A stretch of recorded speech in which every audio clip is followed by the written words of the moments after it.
and the Department of Natural Resources, specifically the Division of Oil and Gas and Mining, to evaluate opportunities where a permit by rule could be added or improved upon to streamline the permitting process in Utah.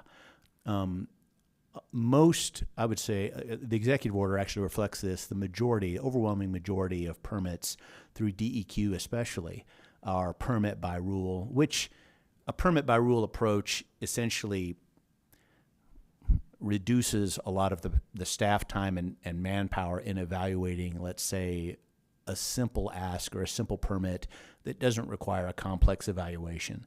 And one of the best ways to improve permitting time and reduce workload is to say, can we automate this? And a permit by rule essentially automates a lot of the approval process. Fishing licenses, some of our driver's licenses, those sorts of simple things. It's worth noting that the primary focus of this executive order was targeted toward enabling the programs within the Department of Environmental Quality to make changes.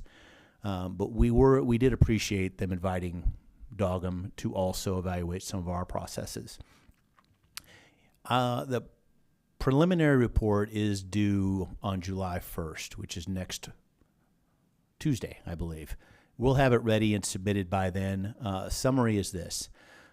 The mining program underneath Dana and the oil and gas program underneath BART looked at everything we're doing and determined, and we also reached out to other states. Are there processes we can learn from them?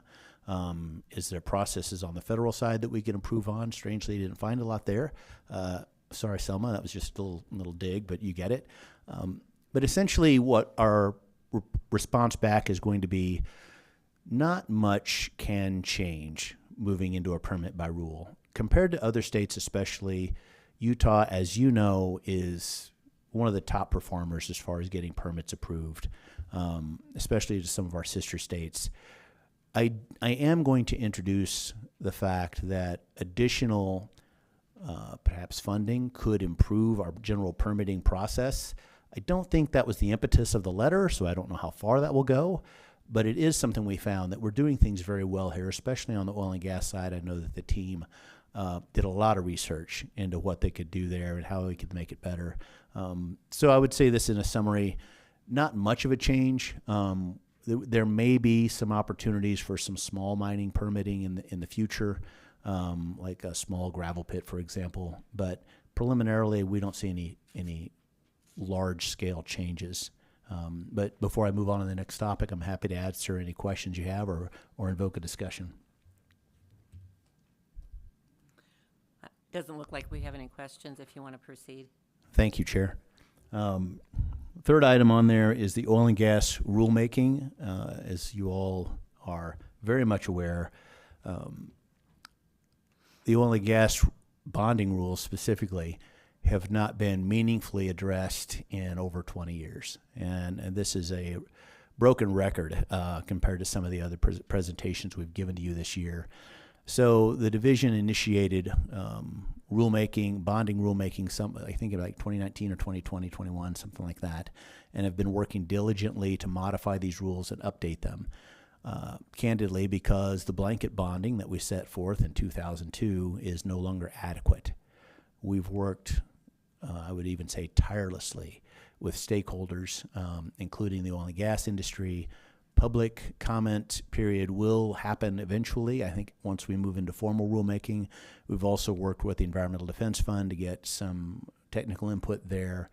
And we provided an initial draft to the board last fall. We received comments on that first draft. And today I'd like to talk about some of the changes that I'm proposing to the board in a draft 2.0, basically, for these from the division. And it's worth stating again, these are the board's rules. We are technical advisors to you. We have a robust legal team that can also help to make sure we're crossing the T's and dotting the I's, but ultimately these are the board's rules. And anything that you think needs to change or shouldn't change, it's your call. We serve the board in that sense.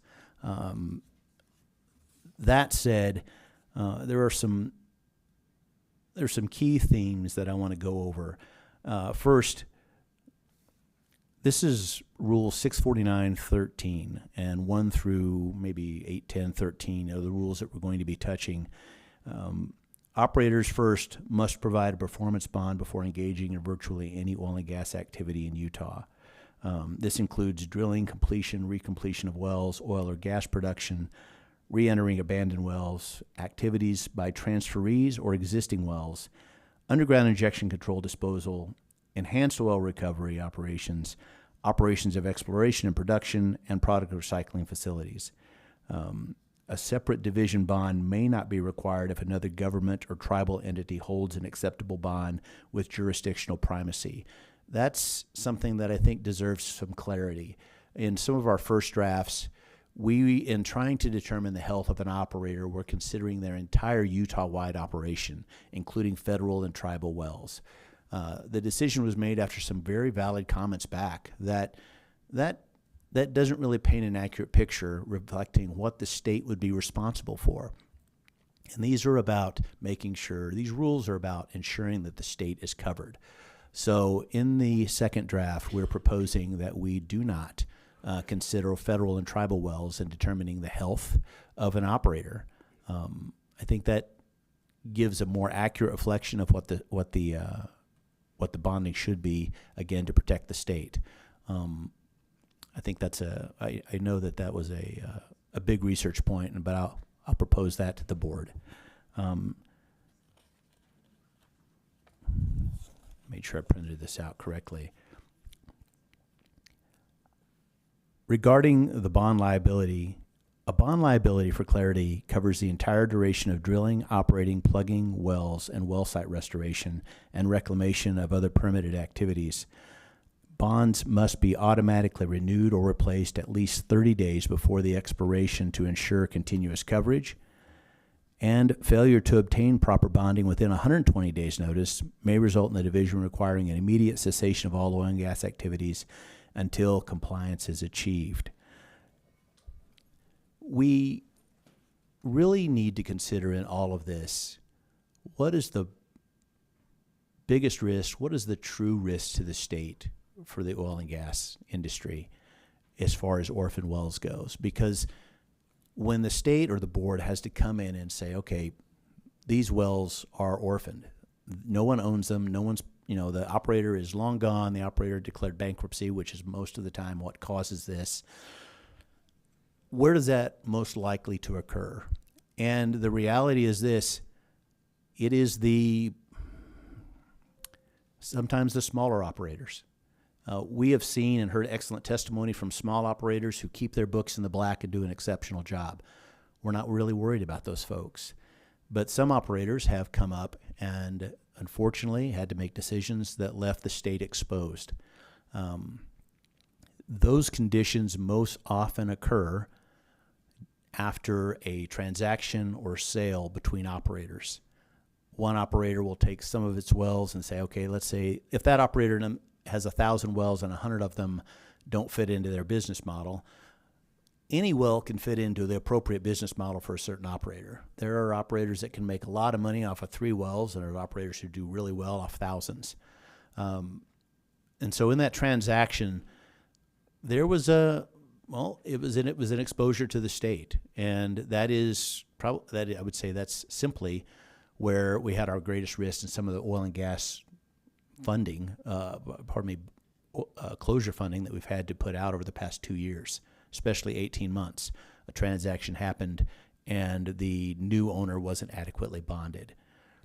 To do this, another proposal is, in the event of a transaction, the selling operator's bond will stay in effect until the new operator's bond comes into effect.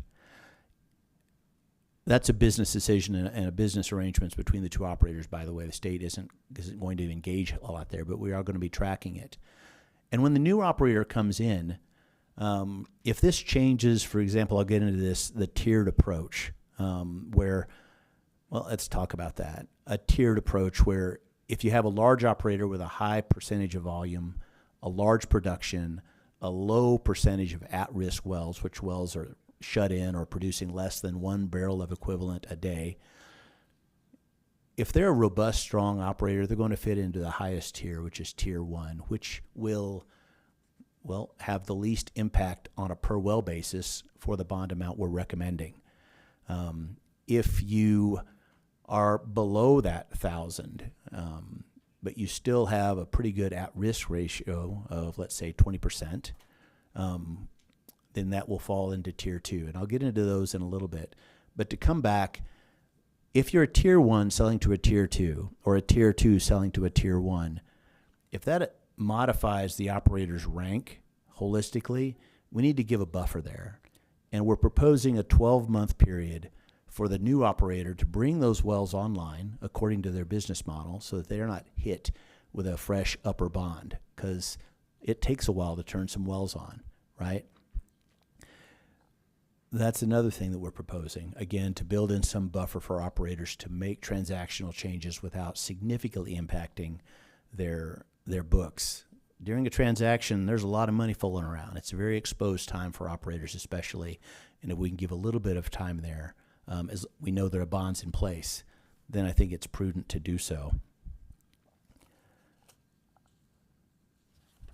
I'd like to jump ahead a little bit as we cover this and talk more about the tiers. As I said earlier, there's a tier approach in Utah. We're proposing a 3-tier system. And these are based on your production, your at-risk count, and the total well count, frankly. So, for example, a tier 1 production that operates statewide on state and fee wells. We're not talking about federal wells. We're not talking about tribal wells. On state and fee wells would be 1,000 barrels of equivalent a day over the past 12 months, and an at-risk well ratio of 20% or less. So again, if there's 1,000 wells, 200 of them, which is 20%, are at risk, which is producing less than a barrel of equivalent a day, then these folks would fall into a tier 1 category. Tier 2 would be 500 barrels to 1,000 per day, and again the same 20% at risk, so it would be 100. If, for example, an operator had 105 at-risk wells in that scenario where they have a 21%, well, the other 5 would be under a supplemental bond, all right? But at least there's that 20% that they could include. And a tier 3 would be between 200 and equivalent barrels of equivalent a day and an at-risk profile of 25%. And again, the bonds for these would go up. So what is the bond? Most operations throughout the United States involve a blanket bond, even on a federal level or a state level or anything like that, whereas an operator can come in and say, okay, I have this many wells, I'm going to just blanketly give this amount of money to cover any risk for those wells. Oil and gas wells in the United States are not bonded at full value, whereas some of the mines are. It's a very striking difference. And this is enabled because, and in other states they do it as well, they really have to look at what is the risk. Is a large operator of 1,000 wells going to go bankrupt tomorrow or in the next 6 months? Highly unlikely, even if they have bad problematic business decisions. Usually the operator acquiring those wells can pick up the pieces and make something work.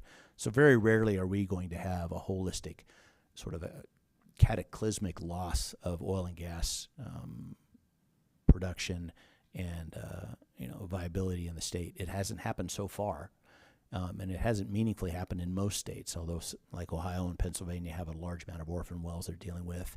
Utah's not. We're a very new industry. So regarding this blanket bond, one of the comments that came in from stakeholders was, is there a way we can loop a certain percentage of our at-risk wells under a blanket bond? And we evaluated this carefully. We came to, and again, this is just a recommendation. We're not even in formal rulemaking yet, so these are the board's calls. but we decided to, with a tier 1, we could allow up to 20% of their wells to be an at-risk. It's not likely. Most of our tier 1 operators operate on significantly less than that. Some tier 1 operators have more than that, and they would have to, above 20%, provide a supplemental bond. For a tier 2, we lower the number, frankly, because the risk goes up a little bit. We lower it to 13% of the total well count could be at risk, covered by this blanket bond. And a tier 3, we lowered it down to 8% of the total well count could be covered under a blanket bond. We think that this is one of the best proposals to make sure that the best aren't supplementing, frankly, the lower tiers with their bonding. It's a very innovative approach. I think you'll hear from other stakeholders in subsequent meetings that this tier approach is innovative.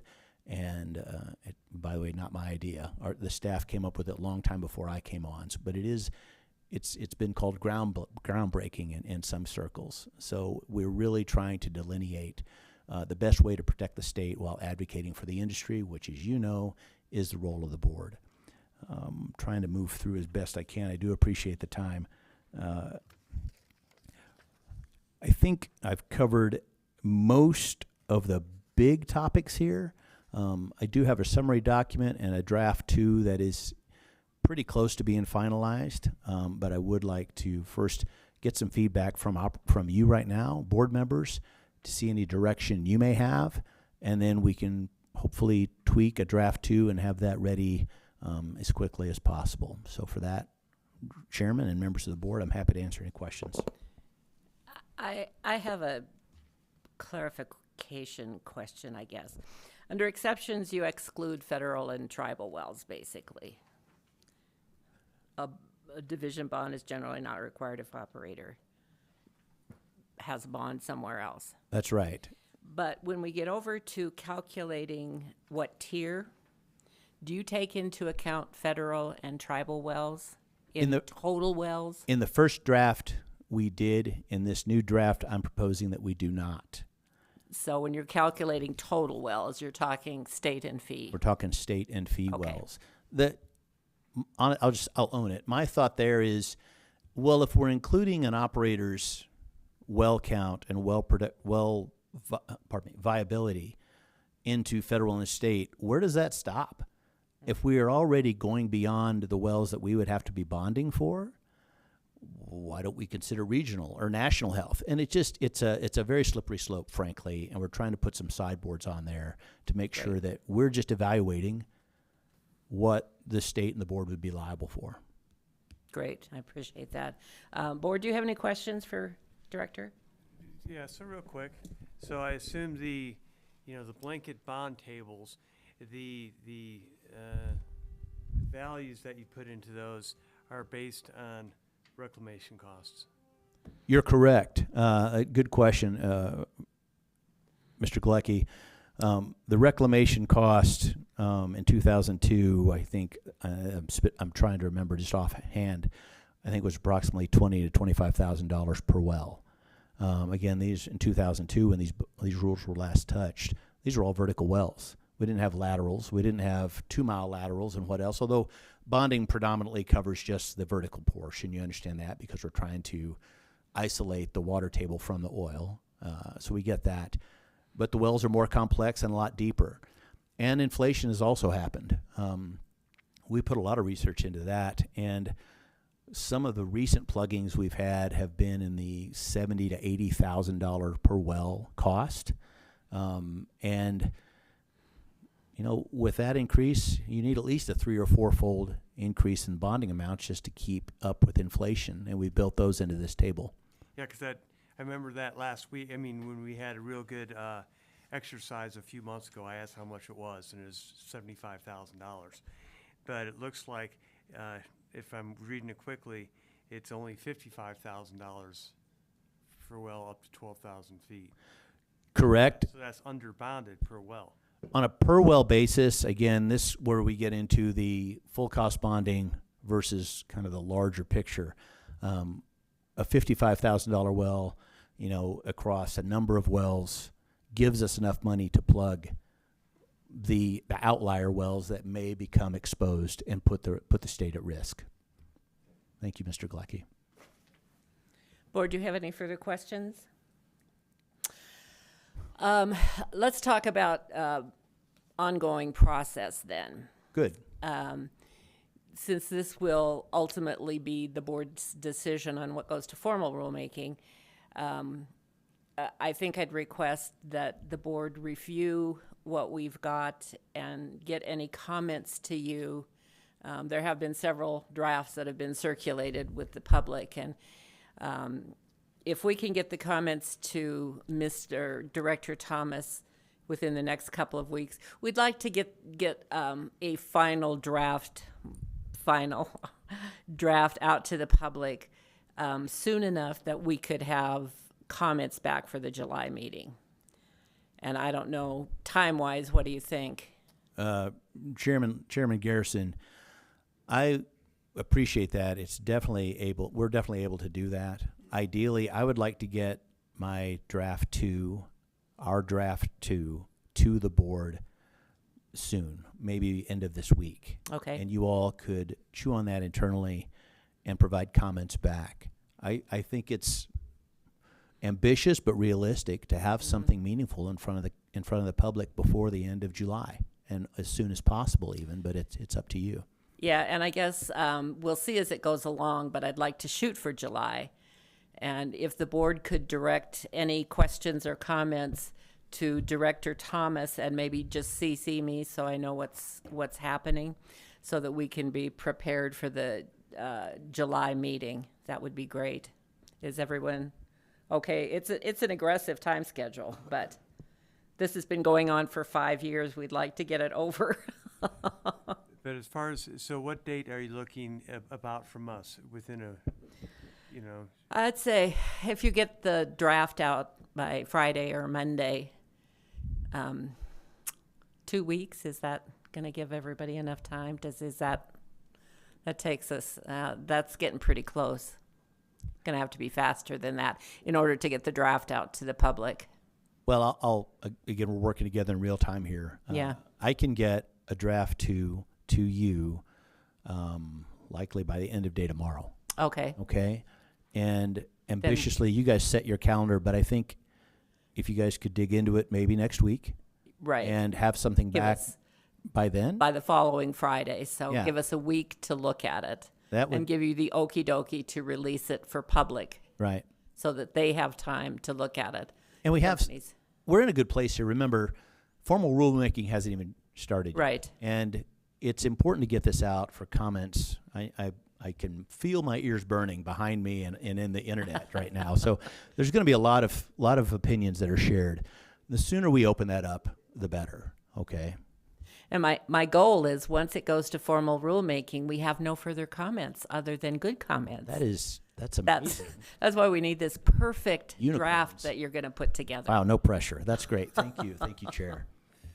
All right. well, so 1 week is July 4th, so by Monday the 7th, or that's Yeah. what we're thinking. That would be great. That would be great.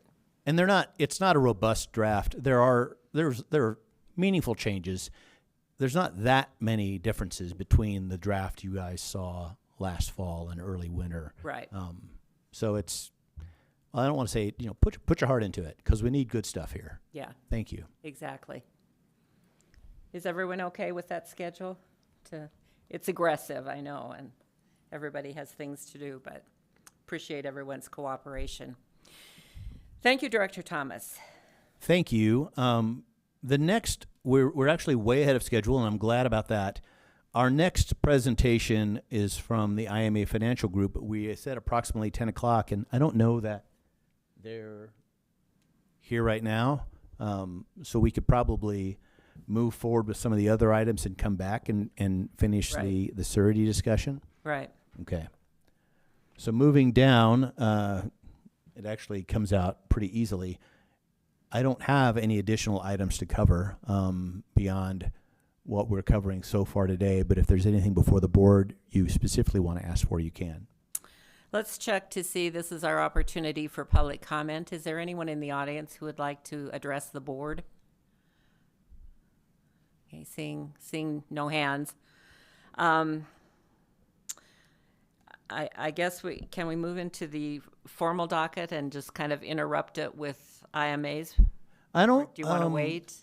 I'm curious how long that first formal docket item will take, because I would like to give a guaranteed 10 a.m. to the IMA presentation.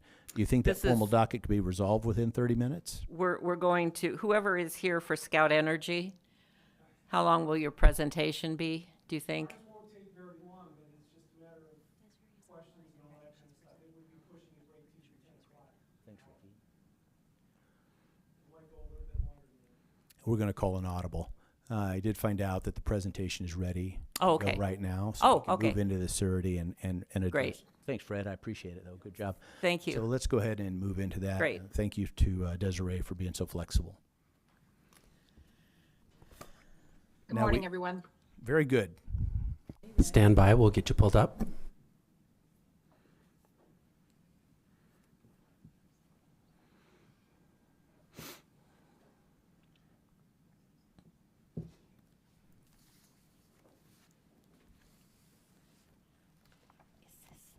Desiree, do you have a PowerPoint presentation at all? I do, yes. If you would just go ahead and share that in the Google Meet meeting, then we can make that available to the room.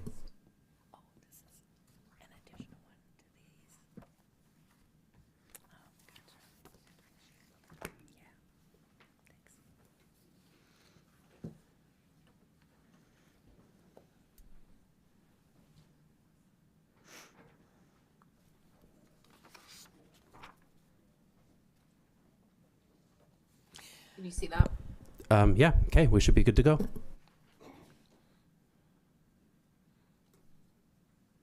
Okay, so really I just wanted to make myself available for any surety questions, and first an introduction to who I am. My name is Desiree Westmoreland. I am the Vice President in Surety Bond Department out of our Wichita, Kansas office. I have been doing bonds for about 20 years and have been focusing on oil and gas and the energy industry since 2007. So IMA Financial Group is an insurance broker. We're actually the third largest private broker in the United States. We have offices all over the country and handle clients all over the country, and then plus some internationally as well. My presentation is kind of long. I know that you guys are pressed for time, but I wanted to have it for you available to review later as well. Just kind of talking about maybe expanding your understanding on bonds. And when I say bonds, I specifically mean surety bonds, and how they are underwritten and how the industry sees the surety industry sees the energy industry right now. So, I mean, just to go back to basics, I won't go into all of the details on all of these slides, but bonds are a third party or three-party relationship between the principal, which is the operator, the surety company, and the obligee, which is the state.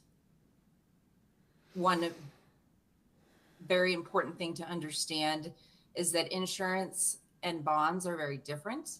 Even though surety bonds are an insurance product, they're underwritten, and the losses that the insurance carriers expect to take on them are very different. With insurance, it's a two-party agreement. With surety, it's a three-party agreement. With insurance, the main thing is if you have a claim, the insurance company pays the claim. You guys have paid your premium, and then you go on your way. With surety, if a claim is made on a bond, then the surety company has to pay out on that bond. Then they expect to recover their losses from the operator. And they underwrite those bonds based on a zero loss expectation. So they don't want to pay losses. And if they do pay losses, they expect to be reimbursed or indemnified for those losses. And feel free to stop me and ask any questions that you have. They're underwritten very similar to a loan product. The type of information that they collect is just like if you're out to get a loan, but surety is considered an unsecured instrument. So they're trying to underwrite them based upon the fact that they don't have collateral for that bond amount.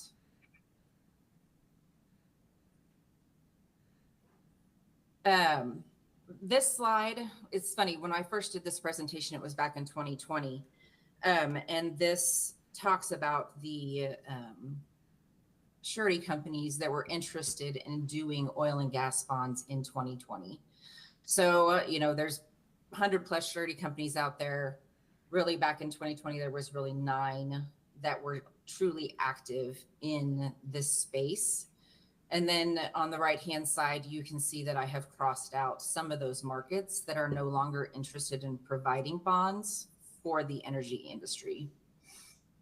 Some of the others have said that they would not be doing it unless you are a publicly traded company or you have revenues of X amount, which takes out, most of the smaller operators. Some of the other markets have sold off their smaller books of business and are not interested in providing any bonds for small operators at all, which is making our job as brokers a lot harder when an operator comes to us and says, we have new regulations, so we have to increase our bond amounts. Can you find us a solution for just paying a bond premium and not having to put collateral directly in support of those bonds? Why are bonds so hard to write? It's because of the non-cancelable nature of oil and gas bonds, how long they stay in place, and that when claims occur, it is on the high-risk wells that are at the end of their life.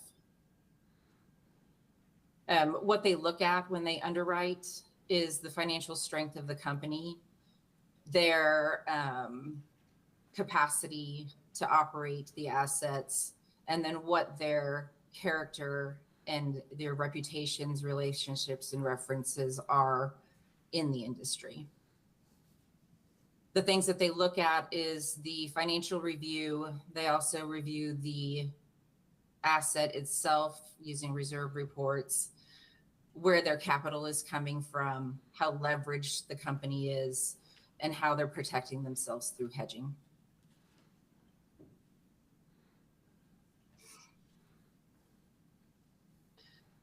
So at this time, I'd like to open it up to any questions that you have. But before I do comment, Holly Hill had mentioned the collateral requirements that are now coming into terms that operators are getting from their surety companies.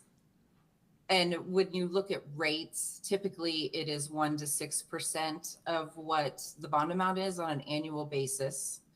But it can be have a collateral component to it. And the collateral component could be anywhere from, 20% of that bond amount up to 100% of that bond amount. Which then, makes it extremely difficult for operators to have money to plug wells if they're having to secure their bond requirements with 100% collateral. I think there's always a question on how much it costs to, an annual premium sort of thing to hold a bond. Can you give us? And that's that 1% to 6%. So it's 1% to 6% of the bond amount on an annual basis to the surety. And that is if you qualify. So if the surety underwrites everything and say, okay, we feel like you're a good risk, we're going to charge you 1% to 6% of that bond amount annually. If they don't think that you qualify, or they think that it's a higher risk, or they're concerned about your liquidity, or where your funding is coming from, then they could put a collateral requirement so that they aren't in such an unsecured position, and they'll ask for a cash deposit or a letter of credit to support the bond. So that's at the bonding company's discretion, what that premium is. Correct. Okay. So for instance, say you have $1 million bond requirement and they're only comfortable providing half of that unsecured. They could say, I need $500,000 in cash or a letter of credit to support that bond. Board, do you have any questions? Mr. Church. So the objective is to have a zero risk for the surety company. Are there actual figures available on that, whether that goal's attained or not, or if surety companies actually suffer losses? They have actually suffered quite a bit of losses over the last few years, which is why you're seeing that marketplace shrink because of the amount of losses. The Cox and the Fieldwood issues for the last few years have caused significant losses in this space, and reinsurers are decreasing their appetite for providing capacity for those carriers to issue oil and gas bonds. I don't have the exact numbers of which ones are unsecured and which ones are secured, but just in my experience watching the markets harden and how difficult it is to find homes for especially the smaller operators. Thank you. So I assume getting out of the business as a bonding company, you still have to respect the bonds you have. That's kind of a go forward thing. We're not going to do any more of them. There's no way Right. you can just say we're Yeah. canceling these bonds. Okay. Correct, because they can't be canceled. So they handle it in a couple of different ways. They come to the agents and say, you need to find replacements for us. Okay. And so we'll have to find a replacement program, or they'll say, we'll stay on the bonds that we have currently, but we want you to provide us 100% collateral. Thank you. Board, do you have any further questions? Mr. Galecki? I'll see if I can phrase this right. So you said mainly, it's the smaller operators, and it's based on the assets or the value of the company.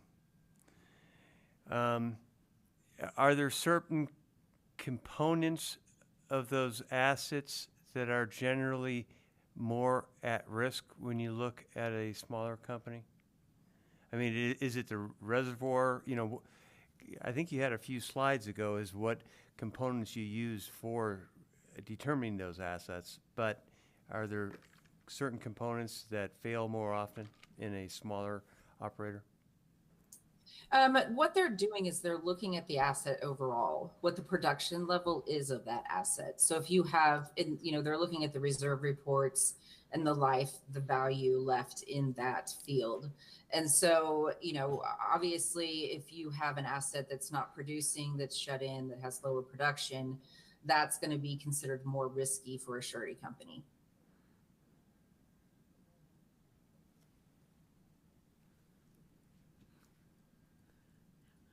It appears that's all the questions the board has for you. Thank you for your presentation. Could you provide us with your slideshow for if people want to keep a copy of it?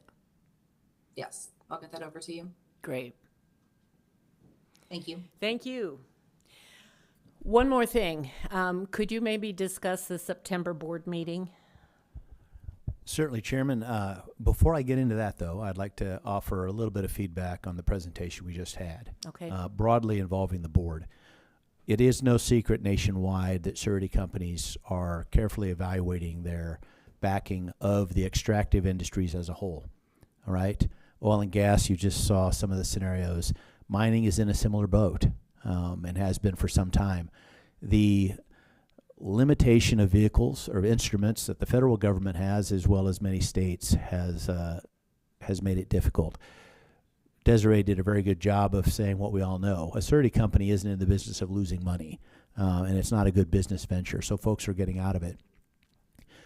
A reminder that currently this year, the division is moving forward with a study where we evaluate, are there ways that we can modernize the bonding mechanisms specifically for mining in Utah to help that industry out. I hope that some of the models we learn there could perhaps be applied into other industries such as oil and gas. But I just wanted to let you know that the division especially and the state is aware of these challenges, and we are taking steps to figure out what we can do to help. Yeah, it's getting more and more punitive for the small operators to find bonding companies and things, and anything we can do to help provide surety would be good, but it's an evolving question, I guess. A good example, especially for the smaller operators, something I may be familiar with in Idaho, we had a bonding pool where operators came together and were able to pool their money together to cover cost. It worked out really well because as they reclaimed, their bond amount went down. It was a self-motivating tool, and it's been in effect for some years there. It's a good analog. Yeah. Just putting that out there. Thank you. Certainly something to consider as we go forward. Definitely. And also, I think a point back to the oil and gas, in a multiple mineral scenario, for example, the vertical hole is on state land, but it crosses federal and tribal and fee and in that long lateral. Well, who's liable? My proposal is if the vertical hole is on the state land, the state would cover that. If the vertical hole is on federal land and crosses over state, it's where's the work going to need to be done and who has ownership there? That's our proposal, because there's nothing definitive in federal law that I've found that says they're going to cover the whole well bore regardless. They actually have in many circumstances, but I can't find it where it's been consistently applied. So that's our recommendation there. So, Selma, I don't know if you have the answer. If a well bore is on federal, do they concur that their bond is responsible for that entire length? Do you know? There's nothing in writing indicating a concurrence there. I guess the plugging gets done on the vertical part. That's so right. Probably they would accept it, but That's right. it's kind of that gray area. It is. If something happens down hole. It is. So thank you for that discretion, and let me cover those last few points. To wrap this up before we get into a robust docket, next month's meeting is going to be on July 30th, 2025 at 9 a.m. Currently, we only have a couple of dockets on there, so yeehaw. It's either boom or bust, I think, before you all. Today's a big day. And I think we've addressed any opportunities for public comment. Is there anything else you'd like to discuss? The September board meeting. Thank you. The September board meeting, we're proposing, and I think some feedback from you board members, is that we hold it in Vernal. It's logistically an effort to do that. We did it last year, but it's simpler to do that than move the date around because of the notices and everything that plays into the calendar leading up to this. So we're hoping, if you could confirm this, chair and board, that we're going to hold the September board meeting in Vernal. I think we have a quorum consensus to do this in Vernal, so I'd like you to proceed with, making the appropriate arrangements. The Uinta Basin Energy Symposium is a really important meeting, and I think the board members would like to attend, and so this really solves a couple of problems and takes care of it. So if you could assign whoever needs to be assigned or notified that we'd like to move it, I'd appreciate it. Thanks. We'll be on it. Thank Sure you. thing. That's all I have. Very good. We're going to move right into the formal agenda, if everyone's prepared. Docket number 2025-027, cause number 470-18. In the matter of the request for agency action of Middle Fork Energy Uinta LLC for an order establishing overlapping special stand-up drilling units for production of oil, gas, and associated hydrocarbons. This matter has been continued to the August 27, 2025 board hearing. We're going to move on to the next docket as they're setting up here. Docket number 2025-028, cause number 600-08. In the matter of the request for agency action of Scout Energy Management LLC for an order modifying the board's order entered in cause number 213-11 to reduce the heel-toe setbacks for horizontal wells to 100 feet or 200 feet from the northern boundary of portions of the Greater Monument Butte Green River Unit, Townships 8 and 9 South, Ranges 16 through 19 East, SLM, Duchesne, and Uinta Counties, Utah. And now we have appearance of counsel. Fred McDonald of counsel with Lear and Lear on behalf of petitioner Scout. If you could just give me a second here, Madam Chair, Great. just to get set up. Hey, that's great. While we're doing that, I'll just let you know, Assistant Attorney General Andrew Haynes on behalf of the Division of Oil, Gas, and Mining. And I'm also joined here today by Peter Pankey and Spencer Niche from the division. Great. Just let us know when you're ready, Mr. McDonald.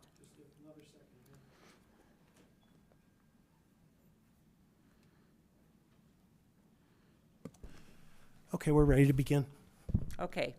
Please commence.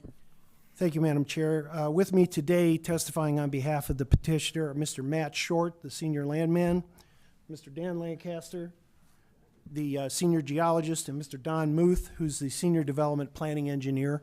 I would ask that the vice chair swear him in at this time, or the chairman. Yeah, I'm taking over his duties this morning. Okay. Could I have you raise your right hands, please? Do you swear that the testimony you're about to give today will be the truth, the whole truth, and nothing but the truth? I do. Thank you. Thank you, Madam Chair. The resumes of all three witnesses were collectively submitted as Exhibit A in this cause. If separately and individually asked about the contents of their respective resumes, the witnesses will confirm the same. Mr. Short will be a fact witness only. As this is Mr. Lancaster's and Mr. Moose's first time appearing in front of the board, we'll qualify them as experts in geology and petroleum engineering, respectively, at the commencement of their testimony.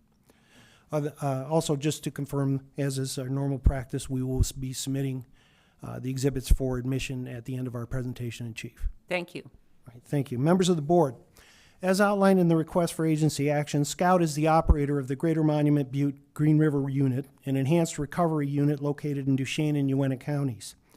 It's the successor by assignment to Ovintiv USA, Inc., which itself was the successor and name change and merger to Newfield Production Company, which served as the original unit operator.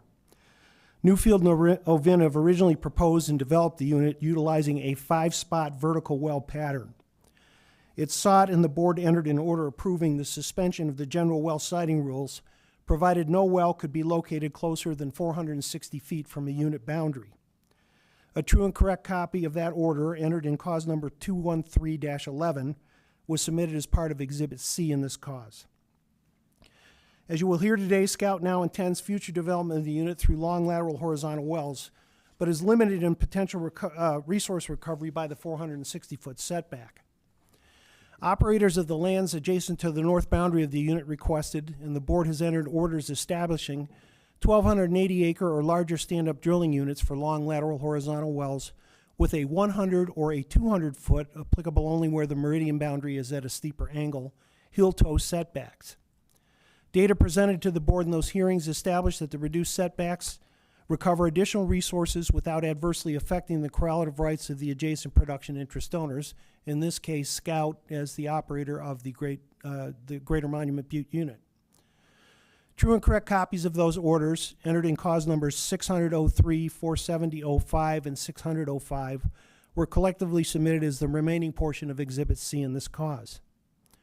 As today's testimony will reflect, the data used in those causes for the reduced setback is equally as relevant to the unit along the northern boundary. As a consequence, Scout is seeking reciprocal heel-toe setback reductions to 100 feet or 200 feet as applicable. As the division has pointed out, there was an inadvertent omission in the request, whether it was due to just a print off or whatever, that specifically sections 23 and 24 of Township 8 South, Range 17 East are among the lands for which Scout seeks the reduced setback, and I would move to amend the request this morning to include those lands as well. Any objections from the division? No objection, thank you. From the board? So accepted. Thank you. The board has jurisdiction over this matter pursuant to Utah Code annotated sections 40-6-5 subparagraph 3B and 40-6-6. A copy of the request was sent via regular mail to all owners, as that term is statutorily and regulatorily defined in the unit area and in each of the drilling units in the lands adjacent to the north. Notice of the request in this hearing was also duly published in the Salt Lake Tribune on June 1st and in the Uintah Basin Standard and the Vernal Express on June 4th. On June 10th, the division filed a response to the request stating it had non-opposition to the granting of the request, presuming Scout meets its burden of proof at today's hearing, which we will do. No other objections or other responses have been filed, and no other party has made a formal appearance today. With that, I'll commence my examination of Mr. Short. Mr. Short, would you please state your name and business address for the record? Matt Short, 13800 Montfort Drive, Dallas, Texas, 75240. And what's your current position with Scout, and how does it relate to the Greater Monument Butte? I'm the senior landman with GMBU, the Greater Monument Butte unit being within my area of responsibility. Since this is Scout's first time appearing in front of the board, would you please provide the corporate and bonding status, and then also address just a little bit about the company itself?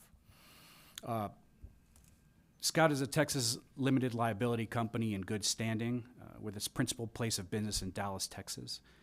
Scout is duly qualified to conduct business in the state of Utah and is fully and appropriately bonded with all the relevant federal and state of Utah agencies. Okay, on the screen, you will see what has been marked as Exhibit B. This is a 2-page exhibit. Was this prepared by you or Scout personnel with your review and input? Yes. All right, would you just kind of summarize for the board a little bit about Scout and what the slides show? Sure. Scout Energy is comprised of two particular endowments for the Utah assets with over 600 million in oil and gas assets and 500 million in equity.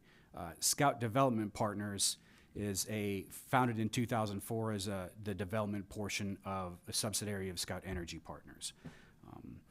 So Scout Development Partners has over 15 years of experience in basins developed with long lateral horizontals in Permian, the Delaware, Bakken, Eagle Ford, and Barnett.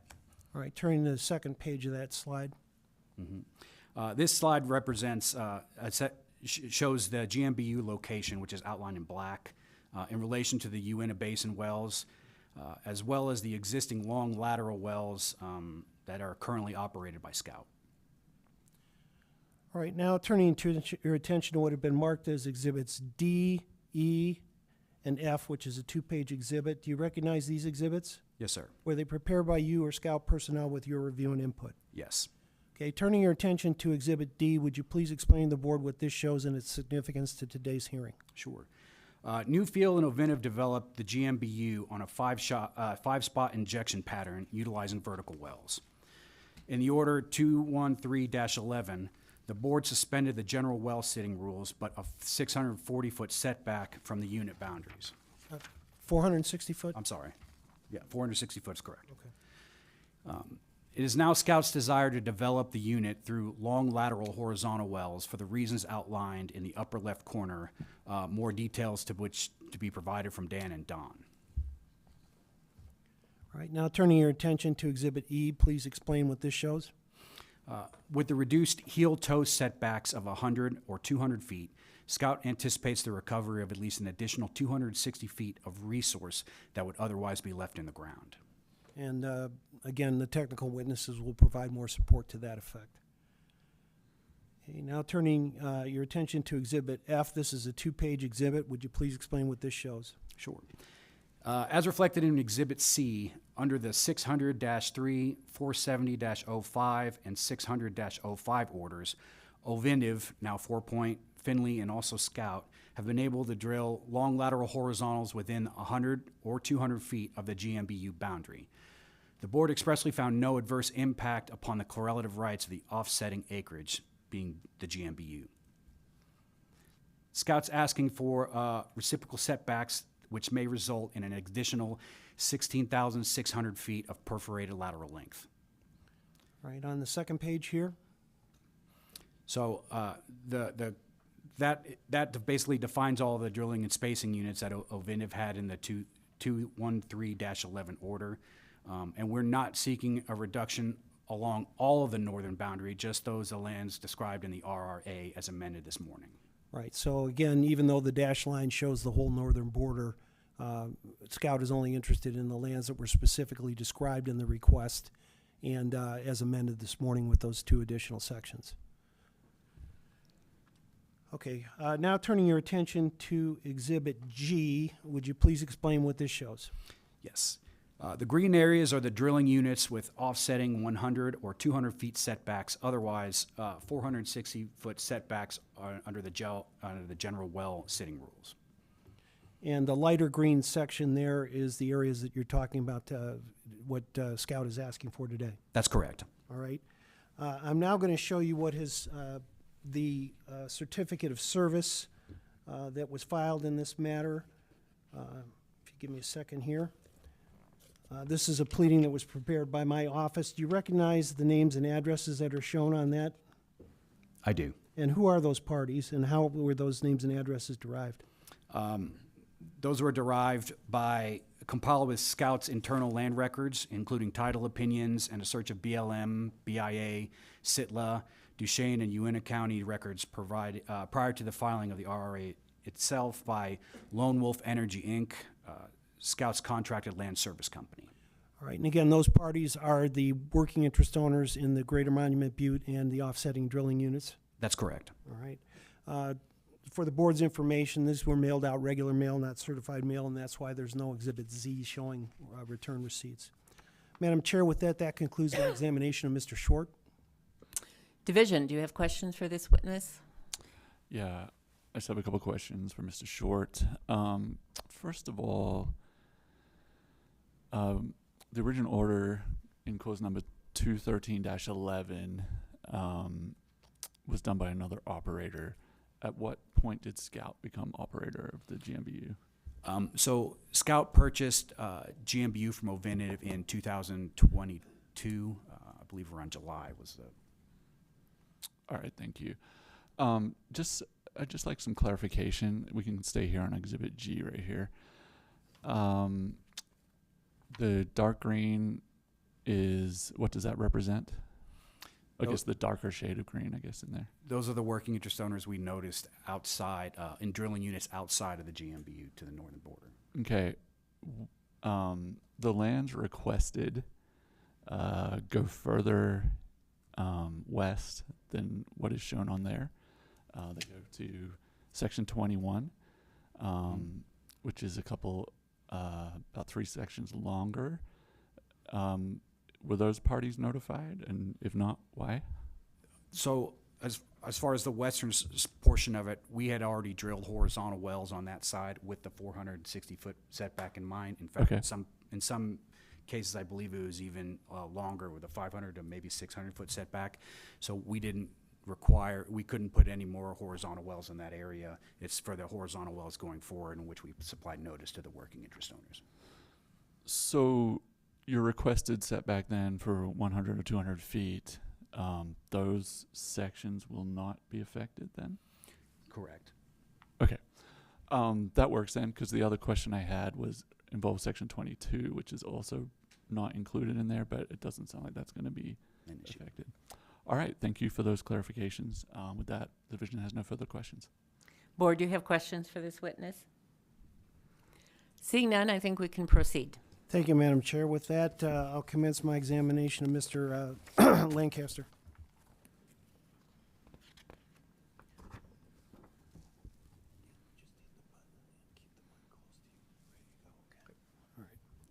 Mr. Lancaster, would you please state your name and business address for the record? Yes, this is Dan Lancaster, and it's 13800 Montfort Drive, Dallas, Texas, 75240. And what is your current position with the company, and how does it relate to the Greater Monument Butte area? I'm the senior geologist with Scout, and I'm currently assigned for all the horizontal drilling and development of the Greater Monument Butte. All right. Though your resume was submitted as part of Exhibit A, just since this is your first time testifying, would you very briefly outline your work education, or your education, your work experience in the Uintah Basin or analogous basins, if you've been recognized by any other commissions, things like that? Yes, I received my undergraduate degree in 2009 from Brigham Young University, Idaho, and then my master's degree from Baylor University in 2011. Since then, I've been working for the oil and gas industry, primarily focused on horizontal drilling and development in South Texas and West Texas and the greater North America. My experience in the Uintah Basin has been this previous year that I've been with Scout. Prior to this, I spent 14 years with Pioneer Natural Resources. Once again, primarily focused on developments very similar to this one. All right. Unless the division wants any board. Division, do you have any questions for this witness? We've already reviewed Mr. Lancaster's resume, and we're okay with him. Board, are you? So you Please recognize him as proceed, an yeah. expert in geology. Thank you. All right, I'm going to show you what have been marked as a replacement Exhibit H, Exhibit I, and Exhibit J. Do you recognize these exhibits? Yes, Were they prepared by you or Scout personnel with your review and input? they were. Starting with replacement Exhibit H, would you please explain to the board what this shows and its significance to today's hearing? Yeah, there's a handful of images on this slide that have importance. First of all, if you look at the downhole log on the top right-hand side of the image, this indicates our formation that we're targeting in this development, the Uteland Butte. This is part of the Greater Green River Formation, which is wholly within the Greater Monument Butte unit. So all our developments could be within that unit. It won't be going outside the unit itself. This is also the formation that has been targeted by previous wells drilled by Scouts or partners, as well as other horizontal wells north of the unit that encroach within that up to that 100 feet offset to the northern line of the Greater Monument Butte. Another useful piece of information on this slide, on this exhibit, is the cross-section in the lower left-hand side. This is a cross-section that stretches from the northern or more central part of the Uinta Basin down to the south through the edge of the Greater Monument Butte unit, marked in outlined in black. The purpose of this is to show relatively consistency in geology, particularly from the lands that have been approved for tighter offsets and the Greater Monument Butte, to show that some of the assumptions and some of the data that we're leveraging from offset operators is applicable as well within the GMBU. And why isn't there an east-west cross-section then? Oh yeah, generally when you're trying to show the larger difference in geology or reservoir characteristics, it's most useful to show a cross-section along depositional or structural dip. And in the Uinta Basin, this would be a north-south trend. So the goal for this cross-section is trying to look for the highest odds of seeing varying geology that would suggest differences in fracture propagation or drainage. So in that dip direction, we still don't see large changes that would suggest that our fractures should propagate differently than the operation to the northwest. All right, now turning your attention to Exhibit I, would you please explain to the board what this shows and its significance to today as well? Of course. So when you're looking at how fractures are going to propagate from a horizontal well, it's very important to look at the stress regimes in the area, what direction the direction of maximum pressure is. That will dictate the direction that your fracture is going to propagate, and it's impactful for how much offset you want from other operators' lands. Both these maps you have on here are showing similar data, just in a different way and over a different range. They're showing direct indicators of how fractures, the direction that fractures propagate in this basin. There's two different data sets leveraged for this. If you look at the top right-hand image, you'll see little red indicators and little blue indicators. The red indicators are microseismic data, so that would be the direction that fractures propagate that are being stimulated by hydraulic fracturing. And then the blue ones are actually fracture directions done by downhole image logs. This would be capturing the way that natural fractures have propagated in the formation at depth over time. Both the natural fractures as well as the stimulated fractures propagate in the same general direction, which is the east-west direction in the Greater Monument Butte. This would suggest that as we stimulate these wells, the fractures extend east-west, and through industry experience, we don't see very much fracture propagation contrary to that, perpendicular to that, which in this situation would be a northwest direction. So we expect the fractures to go east-west primarily.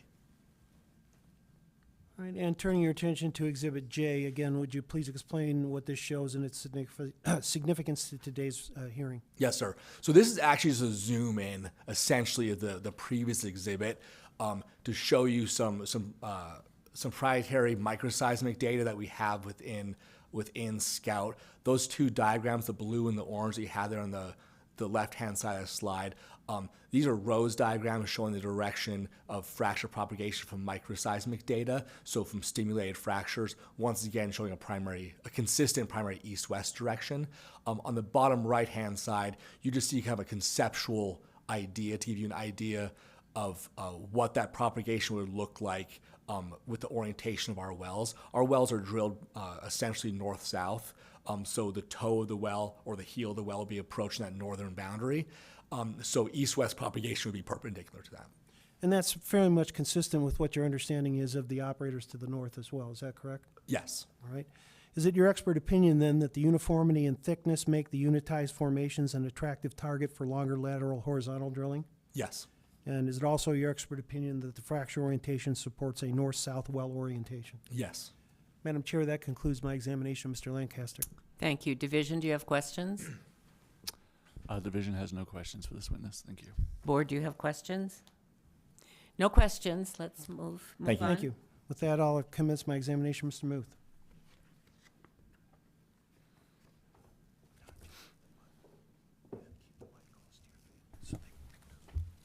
Mr. Muth, would you please state your name and business address for the record? Yes, Don Muth, and business address is 13800 Montfort Drive, Dallas, Texas, 75240. And what's your current position with Scout, and how does it relate to the Greater Monument Butte unit? Yes, sir. So I'm a senior development planning engineer. I'm involved in reservoir characterization, development planning, reserves, and financial modeling. All right. Again, because this is your first time in front of the board, and although Mr. Muth's resume was submitted as part of Exhibit A, would you just briefly give the board a brief outline of your education, your work experience in the Uinta Basin or analogous basins, and if you've been recognized by any experts or any other qualifications so that they can recognize you as an expert in petroleum engineering? Sure. So I graduated from Texas Tech University in 2008 with a Bachelor of Science degree in petroleum engineering. Since then, I've worked for major operators like Chesapeake, now Expand Energy, and Pioneer Natural Resources, private equity, and now Scout. Major basins include Eagle Ford, the Barnett, the Fayetteville, the Marcellus, the Delaware Basin, the Midland Basin, Central Basin Platform, and Uinta Basin. All right. With that, Madam Chair, and unless the division needs any voir dire, we would ask that Mr. Muth be recognized as an expert in petroleum engineering. Division, do you have questions? We don't have any questions. Board. Again, we're fine with recognizing him. So recognized. Thank you. Thank you, Madam Chair. Mr. Muth, I'm going to show you what have been marked as exhibits K through N. Do you recognize these exhibits? Yes. Were they prepared by you or Scout personnel with your review and input? Yes. Okay, we're going to go a little bit out of order here. I'm going to start with Exhibit N. Would you please explain to the board what this shows and its significance to today's hearing? Yes. So what we have right here is, let's turn our attention to the bottom left-hand display with a gold star that represents the Knoll well that was previously represented by Oventive in docket number 2023-048.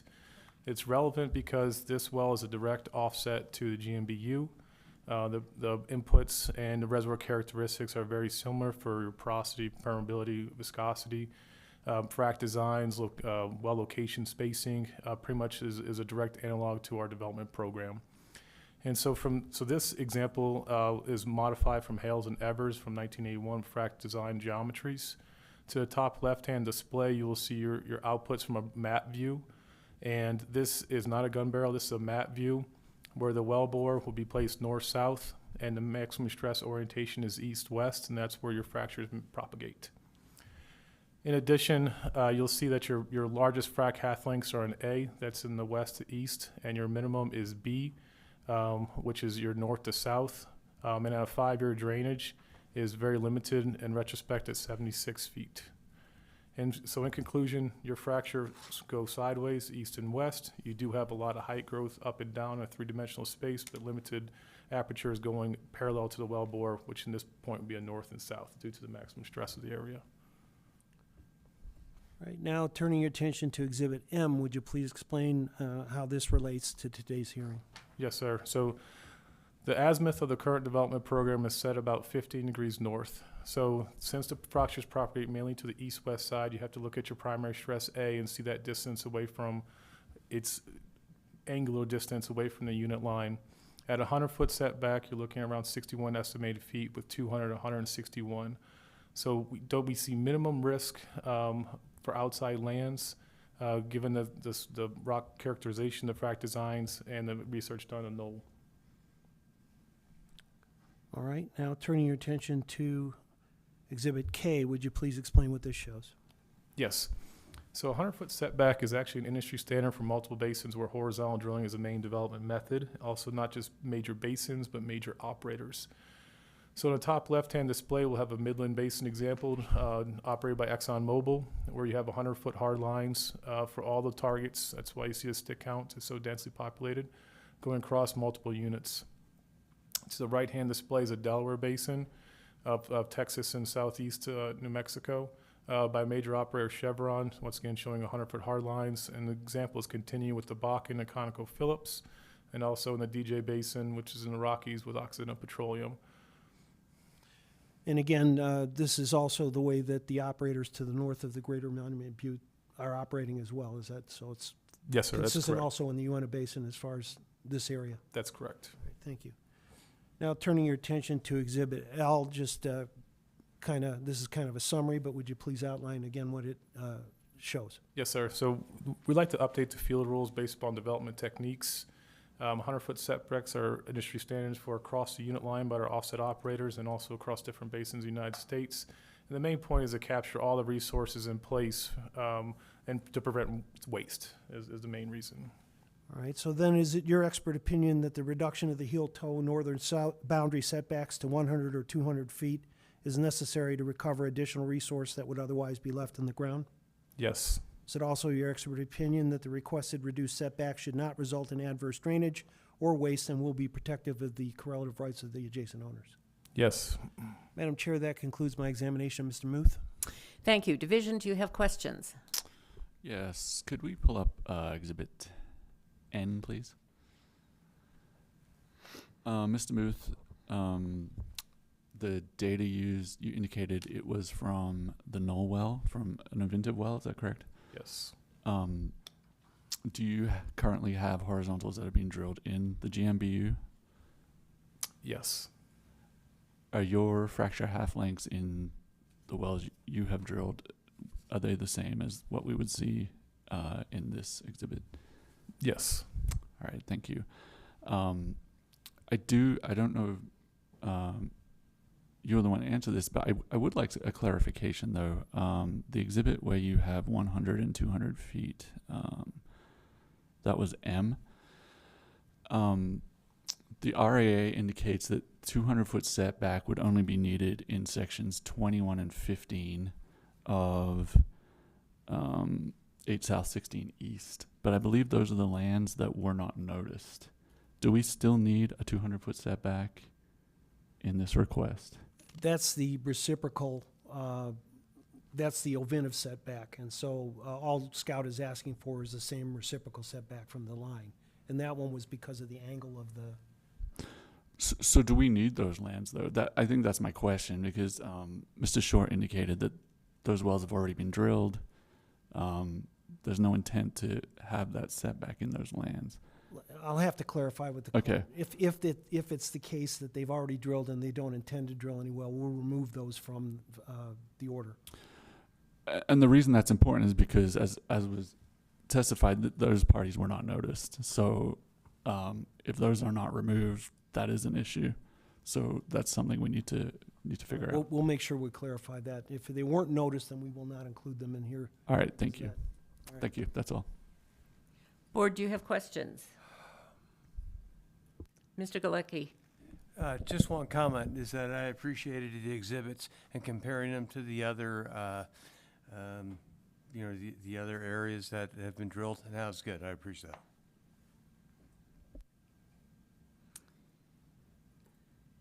Seeing no other questions, please proceed, Mr. McDonald. Thank you, Madam Chair. That concludes our presentation in chief. At this time, I would move for admissions of Exhibits A through G, replacement Exhibit H, and Exhibits I through N.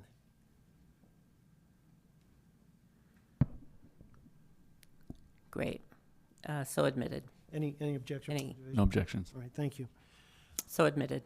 With that, Madam Chair, I'll just reserve my closing arguments or closing statements after the division makes their presentation. Division, do you have final comments? Yeah. So as has been mentioned, the division filed a non-opposition to this request.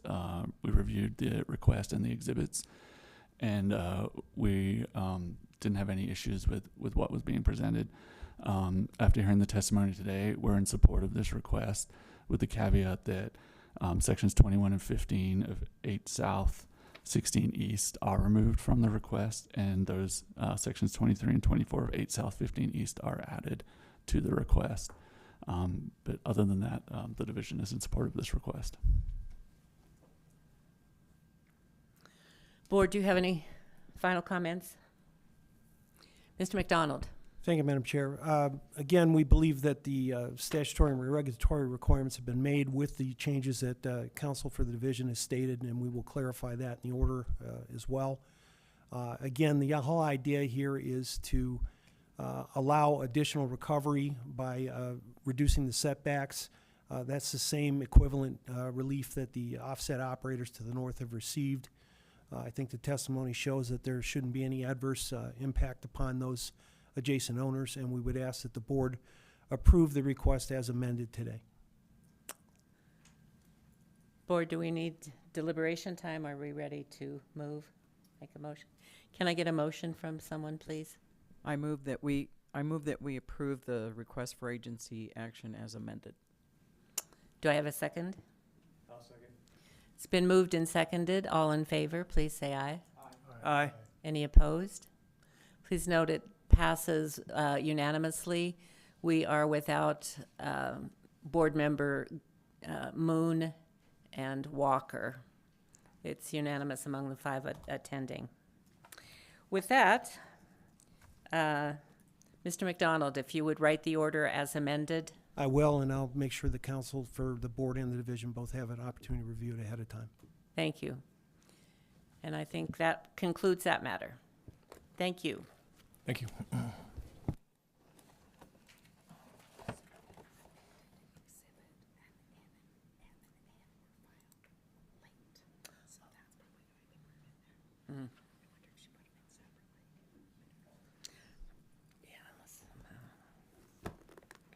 Doesn't look like it.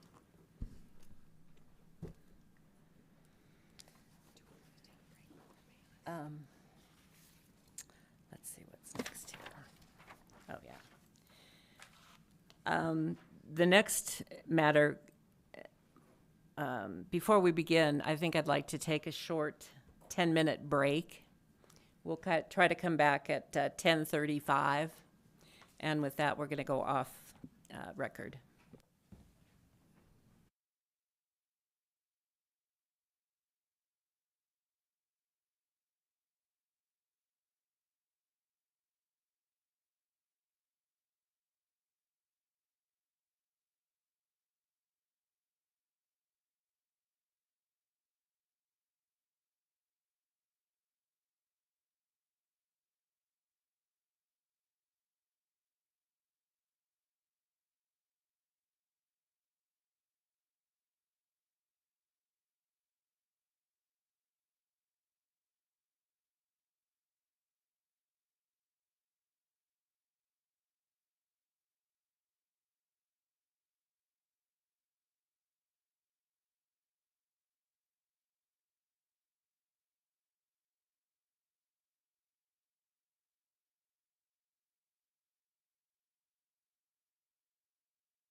1.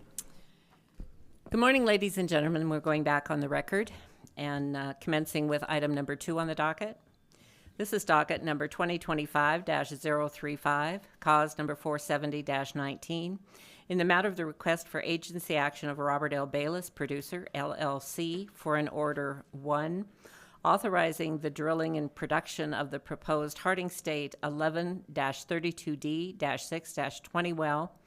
2, establishing a special drilling unit for the commingling production of oil, gas, and associated hydrocarbons from the Green River and Wasatch formations, comprised of parts of Section 32, 6 South, 20 East, SLM, Uintah County, Utah.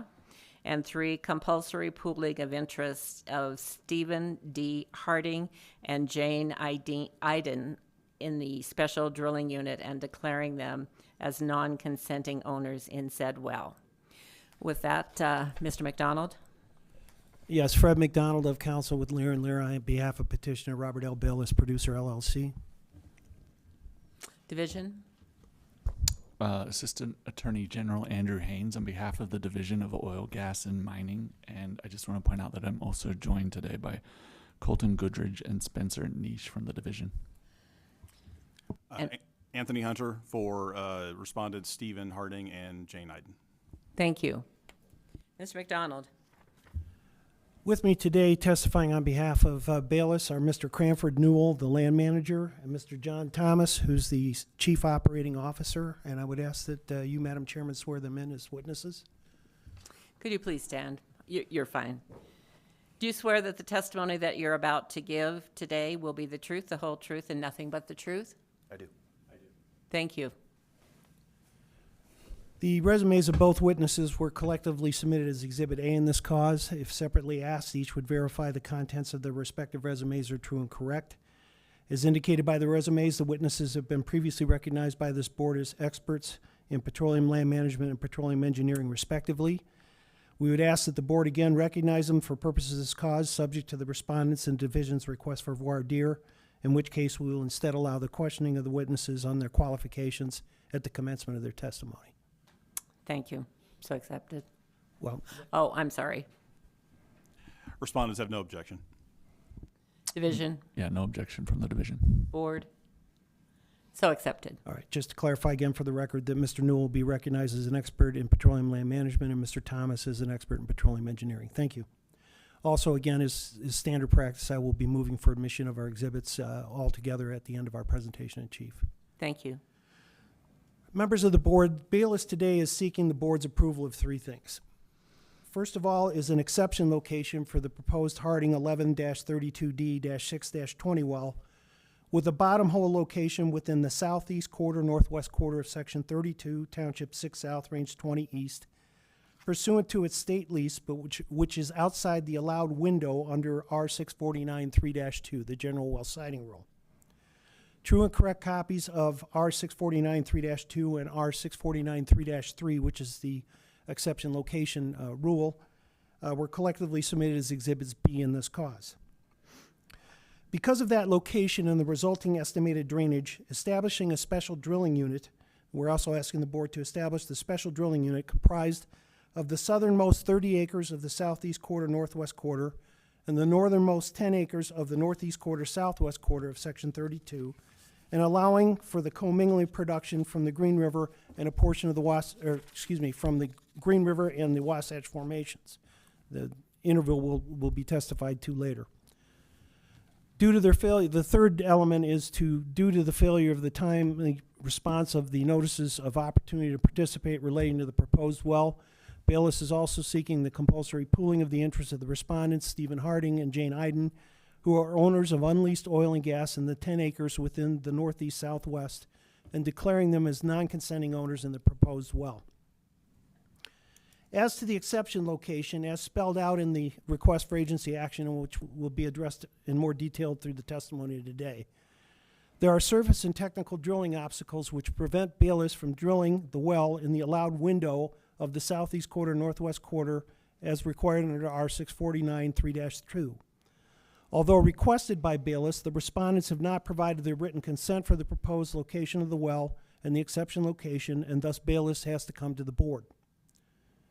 As to the special drilling unit, but for the need for the exception location approval, since the lands are not currently spaced, Bayless would be able to drill the well and produce the well under the rule of capture in the Cowling decision, reaffirming that the rule of capture applies in the absence of spacing. However, as the testimony today will reflect, the estimated drainage of the well will slightly extend into the northernmost portion of the northeast quarter, southwest quarter, 10 acres at the most. Recognize that, and since an exception location request of the board is already necessary, Bayless is proactively seeking the special drilling unit establishment as a fair and equitable basis to allocate production from the well, and which will protect the respondent's correlative rights. As to the commingling, the well is targeting production from both the Green River and the upper portion of the Wasatch Formation as defined in the request for agency action. Under R649-3-22, commingling approval is therefore required. Finally, as the testimony and evidence presented today will reflect, Bayless provided the requisite notices of opportunity to participate to the respondents, including offers to lease or purchase, but the respondents failed to respond in the manner required under R649-2-8A. As a consequence, they should be declared as non-consenting owners in the well. Because the only other lease involved is a state lease, the respondents would be entitled to a 16 2/3% royalty by statute during the cost recovery period. They are also deemed by regulation subject to the joint operating agreement that Bayless proposed.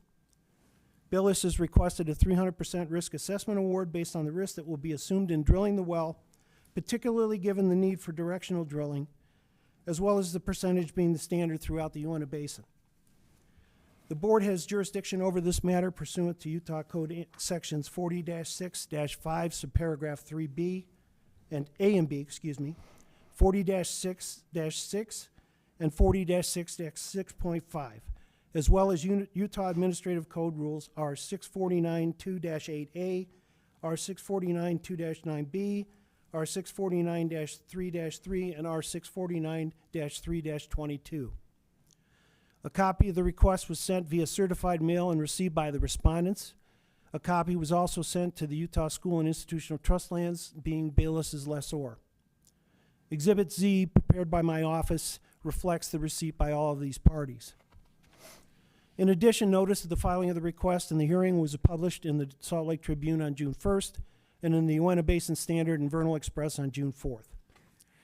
On May 27th, 2025, and on June 10th, 2025, both the respondents and the division, respectively, filed responses to the request. The division expressed concern over stranding the remaining 10-plus acres of the southeast northwest quarter and the remaining 30-plus acres in the northeast southwest quarter outside of the proposed drilling unit, and requested the board address their development in its order that it enters in this cause.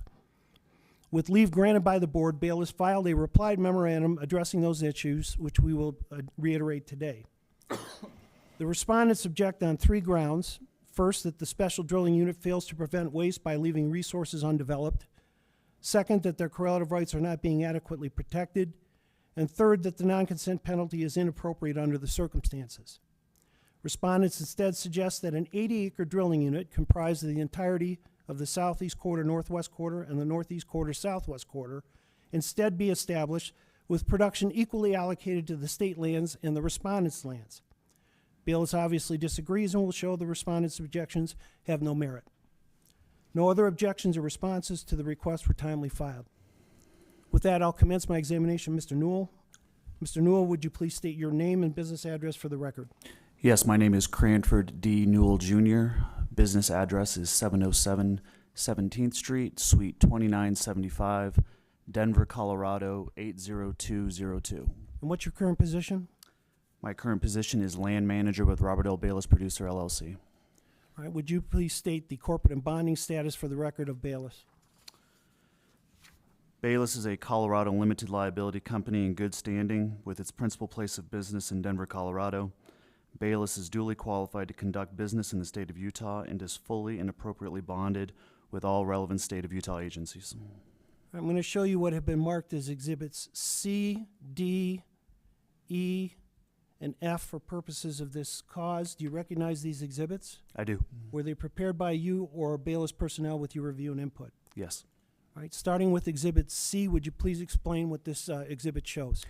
Yes, Exhibit C is a regional map highlighting the proposed well location of the Harding State 11-32D-6-20 in Township 6 South, Range 20 East, Uintah County, Utah. Specifically, the Section 32 lands at issue are approximately 5.5 miles southeast of the US 40 State Highway 88 intersection in Uintah County. All right, turning your attention now to Exhibit D, would you please explain what this shows? Yes, again, this is a map showcasing Section 32 and the proposed Harding State 11-32D-6-20. Also on this map is showcasing the existing wells within a 1 mile radius of the proposed well. One thing or a few things I would like to point out as part of this map. First, in regards to the mineral ownership, the east half of the northwest quarter, the west half of the northeast quarter, and the west half of the southwest quarter of Section 32 are state minerals administered by the Trust Lands Administration. The oil and gas and associated hydrocarbons are leased to Bayless under lease ML 53561-OBA, which has been in effect since September 1st of 2017. Also regarding the mineral ownership, the northeast to the southwest of Section 32 are fee minerals owned by the respondents which remain unleased. There are currently no spacing orders applicable to Section 32, and therefore only the general well siting rule R6493-2 applies. Also of particular importance on this map, I would like to highlight the location of the two existing Pelican State wells. First, the Pelican State 2-32D-6-20, which was directionally drilled and has producing intervals in both the Green River and Wasatch within the northwest quarter of the northeast quarter. And secondly, the Pelican State 13-32D-6-20 well, which was directionally drilled and has producing intervals in both the Green River and Wasatch within the southwest quarter of the southwest quarter. Commingling in both wells has been approved in accordance with regulations. Both the Pelican State 2-32 and 1332 were drilled and are operated by Bayless pursuant to its state lease. And also, I would like to point out on the map, Bayless ideally wants a well equidistant between those two, which is why we have the proposed location of the Harding State 11-32D as it is shown. All right, now turning your attention to Exhibit E, would you please explain what this shows? Yes, Exhibit E is a survey plat with the allowed window under R6493-2 for the southeast quarter of the northwest quarter. A few things to point out in this. You will notice in the northeast of the southwest, Bayless has a surface agreement with the surface owner, who is Ouray Park, for a pad location located in that quarter section. Bayless intends to directionally drill the Harding State 11-32D-6-20 well from that pad to the bottom hole location as shown. Mr. Thomas, during his testimony, will address the reasons for that bottom hole location in more detail. I would like to please note that the actual survey reflects that the southeast quarter of the northwest quarter and the northeast quarter of the southwest quarter are not regular 40-acre quarter-quarter sections. And as a consequence, the proposed special drilling unit is comprised of the south half, of the north half, of the southeast quarter of the northwest quarter, and the south half of the southeast quarter of the northwest quarter, comprised of 30.86 net acres attributable to the Trust Lands Administration, and the north half of the northeast quarter of the southwest quarter, comprising 10.28 net acres attributable to the respondents. And for the board's edification, again, this plat is required as part of the requirements for an exception location approval. Now turning your attention to Exhibit F, would you please explain what this shows and its significance to today's hearing and the location of the well? Yes, this is a Google Map imagery of Section 32, and I'll point out a few things. First off, you'll see there is a reservoir on the west side of Section 32, in the northwest portion of Section 32, I should say. That is Bruff Reservoir.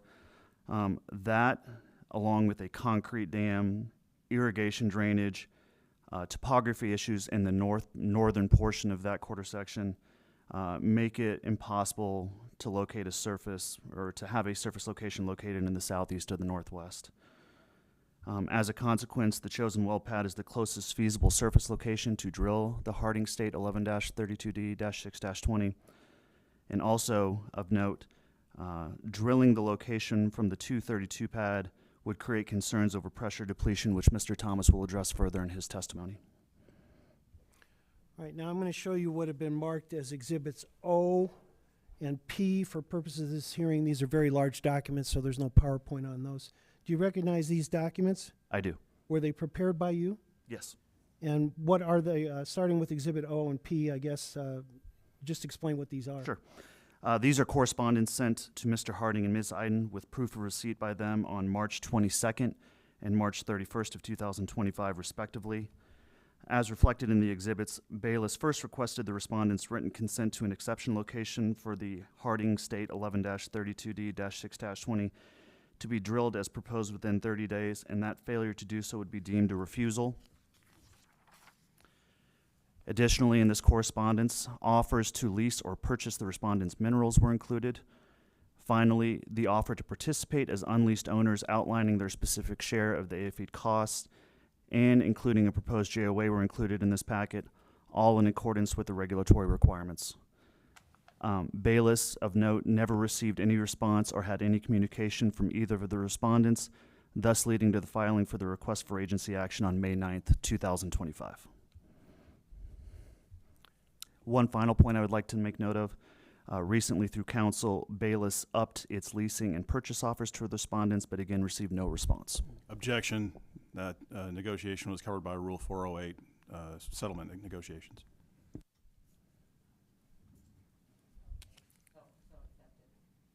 That's fine.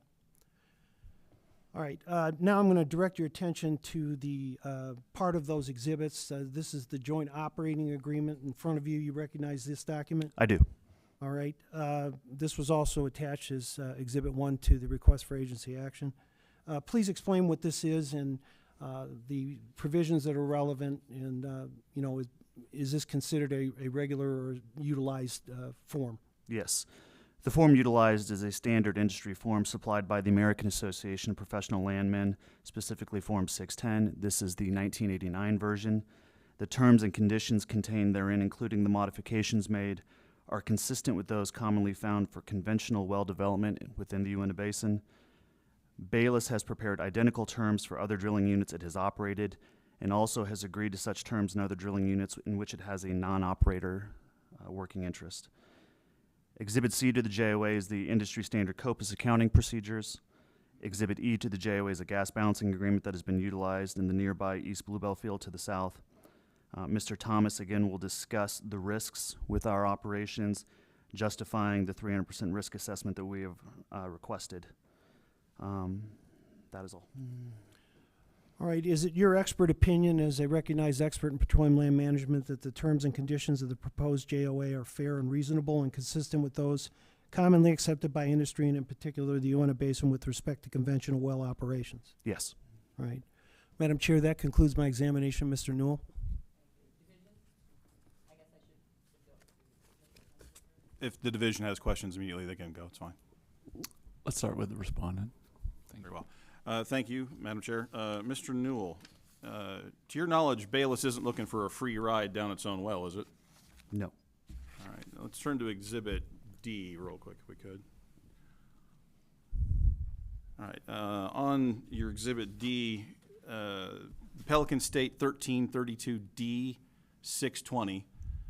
By my eye, it looks about to be a quarter mile away. Is that about right from your proposed location?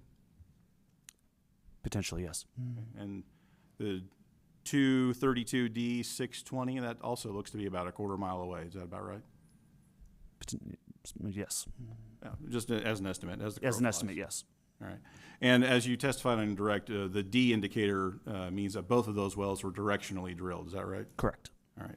And you also testified on direct that the equidistant space between those two wells was a particular concern or a priority for Bayless in choosing that location. Yes. All right. So the median position was a driver in putting it so close to the property line between Mr. Harding and the state minerals. Is that right? Yes. All right. Turning to Exhibit E, if we could. Thank you. Will you tell the board where on your map the window, the well siting window is for the northeast quarter, the southwest quarter?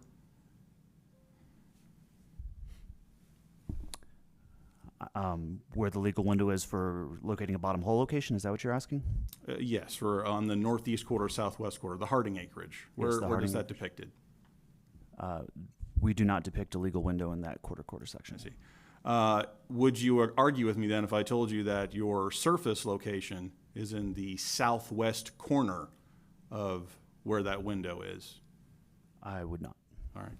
And would you also, if we turn to Exhibit F just for a moment, would you also quibble with me if I pointed out that your well location, which is outlined in blue, yellow, and green, takes up a very large chunk of that allowable window in the northeast quarter of the southwest quarter? If we were specifying on the surface location, is that what you're referring to? That's correct. Yes. All right. We turn to Exhibit O. We don't really, actually, it's a long document, but you testified it was prepared under your direction. Yes, sir. All right, so you're familiar with that document. I am. I'll just ask you a few questions about it then. That pad that we just talked about in Exhibit F, that exists right now, is that correct? I would have to confer with Mr. Thomas if that has been constructed at this point or not. I can bring that up with him during his examination. But you plan to spud on July 1st, 2025? When initially the notice packets were sent out, obviously that timing has been pushed back due to the need for this hearing. All right, and so when you sent out the packets in late May, I believe your testimony was? Correct. There was anticipation that you wouldn't need to have a hearing on this? We were providing the unleased mineral owners an opportunity to participate if they'd like to, so it was unsure if a hearing would be needed or not. All right, and so, but the assumption was when you sent the letter that there wouldn't be a hearing on this? No assumption was made either way. Okay, but you specified the July 1st, 2025 date? Correct. Knowing that a potential hearing date would be only a week prior to that? Potentially. No prudential date thinking maybe there might be a hearing? We listed the date that we listed on the notice packet. All right. This particular proposal was previously offered in a prior cause for the board, is that correct? Objection irrelevant. If I may respond. The relevance here is that part of the board's mission is to determine that correlative rights have been protected. A big part of that is how Bayless approaches its potential partners in dealing with those rights. It's still irrelevant as to the relationship with Stephen Harding and Jane Iden. Madam Chair, your mic is muted. Let's move on. Do I have to accept or deny? Sustained. Thank you. Get my verbiage correct. All right, thank you, Madam Chair. One small question though. You've got the right owners now, though, correct? Correct. All right, and the reason for that was because a probate was filed. Correct. All right, and did Bayless pay for that title curation probate? For the specific probate that was filed, it did not. All right, and you sent an NOP to the proper owners, Notice of Opportunity to Participate? We did. All right, and that contained an offer to lease. Correct. Mr. Newell, you deal with a lot of contracts, don't you? I do. Offers, acceptances, negotiations, amendments? I do. All right. And you're aware that offers have to be made in good faith, is that correct? Correct. All right, and part of an offer and contracts in general is negotiating in good faith, is that correct? Correct. All right. You testified that you sent the NOP and never heard back from Mr. Harding or Ms. Iden? That is correct. All right, and he didn't call you? I never received a phone call. Did you call him? I did not. All right, going to turn once again to look at Exhibit O. You offered a 16 2/3% royalty? That is correct.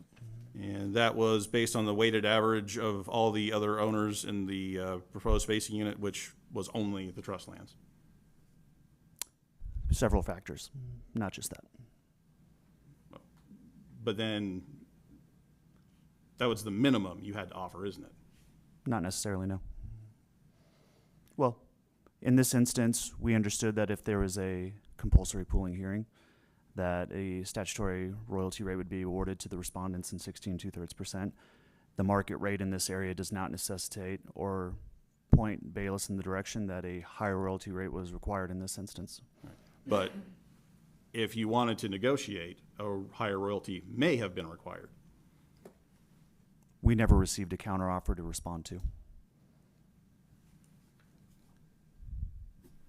All right, you've asked for a 300% non-consent penalty on your joint operating agreement? That's correct. 300%, Mr. McDonald indicated, was standard in the basin. It is a standard accepted rate, yes. But your notice of opportunity to participate letter states that the minimum penalty is 150%. That's correct. All right, so you're asking for 4 times the penalty on this well. Mr. Thomas will explain the risks associated with drilling this well and why it necessitates that percent. That's fine, but my question was, you wrote the letter, you asked for Correct. You asked for 4 times. All right. In a previous filing, you offered to stipulate to an exception location in Irrelevant. The prior matter was dismissed, and it's the same objection as being irrelevant. Sustained. Sorry, Madam Chair. I'll rephrase the question to make it more clear. In a filing in this matter, Bayless offered to stipulate in the response to the division to an exception location for the northeast quarter of the southwest quarter. Is that correct? Correct. All right. Did you offer to stipulate to the use of your surface location in the northeast quarter of the southwest quarter? We did not. No further questions for this witness. Division, do you have questions?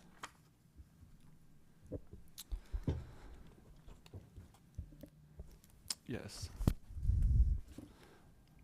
Did you, I believe you indicated that these leases were taken in 2017, is that correct? There was a single lease taken with the Trust Lands Administration that was effective September 1st, 2017 that covers the, I believe, 240 gross acres in this section 32.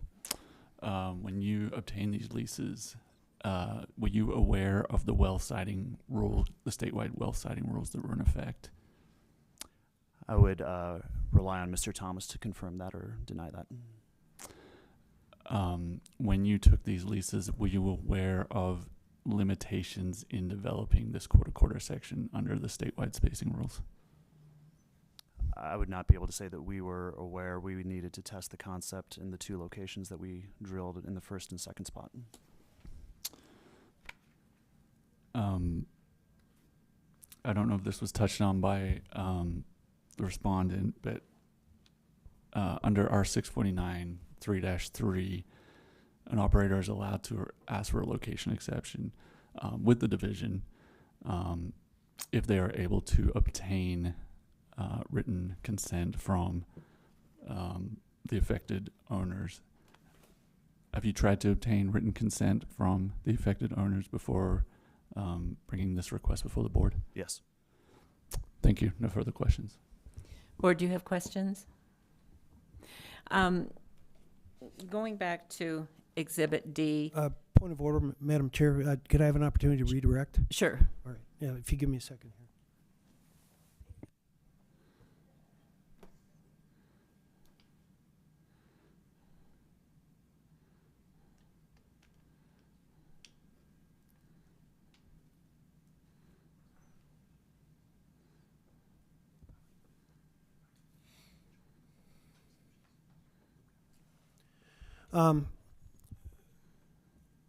Again, to emphasize the point here, you did, as part of Exhibits O and P, you did ask for a exception location, and there was no response from the respondents, correct? That's correct. Did the respondents ever come back and ask for a different amount for purchase or a different amount for the royalty?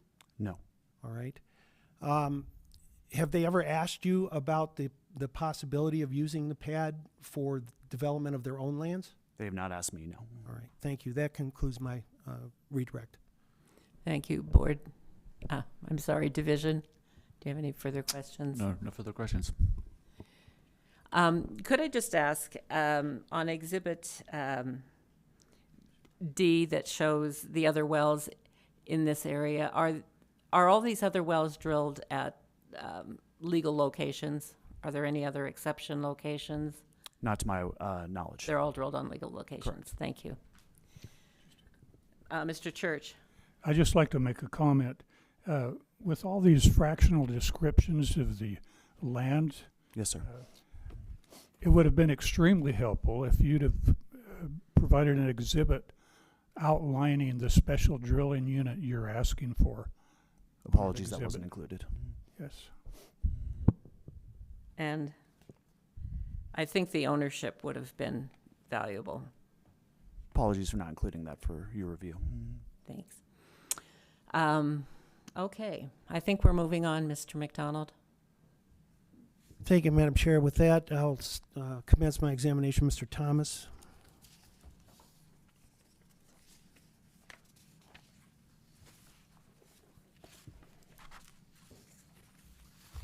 Mr. Thomas, would you please state your name and business address for the record? John D. Thomas, 707 17th Street, Suite 2975, Denver, Colorado, 80202. And what's your current position with Bayless? I'm currently the Chief Operating Officer for Robert L. Bayless Producer, LLC. All right, I'm going to show you what has been marked as Exhibit G, which is a two-page exhibit. Do you recognize this exhibit? I do. Was it prepared by you? Yes, it was prepared under my supervision. And you reviewed it? And Yes, I okayed have. it. Yes, okay. Would you please explain what this shows, starting with the first page? So both of these exhibits are a torque and drag model. This is used for sizing the what a rig is capable of drilling directionally. I want you to focus this. The first page of this is using our surface location as proposed and drilling north to a legal window inside the 40. And this model was put together, and as you can see, I want you to focus on the blue line. The blue line is as you get to total depth, the foot-pounds of torque created, and what type of rig is capable of drilling that. The rig that we have contracted to do this well, and the reason we've contacted for economic reasons, has a total load of 17,500 foot-pounds of torque. And as you'll see in that blue line, the foot-pounds to drill the legal window reaches 20,000 foot-pounds of torque. If you go to the next slide. And second page. And the next slide and the second page is a model of the proposed location. As you'll notice, the blue line reaches 12,500 foot-pounds of torque. This allows us some engineering factors and unforeseen difficulties or increases in torque, whether that be dogleg severity or other things, and gives us room below that 17,500 foot-pounds of torque that the rig is capable of. To get a larger rig to drill to the legal window would make this uneconomic. It would cost about 25% more to drill the well to the legal window for the size of the rig, and we would not drill this well.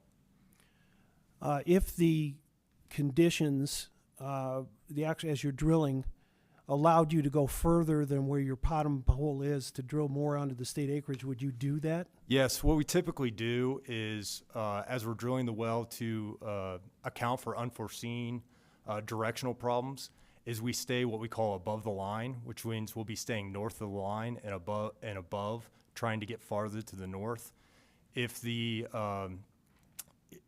we see as we're drilling that the well is drilling smoothly, that we're not seeing operational problems, we will land this well north of the 50-foot step out from the quarter section.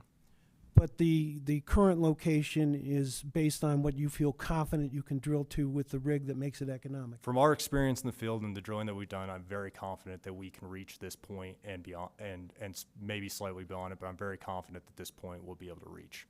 Is there any other way or technical viability to access the regulatory window in the southwest northeast quarter? In other words, could you use the 2D location to drill from there?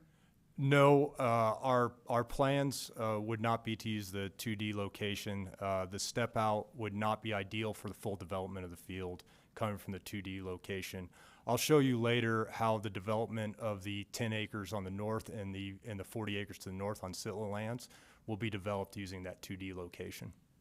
All right, let me turn back to Exhibit F. Would you just go in a little bit more from your understanding of the surface hindrances as well? Yes, I've been on the ground out there. I was in field management for drilling the 1332D as an asset manager for Bayless, and then under my supervision last year drilling the 2, which is the northern well. And This area was developed by the Ouray Park irrigation group, and the Brough Reservoir was dammed up. There is no access point. This is the farthest north access point and the closest that we could get to the Sittler lands and put a surface location. As you'll notice, on just to the south of the 2D location, that is the only flat spot in that 160 that we would use for development. We had to put that location there and then drill directionally to the east to get to the 2D location. There's a massive hillside and drainage all coming down to what you'll see right on the corner, that the dark area in that section line. That's a large natural drainage that fills Brough Reservoir.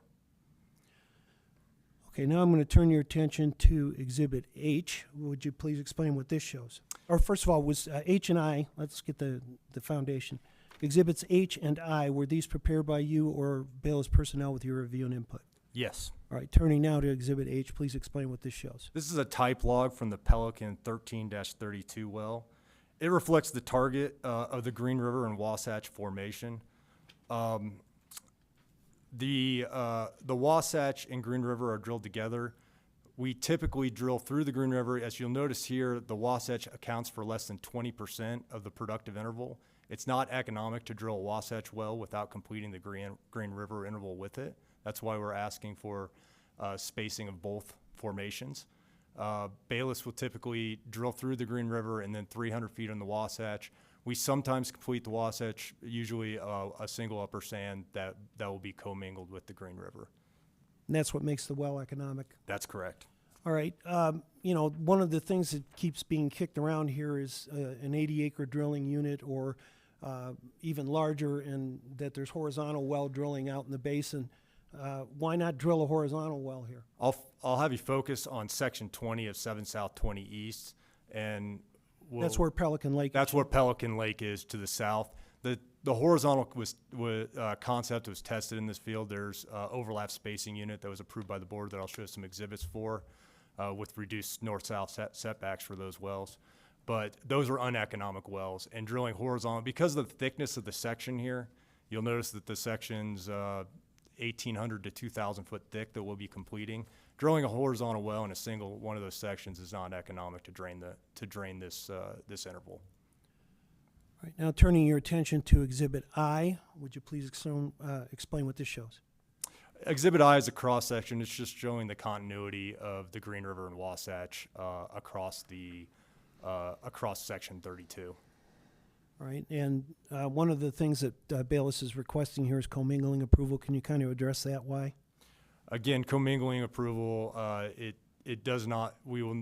It's not economic to drill the Wasatch by itself. We'll be drilling through the Green River into the Wasatch. This is done with all the wells in this field, and commingling is approved on a percentage basis of the completion or thickness of the production.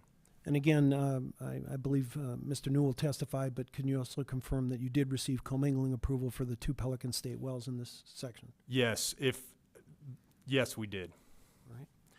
Now turning your attention to Exhibits J through N and Q, which are shown here. Would you please confirm that these were prepared by you or Bayless personnel with your review and input? Yes, they were. Okay, starting with Exhibit K, we're going to go a little bit out of order here too. Would you please explain what this shows? This was taken from Finley spacing hearing for wells nearby.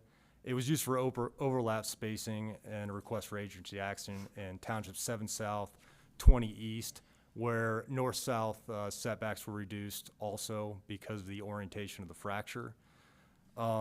This was produced by microseismic data that was obtained by Bill Barrett in Section 32 of 7 South 20 East. Of particular note here is the fracture orientation on the wellbore to the right is 73 degrees north of west. The north-south half length of the fracture is 91 feet, and the east-west is 297 feet. Offsetting the line by 50 foot to the north will put over 75% of the north-south fracture on state lands, and less than 25% on the fee lands to the south. And we'll get to that in a minute. Okay. Okay. Let's go to Exhibit L. Please explain what this shows and its significance to your calculations. Yeah. Exhibit L is a calculation from the type log of the offset well. It was used to calculate oil in place per section, and it'll be used in drainage calculations that I'll show here shortly. All right, and again, this was from the 13D well within the section, right? This was taken from the 628D, which is in just 3 miles south and 7 south, 20 east. I apologize. Okay, my bad. No worries.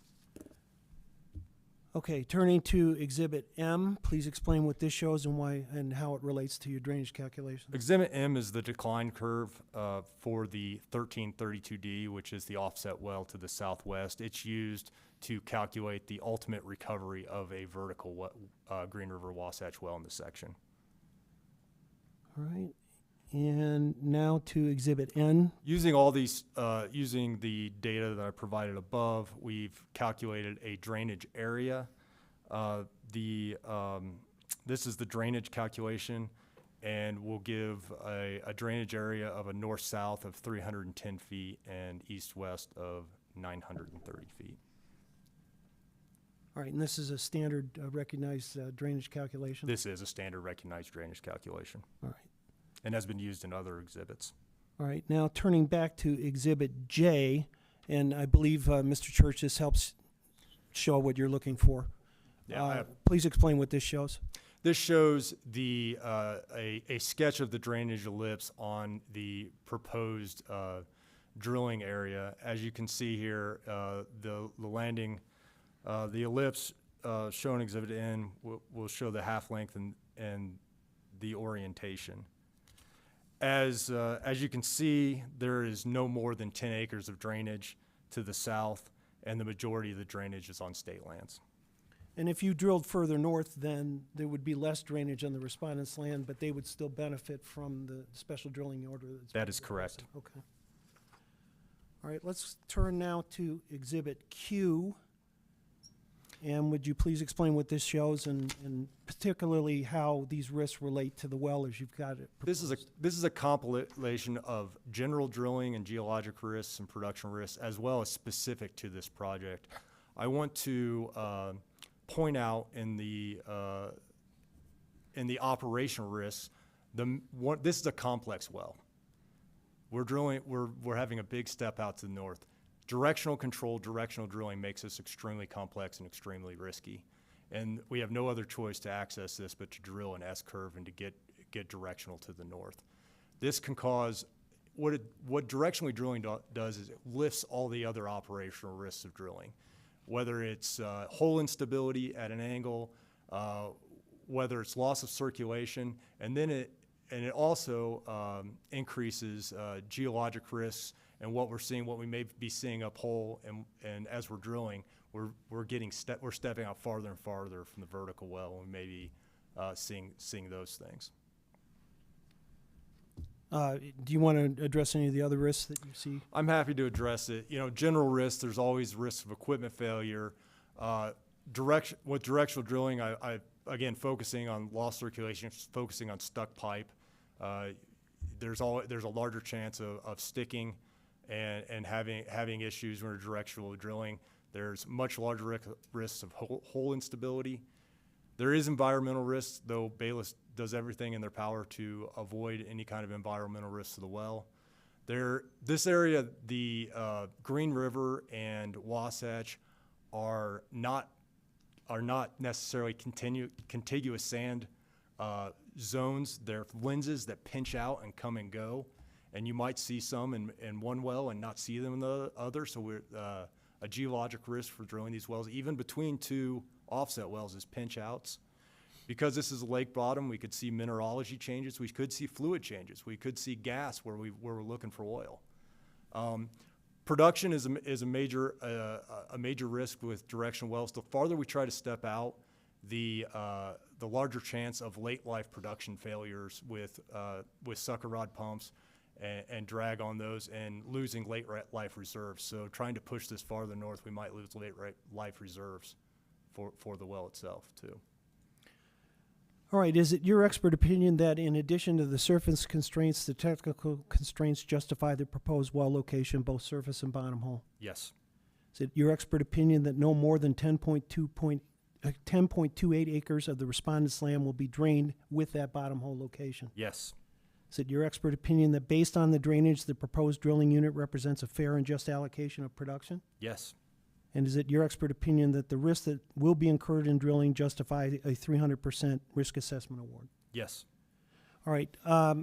Again, one of the things that the division raised and the respondents to a certain extent are what are the development operations, and I'm going to refer back to Exhibit J. The development plans, or how would you develop the northern 10 acres of the southeast northwest and the respondent's land, the extra 30 acres of the respondent's lands. Could you address that, please? If this well is successful, Bayless plans to drill a well in the southern portion of the northeast quarter of the northwest quarter with an exception location that will capture much of the north half, southeast quarter, northwest quarter as possible, or the 10 acres on the northern portion of this 40. And that's all under the state lease, right? Correct. So that the Sittler would get the 100% of the royalty. Correct. Anyways. Okay, in production. Okay, what about the respondent's land? Though Bayless has no rights to develop the respondent's land, Bayless will provide the respondents its written consent to an exception location so that they may independently develop the remaining offsetting 30-plus acres as they see fit. Okay, and one of the questions that has been kind of raised then is the pad that was shown. Would you be willing to allow the respondents or their operator a right-of-way to be able to utilize that pad? Bayless has negotiated with other operators and in many other cases has dual operations on single pads. Okay, so it's yes, possible that you would it's do possible we could do that, yes. All right, okay. If as is requested here, if there's just one well on the 80-acre drilling unit that's being requested or suggested, do you think that that one well is going to drain the 80 acres? It will not. All right, thank you. With that, that concludes my examination of Mr. Thomas. Thank you. Mr. Hunter? Thank you, Madam Chair. Mr. Thomas, I asked the same question of your colleague. You're not looking for a free ride down your own well, are you? No. All right. Let's take a look at exhibit. Actually, if I could get my laptop screen up on the board here. There we go. I've got just a little demonstrative matrix up here, and I was hoping you could help me out just to make sure that we're all on the same page as far as the... Objection. I haven't been provided a copy of this. This is merely demonstrative, summarizing the evidence that's already been testified to. I'd like to see it, and it's kind of hard to see it on the screen. I've got a physical copy. Justin can give you a physical copy if you All need. right. Will you provide? Okay. We can provide. Thank you. We can provide copies to. Probably have to make more copies though.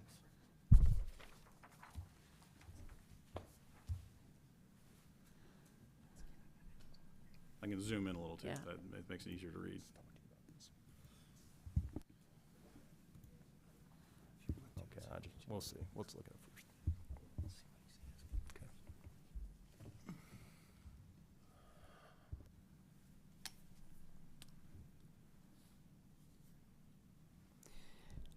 Mr. Hunter, could you make it slightly smaller so we can see the whole exhibit? Yes.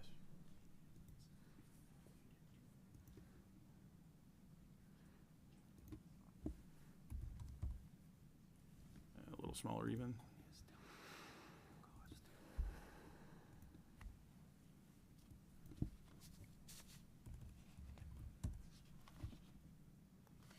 Thank you. It's most of it. There's just, Yeah, it cuts off that's the bottom fine. just a little bit.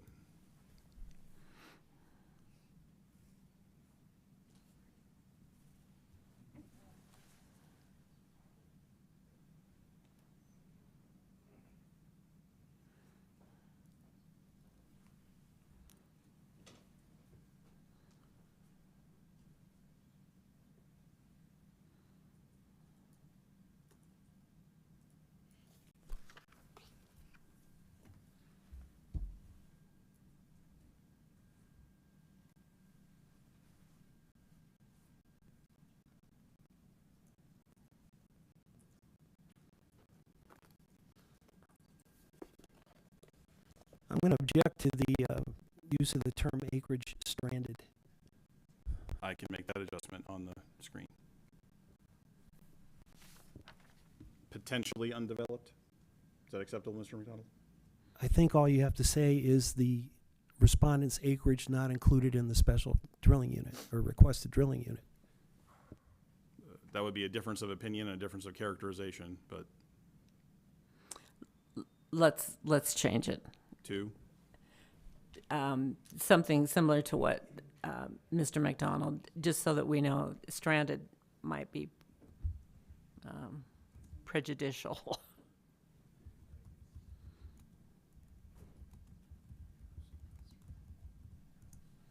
Thank you. Does that work? Okay.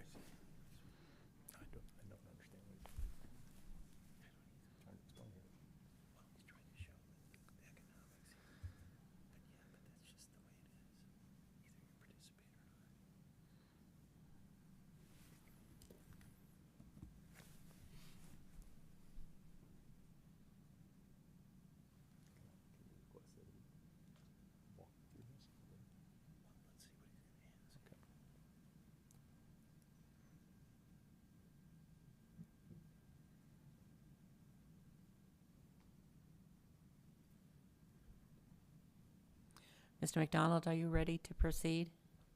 It's up to Mr. Hunter at this point. Oh, I was waiting for any additional objections. Oh, That was the only okay. Division, do you have any comments on this exhibit? Nope.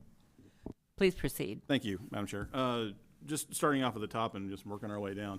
The request is for a offset 40-acre special drilling unit, split 75% for Bayless, 25% for the Harding. Is that right? That is correct. And our reply asked for a 50-50 split of 80 acres. Is that correct? To your understanding? Pleading speaks for itself. I'll take that as a yes. Our request also asked for a 2-well density on the 80 acres. Were you aware of that? I did not see that in your reply. Moving on. Then what we've got next is the risk penalty that was requested by Bayless is 300%. Correct. And we've countered with 150. Is that your understanding? No, you just said that it was inappropriate, or you didn't feel it was appropriate under the circumstances. Your colleague testified that the minimum statutory penalty is 150% according to the notice of opportunity to participate. Were you aware of that testimony? Yeah, and that's in the statute. I was asking Mr. Thomas. Were you aware of that testimony? Yes. Thank you. The Harding share of drilling under your proposal then would be 300% of their quarter, or they'd be responsible for 75% of the drilling costs with a non-consent penalty. Is that correct?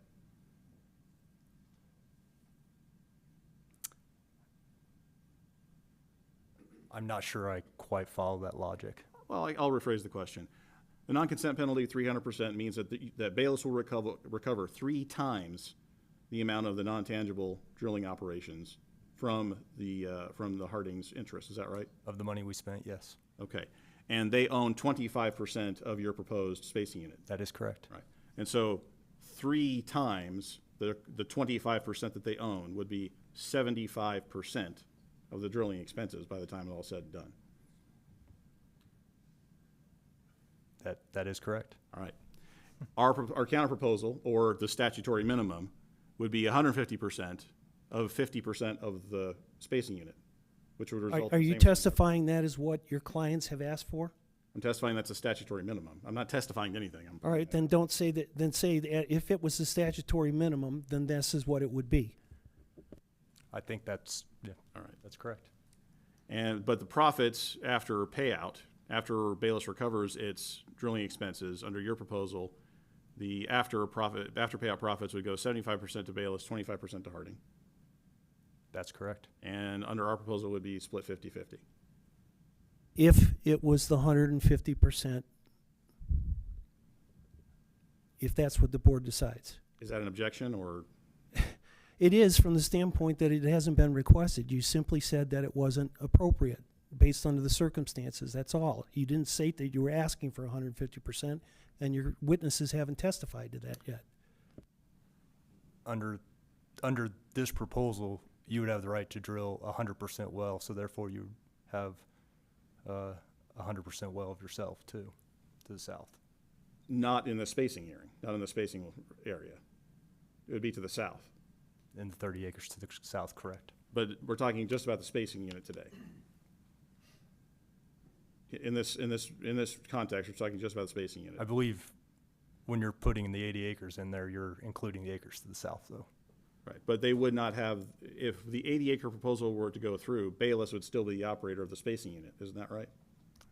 That hasn't been decided yet, and it would have to be agreed to by your client. I'm going to object to that in the way you're framing the question. All right, are you familiar with the, I'll rephrase, are you familiar with the operatorship rules in Utah?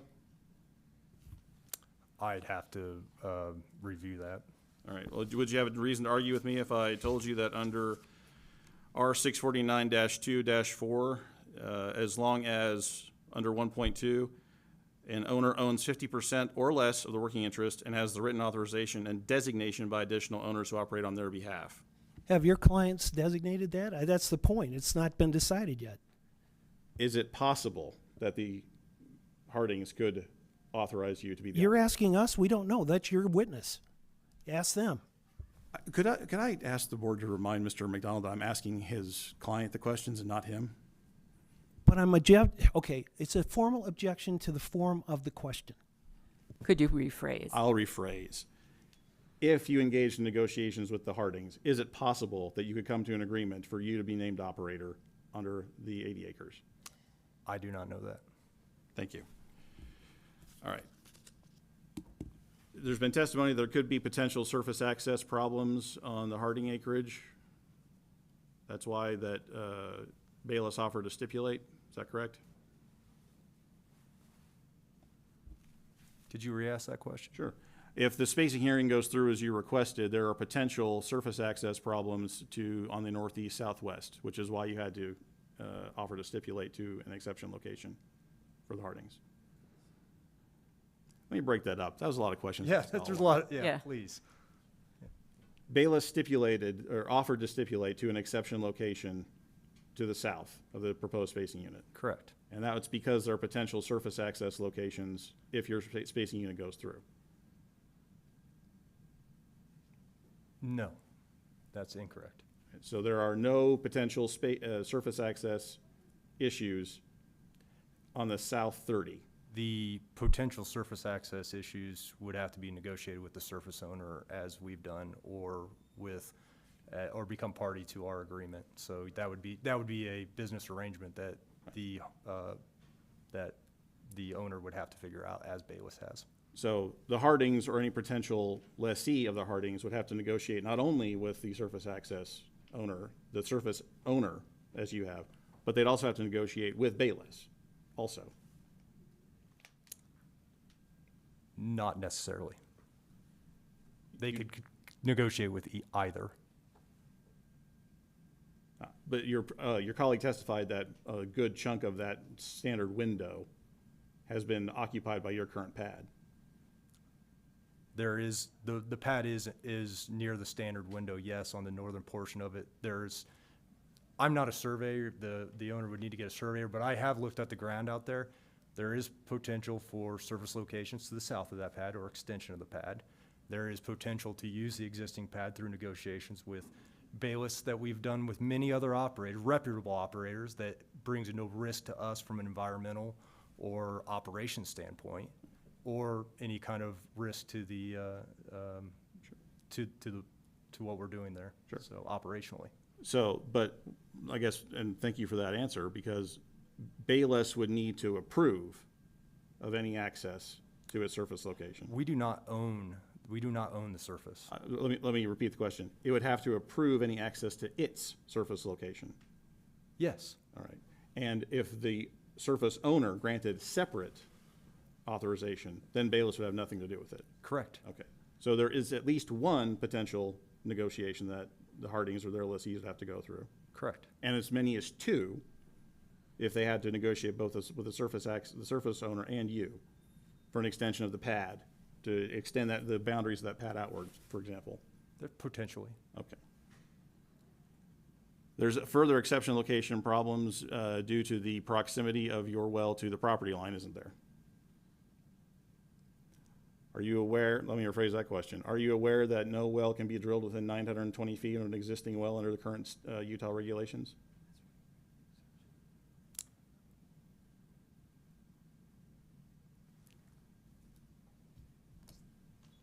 If you're not aware, that's okay. I'm not aware of that All right. stipulation, so. Are you aware that according to your exhibits that the well is 904 feet? The bottom hole location of your well is 904 feet from the surface location of your well. That sounds correct. I'll have to look at the directional plan, but that sounds approximately correct. And 904 feet is less than 920. Yes. All right. And so the bottom hole location of your proposed well is less than 920 feet from the surface location. The two wells would not be drilled on top of each other. Right. But but the arc of that 920 feet sweeps over a large portion of that area. If a vertical well was drilled here, common sense would put the location to the south of the well, and these are pumping wells, and therefore a 50-foot setback from the existing wells would be required so therefore you would be 920 foot away. Right.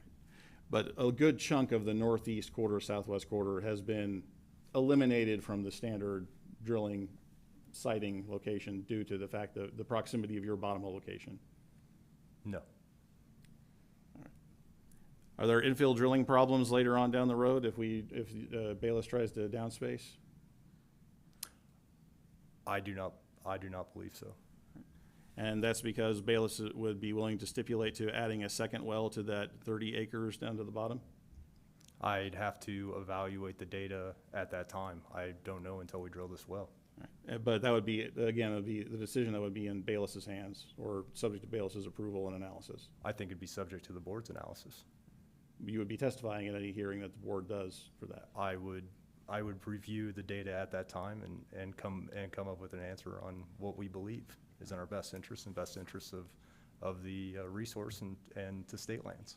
All right. And the reason that you testified, you testified the fact that there was a possibility of drainage problems with the well bottom hole placed so close to the property line between the state and the Hardings. Is that right?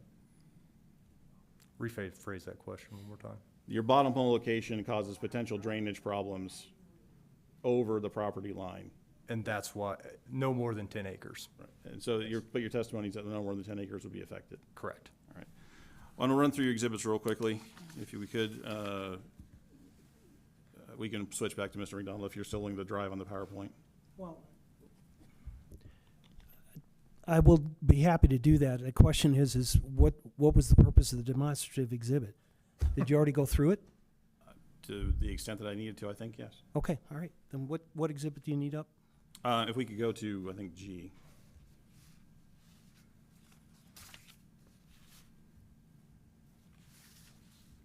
Which one do you want? First page, second page, next one.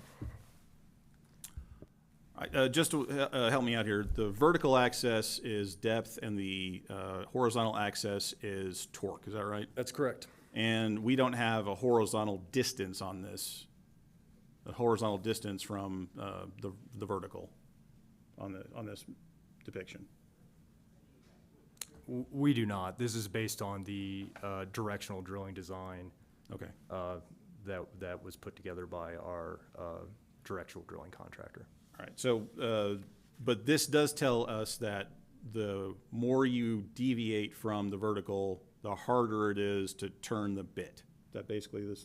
That's correct. That's exactly correct. And so there are some areas of there where you don't work any harder. I'm looking at, for example, between 4,000 and 6,000 feet, there's just a vertical blue line there. So as you look at this, so what happens with these wells is you have, when you're directionally drilling, you have slide portions where you're actually building the curve and then hold portions. So it's going to be linear across those hold portions. And then you have, as you see at just above our productive zone at 6,000 feet, you'll have a drop portion where torque will actually stay static, and then it'll build as we drill down. Sure. Yeah. And that is a good way to think of it, or maybe a rule of thumb, is that's kind of where you're turning back vertical for a little while. Correct. All right. And so it's not adding any additional power requirements or energy requirements to the Correct. drill. All Yep. And more deviation makes things harder. I mean, that was your previous slide, right? Deviation from the vertical, the more you do it, the harder it gets. That's, yes. All right. And so going at it from let's say a steeper angle is easier than going at a shallower angle if you're looking from deviation from the flat plane. I'd probably have to look at a diagram or what exactly you're saying there. Sure. I Well, can't we just can picture use it, your exhibits. Okay, We're looking at the first page of Exhibit G now. Mm-hmm. That is basically, I mean, it looks like a 45-degree angle down, but we know that that's not exactly right. This is a torque curve, not The reason that this is actually showing a J well, because you'd have just to get that reach and get out there, you'd have to continually be building across the entire interval. Right. There would be very little opportunity to turn it vertical for Correct. a while. Yeah. So you just have to go. So in order to get to the window at that point, we'd still be building. I believe there's testimony that that's way more expensive, requires a bigger rig. It cannot be drilled in this environment. It would not be drilled in this environment economically. And that the environment you're talking about is a financial environment. It's just too expensive. Correct. Okay. So by using a smaller rig, allowing you to take some vertical sections, it makes it financially possible to drill this well.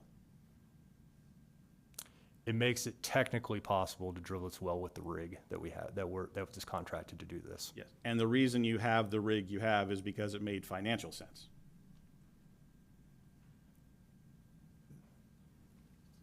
Correct. Yes. All right. It was the appropriate size rig for this project. Because if you went bigger, the well couldn't be drilled, I think was your testimony earlier. Yes. Thank you.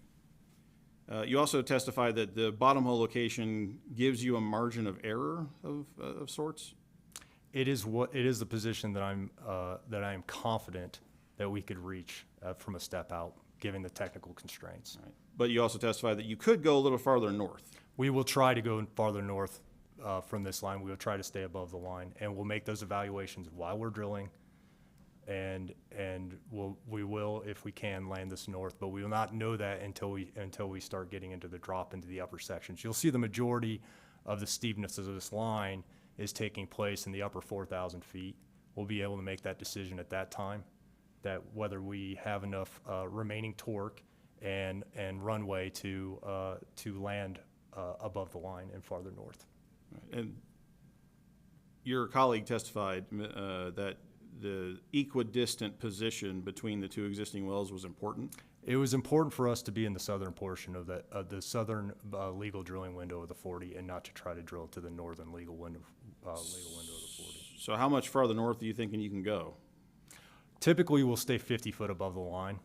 That'll be where we're sitting. So that would be a maximum. All right. So maybe I didn't ask the question properly. How much further north do you think the bottom hole could get? 50 feet. So rather than the current 60 feet from the property line, you might go to 110 feet. That's right. And then the fracture length will be 110 feet, and the fracture length is 91 feet, 100% of the fracture, and will be on state lands majority, and more than 75% of the drainage. Conversely, if you encounter difficulties or you don't keep above the torque curve, you might have to land a little shallower, right? That's always a possibility, correct. That's one of the risks. So the bottom hole could move a little south. I'm very confident that we will be able, given the bottom hole location as proposed, that we will reach it. Okay, but it could move a little south. I'm extremely confident that it will not. Given my experience out here and the wells that I have drilled and that I have planned, we have not landed short, and we will not.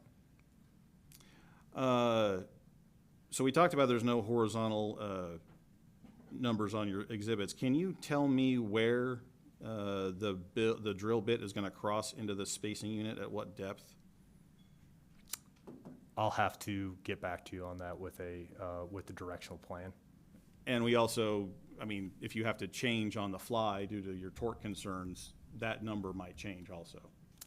This is a plan. This is a plan. We're very good at directionally drilling, but it is a plan. You've drilled 2 wells in the same section. You're very good at this.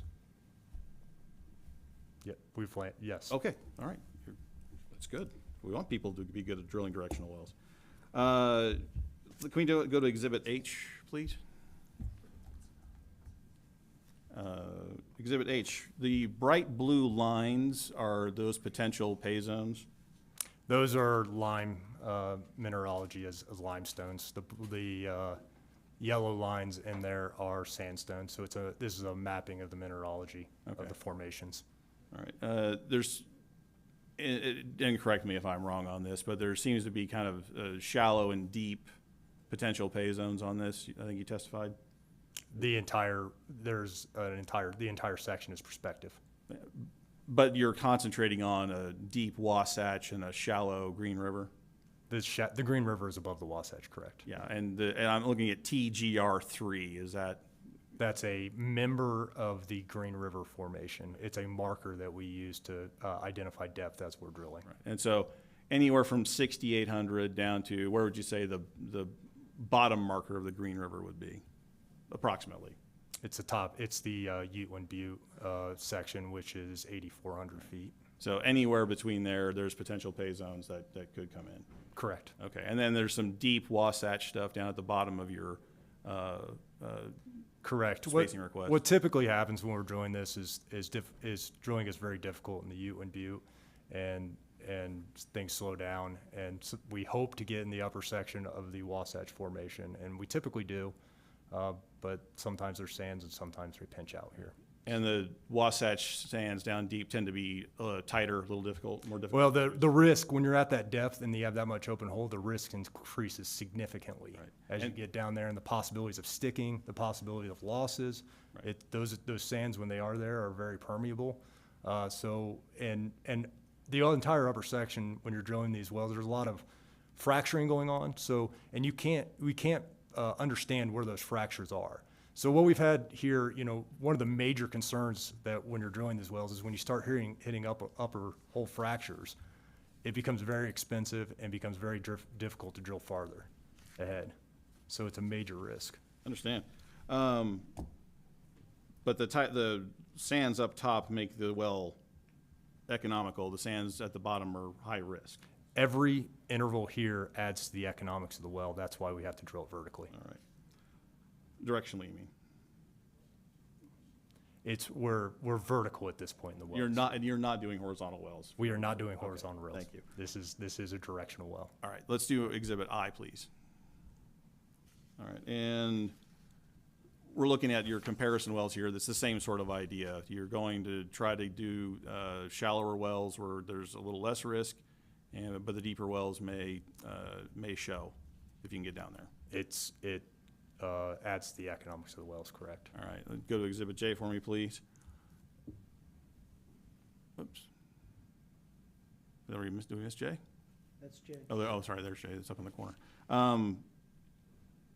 That bottom hole location is 60 feet from that line, right? Correct. And the distance, the vertical distance, the north-south distance of that 10.2 acres, that's 330 feet. Is that right? That's probably approximate, yes. That's a quarter. I mean, that's a quarter section. There was testimony that's irregular, but it's correct. About 300. It's approximately that. I have to go to the surveyors to get the exact distance of that. But it's about 400 feet then from your intended target location to the edge of the spaced section you're requesting. 60 plus 330? Yes, approximately. About 400 feet. All right. Yep. We go to Exhibit K. All right, this was taken from a previous hearing. Correct. All right, and this was the Finley presentation. Correct. That Finley presentation indicated a fracture orientation of 73 degrees north of west? Correct. I'm sorry, west of north. How far away was that well that they used for that? That's the spacing under Pelican Lake, so it's approximately 3 miles to the south. It's just and you'll see on a cross section this section is pretty consistent. Right. And this was used for reduced north-south setbacks by Finley. Right. And so, but you use that 73 degrees as your baseline for calculating your drainage over? For orientation, it's based on the closest microseismic out here, which is the best indication of fracture direction and length, is in section 32. Bayless is a non-operated interest owner in the well that the microseismic was conducted. It's in section 32 of 7 South 20 East. So you didn't conduct any microseismic survey on your directional wells? The microseismic surveys were directed on a well that Bayless participated in. Let me rephrase the question. You have 2 directional wells in section 32, right? We did not conduct that. This is widely accepted as the orientation. Well, it's widely accepted as the average orientation. It says so right there, average. Okay. So there could be a more northerly tilt to it? Matter of fact, from the data that I have, this is the orientation. This is the orientation that's used for north-south drilling in the basin and horizontals. This is the regional orientation of fracturing. But that doesn't mean every single fracture is oriented at 73 degrees. Does it? I do not know. Okay. Well, it's an average, so there's going to be some that are less and some that are more. Would that be correct? To get an average, that's how you do it, right? This was again, you saw earlier, a rose diagram was used, and this is the center of the rose diagram. So there is some on this well. This is an average on that well to find a center point. But there are other wells out there that could have slightly different orientations. This is going to be the average orientation for the wells. And some are going to be more and some are going to be less. Asked and answered. I don't think I ever got a yes or no answer to this question. You're answering your own question. Could we move along to your point, Mr. Hunter? Are you certain that the 73 degrees is what the fracture orientation is at the bottom of the proposed well? We're dealing with things completely outside of our control when we're drilling wells. I cannot be certain of anything. All right.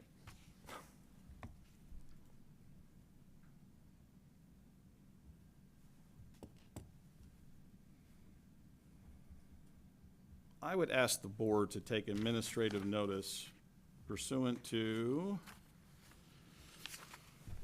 Utah Code annotated 63G-4-2061B4 of its previous exhibit, Exhibit K, and docket number 2017-008, cause number 139-143, which is referenced at the bottom of our current Exhibit K here.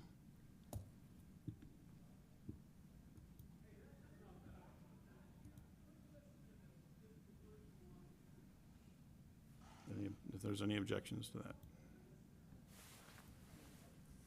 No, that's fine, as long as the board also takes notification of the blue asterisk on Exhibit K, Okay. which is in docket number 21010. Or cause number, 21010. So if the board's going to take administrative notice of the one, then they need to take administrative notice of the other.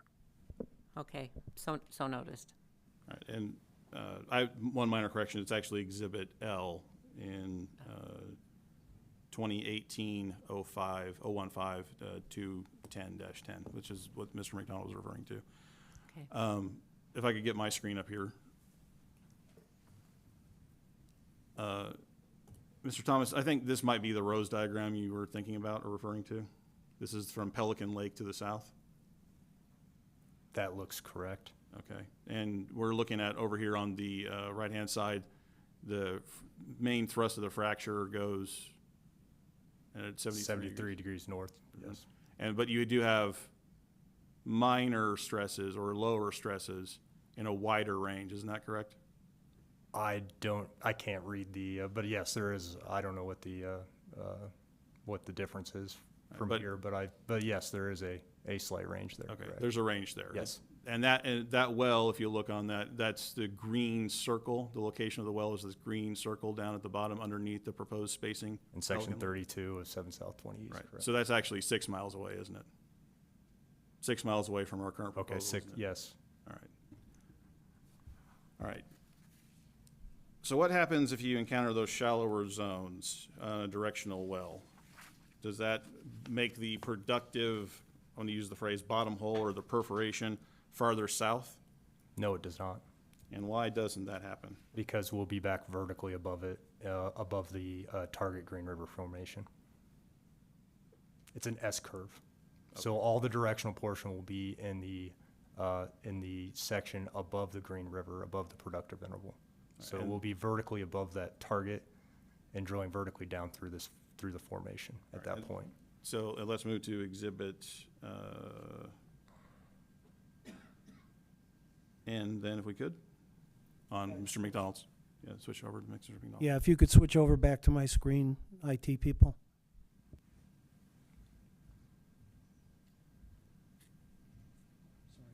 Oh, no, it's fine. You're helping me out a lot. Thank you, Fred.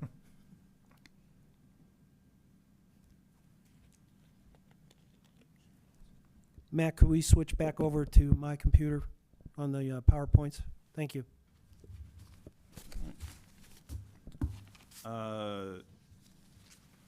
Thank you. All right, so this is an average draining pattern for the different stratigraphic targets, is that right? Yes. All right, so any one stratigraphic perforation or depth might have something a little different than this. Smaller or larger, yes. It's an average across the 2,000-foot interval. All right, and that with the average, like you said, could be smaller, could be larger, and that 600 feet of pay that you have here is coming from all the depths. Is that right? Correct. That's a calculation of oil in place across the entire interval from the log. Okay. Now, I think we've established in testimony that it's very unlikely that we're going to turn that oval sideways, right? It's not going to be 932 feet north-south. Correct. And 310 north east-west. Correct. It is somewhat likely, or even possible. Let's just say possible. It's possible that it's going to lay down like this, 932 feet long and 310 feet from top to bottom, given the 73 degrees. Somewhat possible. Somewhat possible. Yeah. It's also somewhat possible that maybe we'd see something as steep as a 45, maybe. I don't know You whether don't know. that's possible or not. Okay. So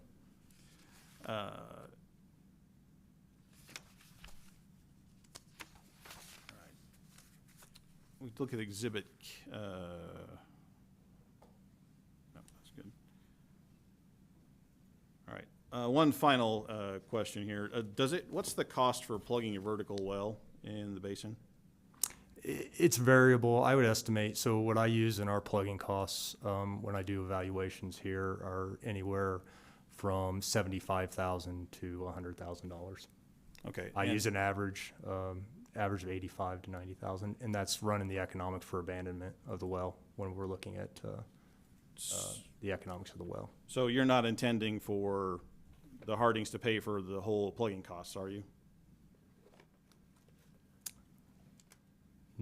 No, I am not. Okay. You want there to be pay the proportional share. Their proportional share. Correct. So you're not asking for the board to give $100,000 to order the Hardings to pay $100,000 for the plugging? No, I'm not. All right. There's some ambiguity in the wording of the document, so I want to make sure that No, it's no clear. worries. Okay. All right. No. So the proportionality of the drilling expenses and the well plugging costs apply both. Correct. Okay. All right. Just want to make sure that that was the case. One last slide. Let's look at Exhibit Q. All right. You've identified the risks of drilling the well into operational, geologic, and production factors. These factors are present in all oil and gas wells, isn't that right? These are, because of the complex nature of this well, these are, especially on the operational and production, all three items are escalated because of the complex. This is a complex well. I understand that, but these are the types of risks that every single oil and gas well bears, right? At some level, yes. At some percentage level, every single oil and gas well has some risk. Depending on the complexity, that risk increases and decreases. Your testimony, though, is that each of these factors is so much higher because it's directionally drilled. Each of these factors increases because it is directionally drilled. And you also testified that you're pretty good at drilling directional wells, right? So we have drilled directional wells. We have had failures. We have had all of these issues. These are issues that we've encountered in every single well that we've drilled on some level. And we know, and we've drilled, and the reason that we came up with this plan is because we've had some failures because of pushing farther to the north and drilling farther out directionally. And that's why we've said we cannot do this. It is not an economic project from a risk standpoint for Bayless. And so taking on, I'm going to use the term loosely, taking on a partner like the Hardings helps reduce your risk. No, our risk is still the same. Well, but you testified earlier that you can't drill to the legal location in the southeast quarter of the northwest quarter. It's not technically feasible to drill that location. So by taking on a partner like the Hardings, you turned it into a feasible project. The Hardings are not our partner. I'll let you, I understand. But by coming in before the board and asking to space the Hardings into your well to get the exception location, you've reduced your risk. I don't believe we have. I'm sorry, maybe I'll rephrase that again. Before taking on this spacing request and spacing the Hardings in, you weren't going to drill a well in the southeast quarter of the northwest quarter. It would not be, we cannot drill a well economically to the southeast quarter. But with this spacing request and bringing the Hardings in, you can.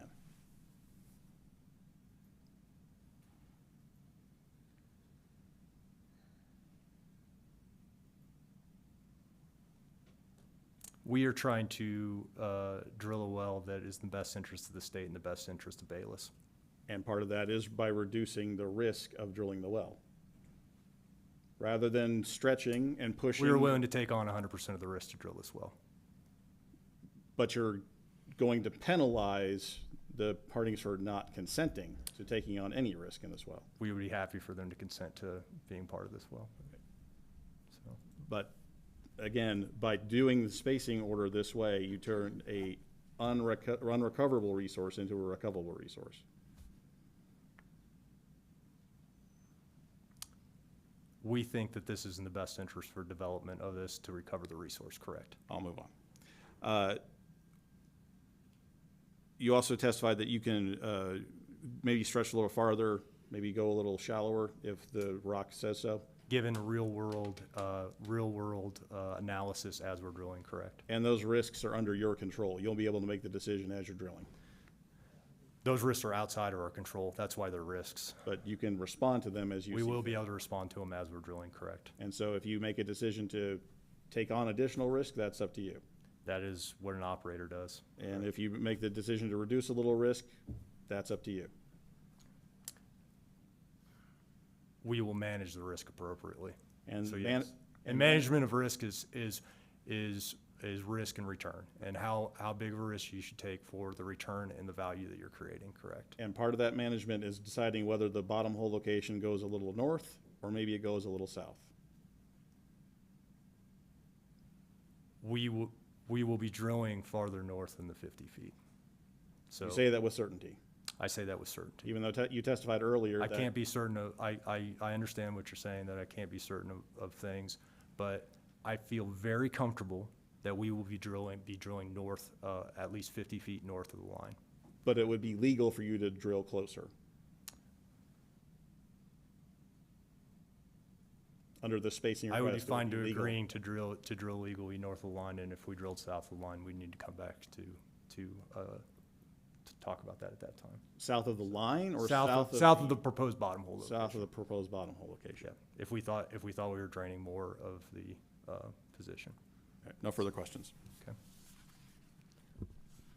Division, do you have questions? Yeah, we just have a couple questions to clarify the division's position in this request. Would it be possible to go to Exhibit N? Thank you. So this exhibit, you indicated this represents drainage of your proposed well. Is there a time factor on this drainage? This is the economic life of the well, correct? That's what we use for its economic ultimate recovery, if you saw in the previous. Okay. It's at what point the well will no longer be economic, and therefore there no longer be reserves. Okay, so would it be fair to say this would be the anticipated maximum drainage? Correct, maximum drainage. Okay, great, Correct. Thank you very much. With that in mind then, could we go to Exhibit J?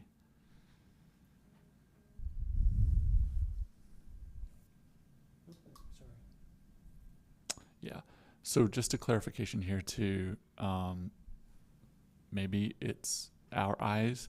Is the ellipse centered on The ellipse, bottom hole location? the ellipse is a sketch on the Okay. on the plan. So that's just more. It's of an a, interpretation. all right. Correct. And you talked about the maximum life. You have the 2 current Pelican wells. Have they paid out? Are they? Where are they in their life cycle right now? They're producing economically. Okay. And we would not be drilling this well between if we weren't making economic wells north and south. All right. And then lastly, you indicated as to the state lands and that those 10 acres that we had a concern with, that you would anticipate drilling a well in the southern portion of the northeast quarter, northwest quarter, to try to capture that resource there. Do you have an anticipated area where a well pad location would be for that well? We could use the 2D well pad for that. That is the only location to the north that we could reach that position from. Okay. All right, thank you. No further questions. Board, do you have questions? Mr. Church? Yes, Mr. Thomas, would you know offhand what the EUR is for the 2 Pelican State wells? Approximately 180,000 barrels is calculated. Okay, so you would anticipate a similar EUR for this well? Correct. So if you were not able to drill with a bigger rig, let me rephrase that. That would be stranded reserves or wasted reserves if you could not justify bringing a bigger rig in then. That is correct. Okay. On this exhibit that's up, words are good, pictures are better, Mr. McDonald. This goes to ownership. It was a matter, yes, it was simply a matter of order of the exhibits that we've presented, and I apologize for that. The ownership part we thought was fairly simple from the standpoint there's only 2 parties here. Yeah, let me be clear, surface and minerals. So the southeast to the northwest is Sitla land, Correct. and then the northeast of the southwest is the Harding land. Correct. Harding Minerals or Ouray Park Ouray surface. Park surface. Who has a surface? Ouray Park. Okay. Irrigation. That's what Mr. Newell testified that. Okay, Actually, both surface is owned by Ouray Park. okay, So, okay. and working with them to negotiate a optimal location for their operations and what they're trying to do out there as a surface owner, and meeting with them in the field to try to find an optimal location for drilling this 40 went to a big part of this. And so the Hardings own 100% of that stuff in the northwest to the south, the northeast to the southwest, 100% of the minerals. Correct. So, and you don't have that you don't have any part of that under lease. We do not. Okay, thank you. Board, do you have any further questions? Mr. Church? Just to help me clarify then, should this be granted, so the well to the north would be a spacing unit including the north half of the southeast of the northwest, and then the whole northeast of the northwest. So that would that would lump that part of both quarter sections together. If I could answer that, Mr. Church, from the standpoint that it's uniform ownership, it's all under Sitla's lease, so it wouldn't necessarily have to come in for a spacing unit because it's one lease, one owner. But the idea would be, as they've testified, is to try and drill to capture more of that 10 acres as well based on a location of a well. Okay, that clarifies that. And the Hardings do own that 40 acres, the south 40 acres, is that right?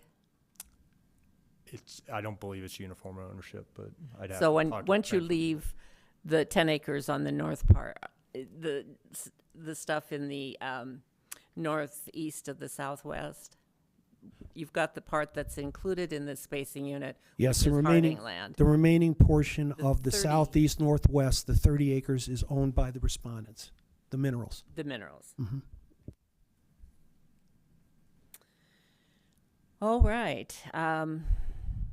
I guess we're back to you, Mr. McDonald. Yeah, just the conclusion of our presentation, Chief. I would move at this time for admission of Exhibits A through Q inclusive and Exhibit Z. Division? Yes, no objection. Seeing no, oh, I'm sorry, respondents? Mr. Hunter? No objection.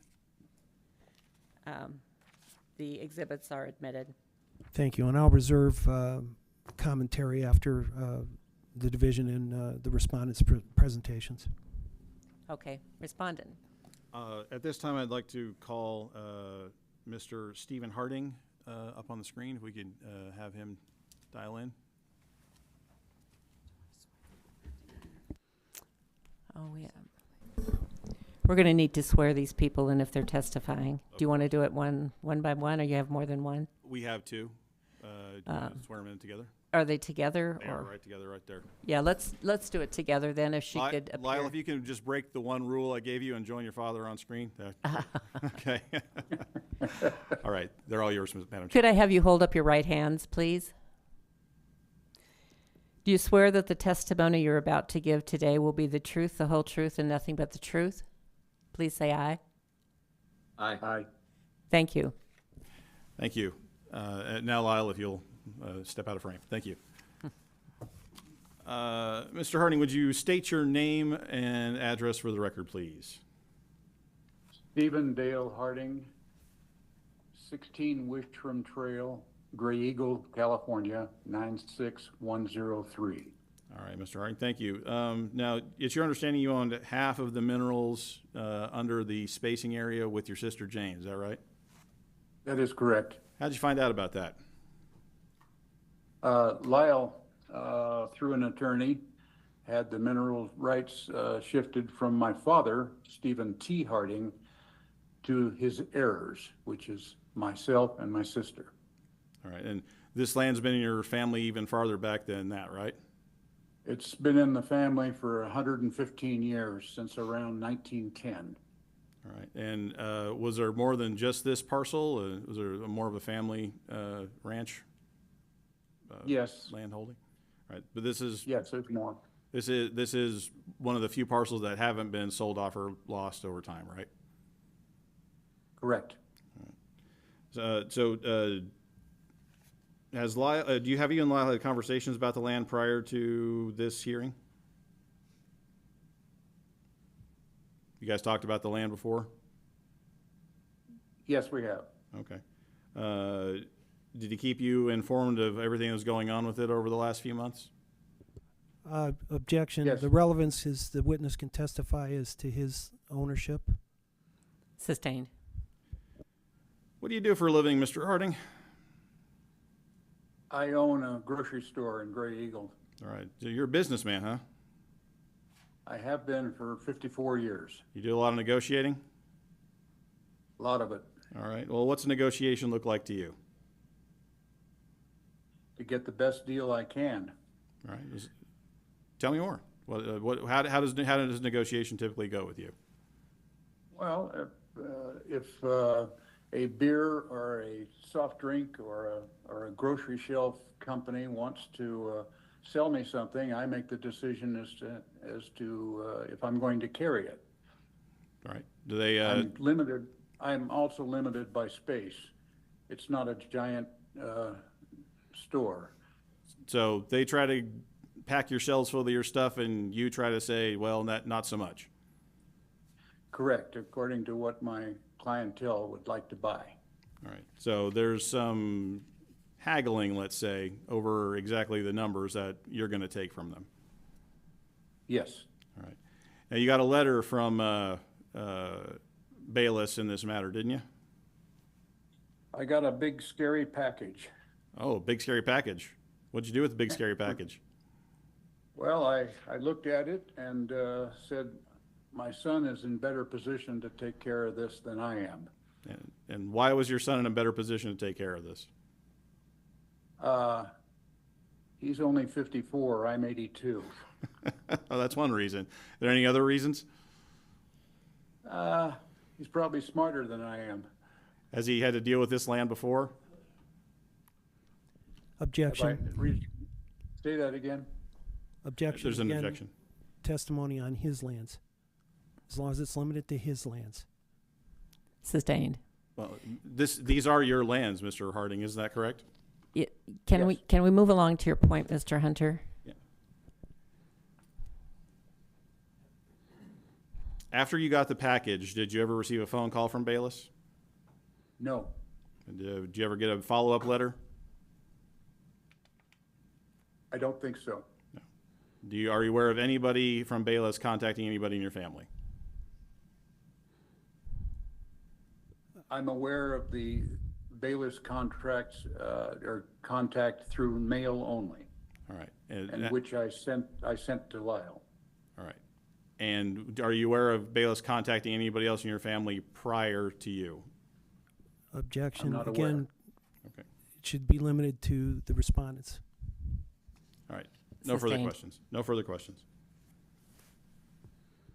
Mr. Harding, my name is Fred McDonald. I'm the counsel for Bayless. I'm going to ask you a few questions, if you don't mind. It's fine. All right, thank you.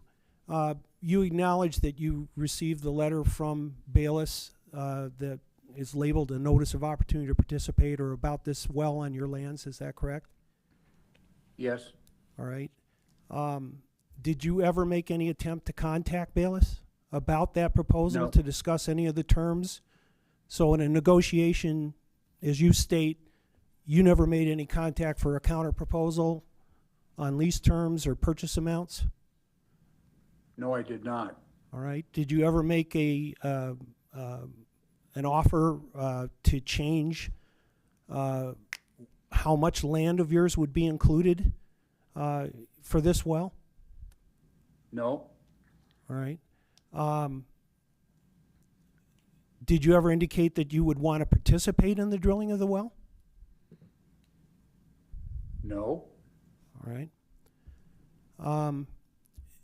Do you have any independent intentions to develop your minerals? would you restate that? in a Do you different way? intend, if you don't have a deal with Bayless, do you intend to develop your minerals underneath your land that you own there in that quarter section? No, All right, thank you. Did you retain oil and gas counsel when you received that notice, or did you already have counsel that knows about oil and gas? no, I sent the package to my son. All right, so you had no contact with counsel at all about your minerals? Correct. All right. Yeah, objection. That's attorney-client privilege. All I was asking is if there was contact. All right. That's all the questions I have, Mr. Harding. Thank you. Brief redirect on that. Mr. Harding, did you authorize Mr. Rammel to represent you in this? Did you sign a letter of engagement? Yes, All right. And Mr. Harding, why didn't you contact Bayless for all those reasons that Mr. McDonald said? Why didn't you do that? I left it in the hands of my son. So you left it in Lyle's hands, and he's the one that has the most knowledge about these matters. Absolutely. All right. Thank you. No further questions. Division, do you have any questions for this? No, the witness? division has no questions for Mr. Harding. Board? No questions from us. Let's proceed. All right. We'd like to call Mr. Lyle Harding to the stand, please. You guys can switch seats.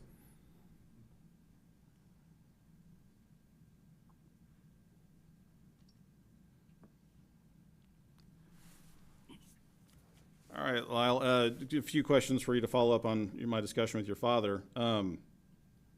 He got a big, scary package from Bayless, and he said he turned it over to you. Is that- Objection. He received a package. Witnesses' words were big, scary package. I'm just repeating what the testimony said. Let's move on.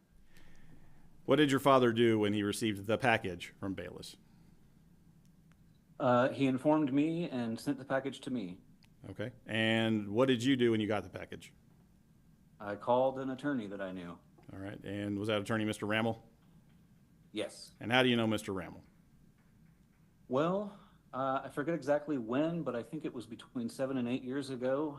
I hired Mr. Rammel to represent me on a different matter where I was the surface owner, but not the mineral owner and had to negotiate a surface use agreement for a well.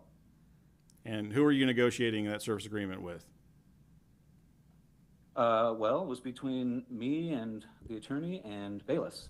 All right. And how did that negotiation go? Objection, again, relevance to the matter in hand Yeah. here.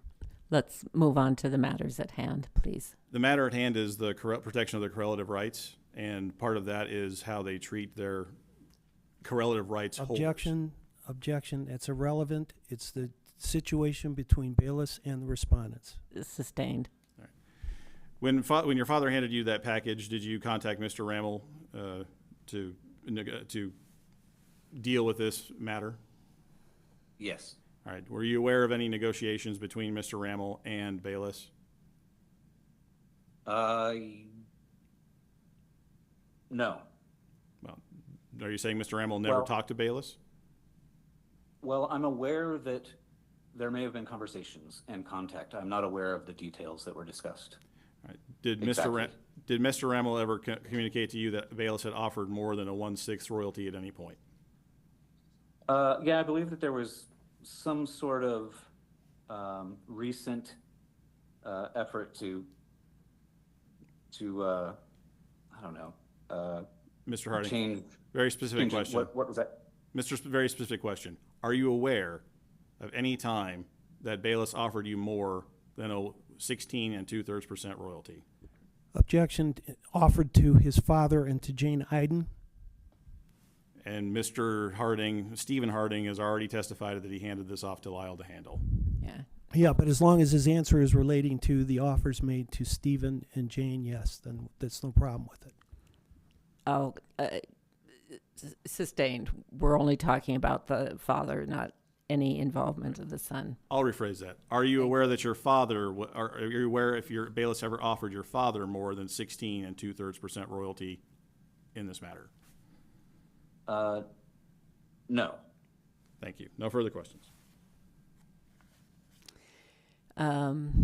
Ms. No questions. Division, do you have any questions for this witness? Mr. Harding, the letter that your father received indicate that if you do not respond to Bayless's request within 30 days, you would be considered a non-consenting party to the well they were proposing. Do you know what a non-consenting party is? At the slightest level, sure. Yes. Are you aware of penalties that can be imposed because you are non-consenting in a well? No. All right. No further questions. Board, do you have questions? Seeing none, let's proceed. No further witnesses, although I would like to reserve time for closing remarks. Okay. Back to you, Mr. McDonald. Oh, division, I'm sorry. Do you have any final thoughts? We always have thoughts. But just final ones, only final ones. Just final ones. Thank you. The division filed a response in this request purely because we are the regulatory arm and we permit these wells. These lands, as being testified to, are currently unspaced by a board order, which means they fall under statewide spacing. Statewide spacing allows a window that we've seen in every quarter. That's a legal location you can put a well. There's been a lot of conversation today about this unit that's being proposed and wells and participating and so forth. The division's concern right now is, as the request currently stands, if it were to be approved, there is no longer a legal location in the southeast quarter, northwest quarter. Sorry, I got to go back to my directions. Where the 10 acres of Sitla remains, or in the northeast quarter of the southwest quarter, where the remaining 30 acres of the Harding family remains. How those will be developed, the division doesn't have a stance on that. That's up to the parties, the mineral interest owners. from the division standpoint, though, we need some kind of regulatory certainty. There's been the proposal by Bayless that SITLA can apply for, they can have a location, they would still need a location exception. That should be clear. They can't just develop those lands, those 10 acres. And we just want, the division just wants clarity of how those lands would go forward. Are we creating a new 30-acre unit here? Are we creating a 50-acre unit to the north? That's where the division's concern is. The can could be kicked down the road, and when this arises, we could end up in front of you again. The division would just like clarity of how these lands that are not being developed will be developed when an order comes about in this request. Is there a legal location in the northeast of the northwest? I mean, could that be a 50-acre spacing unit? Or is there a well? Sure, a unit could be created there that is. There is no 50. existing well There's there. no existing unit that exists there, a board order that creates one. There is just still currently the statewide spacing, which is in the quarter section. But with that in mind too, I'd just like to remind the board that, you know, creation of units is governed 40-6-6. You can't have a unit that's smaller than the maximum area that can be drained, and units should be, that are created should be fair and reasonable. There's some guides that cover you, but that's the guidelines you guys have to create those units. And could you remind me again who owns the minerals in the southeast of the southwest? Do you know? Mr. Crandall, do you know? Why don't you have Mr. Newell? Or Mr. Crandall. I was close. And a reminder, Mr. Newell, you're under oath. Madam Chairman, would you please repeat the question? What's the mineral ownership in the southeast of the southwest? In the southeast of the southwest, according to the records we've reviewed, Mr. Lyle Harding owns the minerals underneath that quarter section. So does he owns both of those quarters? The northwest or the northeast of the southwest is owned by Stephen Harding and Jay Knighton. Okay. 50-50.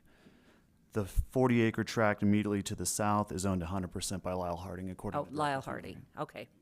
Thank you. Board, do we have any questions? For the division? Yeah. Madam Chair, at this point, I'd ask that Ms. Stephanie Barber Rentria from SITLA make a statement, since they are involved in this as well. Does she need to be sworn in? Is this I think she can just make a testimony or statement. just a I don't think she comment? has to be sworn in. Okay. Please come forward. Thank you, Madam Chair. Excuse me, Stephanie Barber Renteria, the Managing Director of the Energy and Minerals Program at State of Utah School and Institutional Trust Lands Administration. And for the record, we'd just like to say that we are in support of the request for agency action in this matter. Thank you. I think that comes to me then, Madam Chair. Yes, for back to you. Statement, and then Mr. Hunter has his opportunity. Right. and I'll have a closing shot, I think. Sounds good. Members of the board, you've heard good technical justification for the reason for this well. You've got expert witnesses that you recognize providing that justification. If they could drill to the middle, they would, and we wouldn't have to go through this. But what they're doing is they're going to the point that they think they can technically drill comfortably, and at that point, they're recognizing that there could be some drainage of the respondent's lands. They have to seek an exception location because of it being outside of the window, which they asked for, and there was no response. They then also made a proposal in accordance with the regulation of a notice of opportunity to participate to the respondents. You heard testimony. There was no response, period. They even hired Oil and Gas Council, who's aware of the regulations involved here. I recognize Mr. Rammel's credentials, and yet there was no answer within the time frame scheduled in the requirements. There was no counter proposal. There was no saying, well, we'll agree to participate if you make it an 80-acre drilling unit, which, of course, the logic there is they become from 25% to 50% responsible for the costs. They didn't respond. So we come to the board with this evidence. There's no rebutted expert testimony as to what's going on here. There's no denial that they didn't respond to the offer made. The time frame is very straightforward, that if they don't respond, they're non-consenting owners, and the terms of the joint operating agreement apply. There's really no dispute on that. The only question then becomes the non-consent penalty. And you've heard expert testimony from Mr. Thomas about the risks that are involved when you directionally drill here. As far as the idea of who bears the risk, Mr. Thomas is correct. Bayless still has 100% of the risk. They still do it because they're not putting out a dime with this. And there has been no proposal about other wells. If you buy what they say about the 80 acres, do you think that one well in an 80-acre drilling unit is going to drain that? That's even less. And so you talk about waste. If there's stranded lands, one well in an 80-acre drilling unit isn't even going to be involved. The other problem with that is Bayless has no rights to drill in that southern quarter section. They don't have any rights to that. That's entirely up to the Hardings of how they want to develop their minerals, whether they lease to somebody else, whether they want to drill or not. Now, when you grant an exception location, the regulations are very clear that the board can take whatever actions it deems necessary to offset any advantage to the party granted the exception location. You've heard testimony today. Bayless recognizes that. They will grant an exception location for the Hardings to put a well in their 30 acres if that's what they so desire to do. Their non-consent to this well indicates there's no indication they intend to develop that right now. They don't even want to participate in this well that's shown. In addition, Bayless has said they will negotiate in good faith and have done in the past if a reputable operator comes in and wants to drill a well for the Hardings, that they'll negotiate to use that well pad and allow them to do it. And as you just heard, Mr. Harding's son owns the minerals to the quarter section to the south. So presumably they can make arrangements there themselves as well.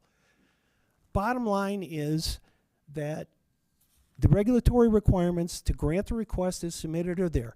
It's acknowledged that it's an unusual request for this well, but the circumstances that you heard today from the expert testimony is that this is justified to do this. Mr. Harding's, or the respondents' minerals, their correlative rights are protected here by including their 10 acres. Mr. Thomas testified to the fact that there wouldn't be any more drainage other than that land. And so what are correlative rights to be protected? It's your fair and reasonable share of production. This shows they're getting their reasonable share of production from that well if it is at that bottom hole location. If it goes further north, guess what? They benefit even more from that because they're getting a larger share of production allocation than necessarily the drainage of the well will be. So Bayless has done everything within their power to try and deal with this in a fair, equitable way in dealing with it. We've met the statutory and regulatory requirements for granting the request, and we would ask that the board grant the RAA as submitted. Thank you. Thank you. Respondents. Thank you, Madam Chair. A couple points of clarification. Our response to the request for agency action, paragraph 1, is to combine the southeast northwest and the northeast southwest of section 32, township 6 south, range 20 east, into a special drilling unit for the production of oil, gas, or hydrocarbons from the formations and depths specified in the RAA, allowing for no more than 2 wells to be drilled within it, and with the ownership of the special drilling unit to be apportioned 50-50. So our request does, in fact, basically 40-acre spacing, but in a rectangle containing 80 acres. 2 well density, 80 acres. So that was our request. Any other testimony or analysis to the contrary is incorrect. But beyond that clarification,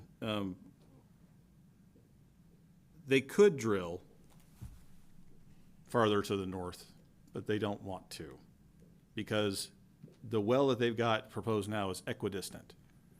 And even if they can go a little farther north, it's only by about 50 feet. and they can't go from anywhere else, and they can't go to anywhere else because of topographical constraints on the surface. The well is in the place it has to be because Bayless wants to put it there. And they can't do it without the Harding's acreage. Everything that they've done to this point is to mitigate their risk of drilling a well. A longer directional deviation, a longer lateral run, increases their risk to the point where either they get a bigger rig or they don't drill it. And if they get a bigger rig, the EUR won't support the payout. Taking on this strategy, taking on this maneuver, reduces their risks, which is fine.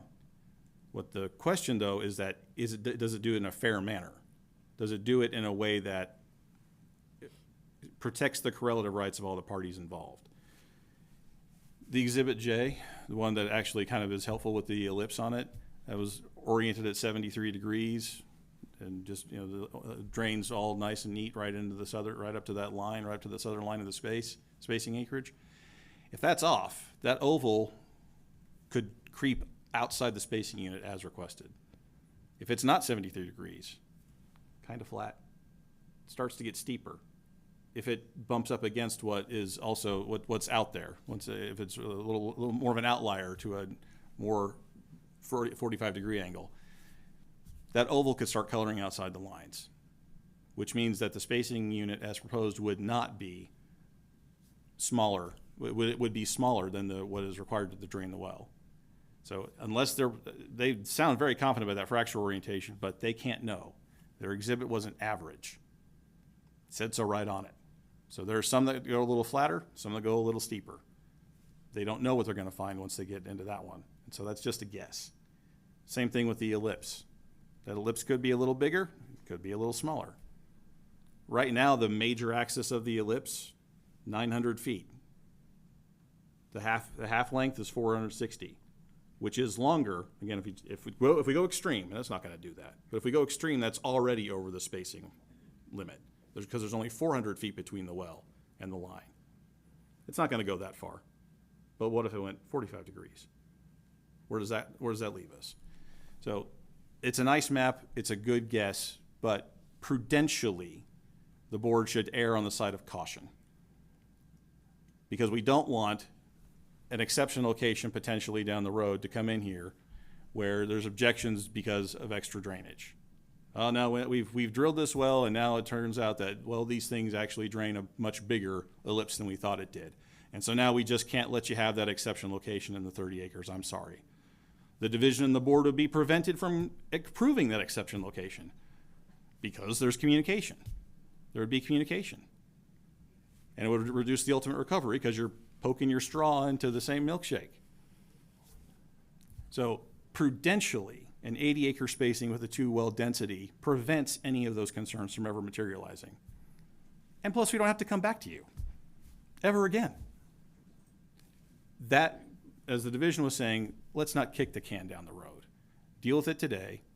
80-acre wells, 80-acre spacing, 2-well density. We're done with this. Mr. McDonald pointed out that we didn't put any rebuttal expert testimony on. We don't really have to. It's Mr. McDonald's request. He's asking to make exceptions for an exception location. He's asking for an oddly shaped and oddly placed spacing unit, not conforming to the 40-acre traditional quarter sections. It's his burden to carry. He needs the exceptions. He's got to carry that burden of proof. Also, I want to return to its comment by Mr. Thomas that they're willing to take all the risk, and Mr. McDonald accentuated that in his closing. They're willing to take on the risk, but no matter how we slice it, whether it's our request or their request, the Hardings are going to pay for 75% of whatever risk they decide to take. If they decide to push a little harder, try to get that bottom hole a little farther north, and something goes wrong, my clients are on the hook for it, 75%. 75% of those drilling costs are on them. If they decide to go a little farther south and increase the possibility or probability of drainage outside the spacing unit, oh, it's too much, we got to back off a little bit, we're going to land a little farther south. 75% of that cost is on my clients in any scenario that we do. So my clients are letting Bayless take those risks. Yeah, that's right, because an 82-year-old grocery store owner is not going to be in the oil and gas business. And we're already on the hook for 3/4 of it. But Bayless is in control, and they're very good at directional wells. None of the risks that they pointed out are any different than the 2 directional wells they've already drilled. The only difference is this time they're not paying for 3/4 of that risk. They got somebody else to foot that bill. So the only fair thing to do is to not penalize them 300%. Bayless isn't doing anything out of the ordinary from what they've already done. And plus they should have, or hopefully they have, and I think that they testified, they have learned from these things. They know what not to do. They've learned from their previous encounters. So this is a much lower risk well than maybe their other ones because they know better now. So there's no specific geological operational factors outside of the stuff they've already done before to justify the higher penalty. The people that are going to the spacing unit are not oil and gas companies. It's not like they evaluated this project and said, well, we want to deploy our capital elsewhere. That's not a thing. They're not going to be in the oil business. And if every person who had a big scary package, which was the testimony, big scary package in the mail, knew a lawyer, you could hear more of these stories more often. But they don't. Nobody knows a guy. So this is a rare opportunity for the board to look at a situation like this and say, look, we're thankful for Bayless for making good choices, for mitigating risks, and for prudentially operating wells. But it's also on the board to prudentially space those wells and look out for the correlative rights of the people that get dragged into this without knowing what to do, without having any experience or knowledge. And just keep in mind that this scenario plays out how many times, and you just don't see it because no one knows a guy. That's all for me. Thank you. Thank you. Division. You really want to hear from me again? I'll just remind the board that in the absence of an agreement to pull units, that the board is required to enter orders on terms and conditions that are just and reasonable. That's the statute. So just let you know, you have leeway to decide between these two parties' interests, but those decisions need to be just and reasonable. So we'd just like to leave that with you. Mr. Hunter, let me ask you, do the Hardings, are they aware that they will get a cost-free royalty from day one, from the first barrel of oil? That's correct, and they're aware of that. That was the thrust of my 16 2/3 question, being the statutory minimum. They are aware of that. Yeah. Yeah, so that they aren't going to owe anything out of their pocket on day one, and they're aware of that. Again, despite the way the question was phrased and the way the question was answered, Mr. Harding and I, and Mr. Harding and Mr. Rammel, both Mr. Hardings, and the four of us have had numerous discussions about the ramifications of this. Okay. Yeah. I think maybe they were a little confused about, again, I'm not going to go out there and drill any wells. I think that was more the answer that he was giving. Right. Board, do you have any questions? Oh, I'm sorry. Yeah, last opportunity. Usually it goes petitioner, then them, and then me. But the board likes to have input. If that's all right with the chair. I just want to answer a couple things that Mr. Hunter is talking about. Again, they're saying 80 acres with 2 wells. Well, that obligates Bayless to drill a well on their lands when Bayless has no rights to drill there. And when you talk about risk, and you kind of just hit on it here, Madam Chair, the risk is they get a cost-free royalty for all these wells and don't have to pay out a dime. There's no risk to them when they talk about that. The risk is assumed by the consenting parties. That's why you have a risk assessment penalty. And you've had nothing but technical and expert testimony today, which goes unrefuted. I would ask that the board, under these circumstances, it's fair to grant this thing. If and when the Hardings ever decide to lease or want to develop their own minerals, they've got the exception location, which is expressly in your regulation that you have the power to grant, to offset any advantage to the party that received the initial exception location. Bayless has already said, we'll grant them the exception location. We'll even negotiate with them to allow them to use an extension of our pad. So the protections are there, and the way that this was framed in the request is fair, and it's been justified by the testimony today by Bayless, and has not been refuted sufficiently by the respondents. So again, we ask that you please grant the request as submitted. Thank you. Thank you. Madam Chair, a brief surreply. I have 2 sentences. Okay. All right. Number one, our request does not obligate Bayless to do anything. They would have the opportunity to develop further lands.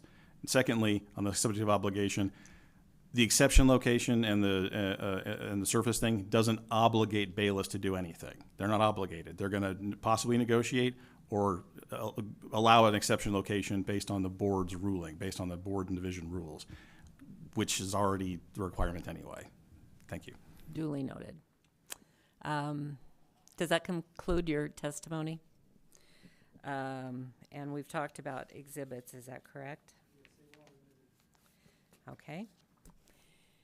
Well, board, it is almost lunchtime, and to be in conformance with Robert's rules, do I have a motion to go into deliberations? Yes, I move we deliberate. And a second? Second. Been moved and seconded, all in favor? Aye. We're going to go off the record until 1:30. We'll be back and start up then. Thank you for your patience. Take care.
1. Good afternoon, ladies and gentlemen. We are back on the record. I believe we have a motion in this matter we just finished. Yes, Madam Chair. I move that we approve the RRA with a 200% non-participating penalty. Do I have a second? All in favor, please say aye. Aye. Any opposed? Please note the motion carries. Thank you. Do you want me to prepare the Oh, order? if then, you would Madam prepare Chair? the order, Yes, and I'll make please. sure Mr. Hunter and Counsel for the Division and Board have it. Yes, please. Thank you. I'm going to backtrack here for just a second to talk about docket number 2025-034, cause number C0150025-NOV 0331. In the matter of Gentry Mountain Mining LLC's petition for review and request for temporary relief of notice of violation BC 0331-2025, Bear Canyon Mine, permit number C 1050025, Emery County, Utah. Please note that matter has been withdrawn.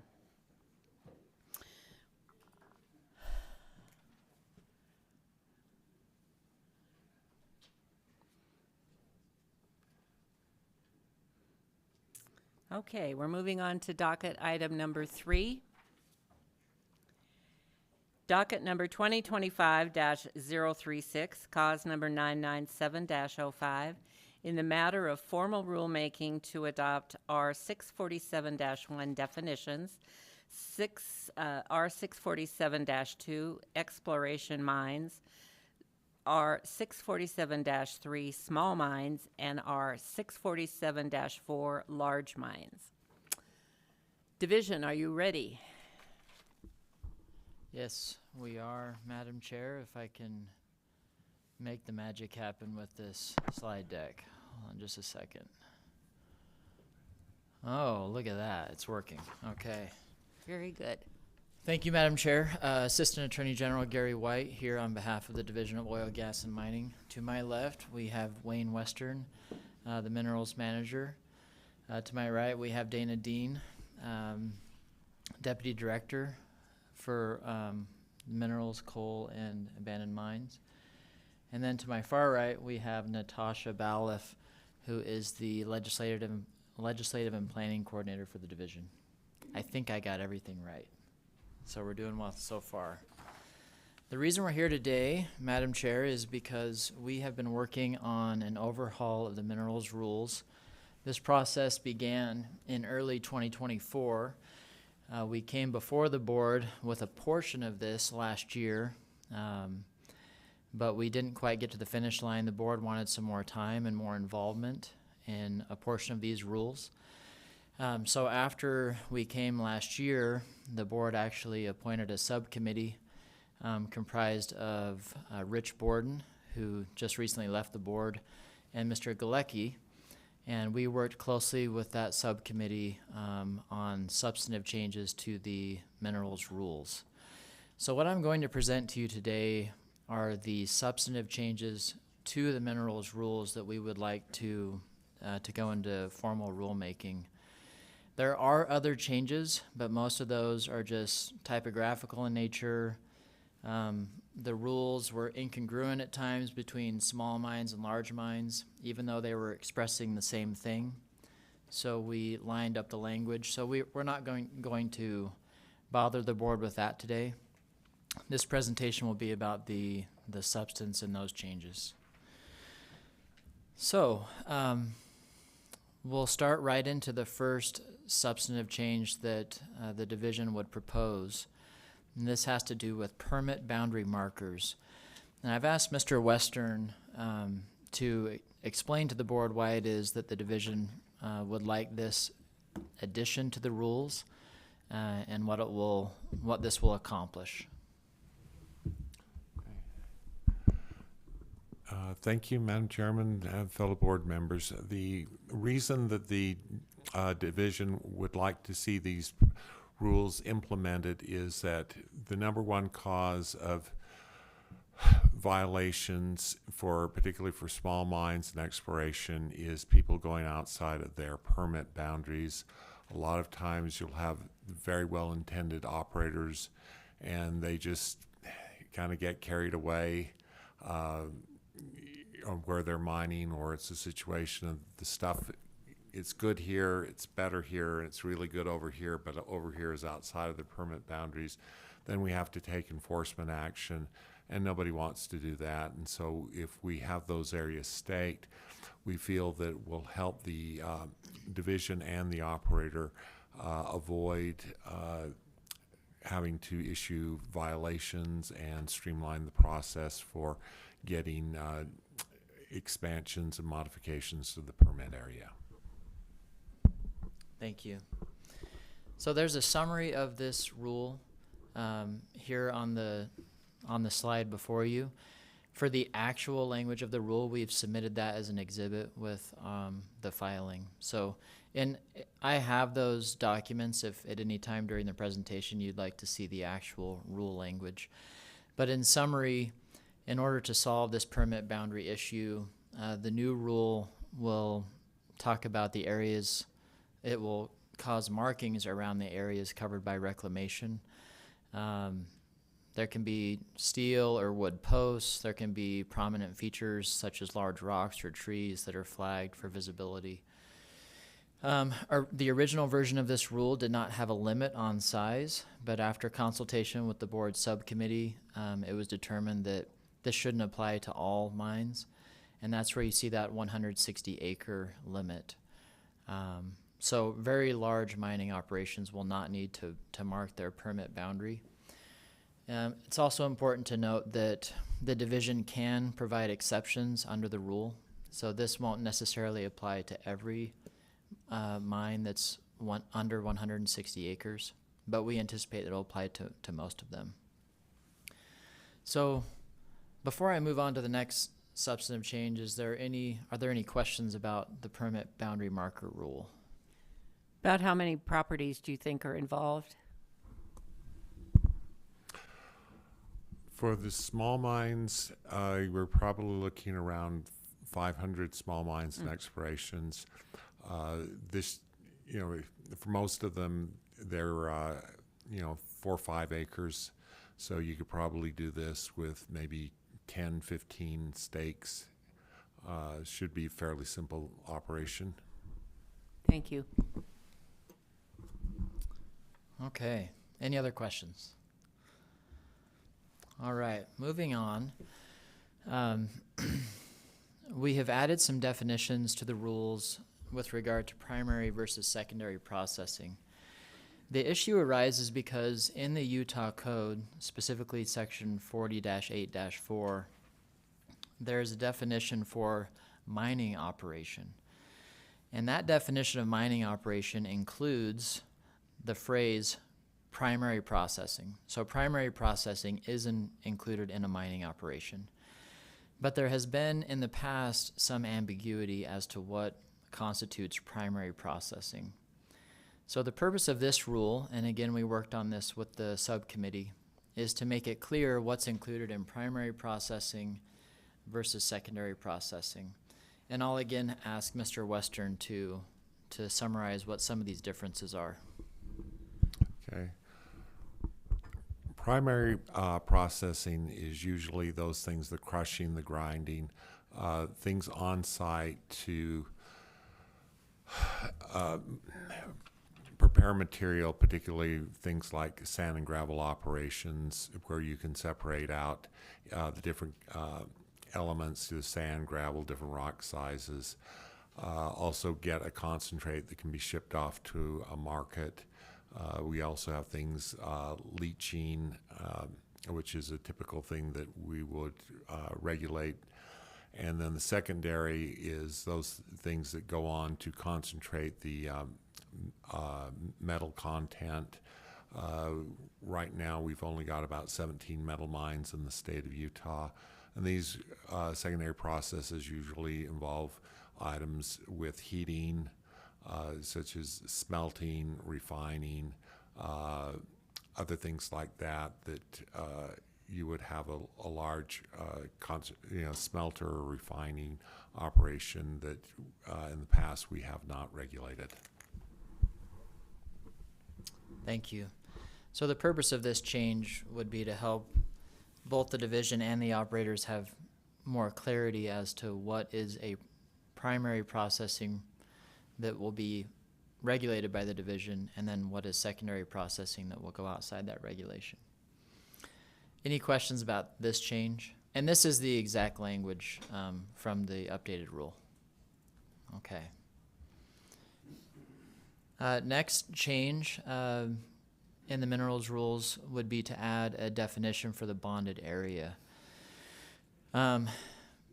Typically, the bonded area is going to be smaller than the permit area, but in the past there's been some ambiguity as to what the bonded area actually needs to be and what's included there. There's also been some difficulty understanding at times what that bonded area is. So this rule defines what the bonded area is, and it has some requirements for example, maps showing the areas that are bonded, that the dates that surety was posted for those areas, and if bond release has been achieved when that was approved by the division. So this is a smaller change, but will just provide some clarity. Any questions about this one? Okay. The next substantive change is to discuss cultural and historic resource requirements. There has long been a statute in the state of Utah regarding cultural and historic resources, what needs to be done to identify those, what takes place if something is discovered, but the statutory mandate has not been included in the rules. So we worked with the board subcommittee on this rule. We also worked with SHPO directly and the division archaeologists to craft this rule. So I won't go through every portion of this, but this rule, first of all, recognizes the statutory requirements. It also provides different levels of reporting or inventory that are required. So for example, the most intensive survey is a Class 3 inventory, and that will be done for most of the bonded area of a mining project. A Class 2 inventory is safer for the archaeologist, and that's done where there are slopes, greater slopes than 30 degrees. And then a Class 1 report is typically just a literature review for areas that have already been disturbed within the last 50 years. The draft rule carves out some exceptions. For example, no survey is required if the operator does not have legal access to a portion of the land. It talks about surveys required for future phases if they're going to be mining into a new area within the next 10 years. The rule outlines the procedure if something is discovered, something of historic or cultural significance, and also coordination with the State Historic Preservation Office. So, are there any questions about the cultural rule? Okay, very good. This one is fairly simple. I'll keep this brief, especially considering the remaining docket items today. This update to the rules is a mirror to the statute that was passed in 2024. If the board will remember, there was an updated statute regarding large mines. It's now codified at section 40-8-4. And that statute has requirements for filings, notices of intent, review, public notice, public comment, and timelines the division is bound by. So what was done here is simply that the statutory requirements were placed into the rule, and any rule-based language that was there previously that conflicted with that statutory mandate has been removed. So this is essentially so that if an operator's or a proposed operator is looking at the rules to see what they need to do, they'll be able to find that in the rules and in the statute. Then finally, the last substantive update is what we talked to the board about last year.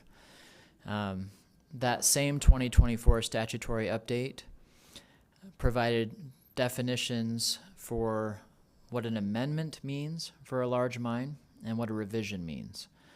And when we came before the board last year, we had crafted a rule, and the board wisely hit pause on that, and we talked with industry, and we met with the subcommittee, and we have now refined this rule. So the proposed rule now has similar definitions to what amendment and revision means, and it has a citation to this new rule that we've crafted. It's 647-4-119 paren 2.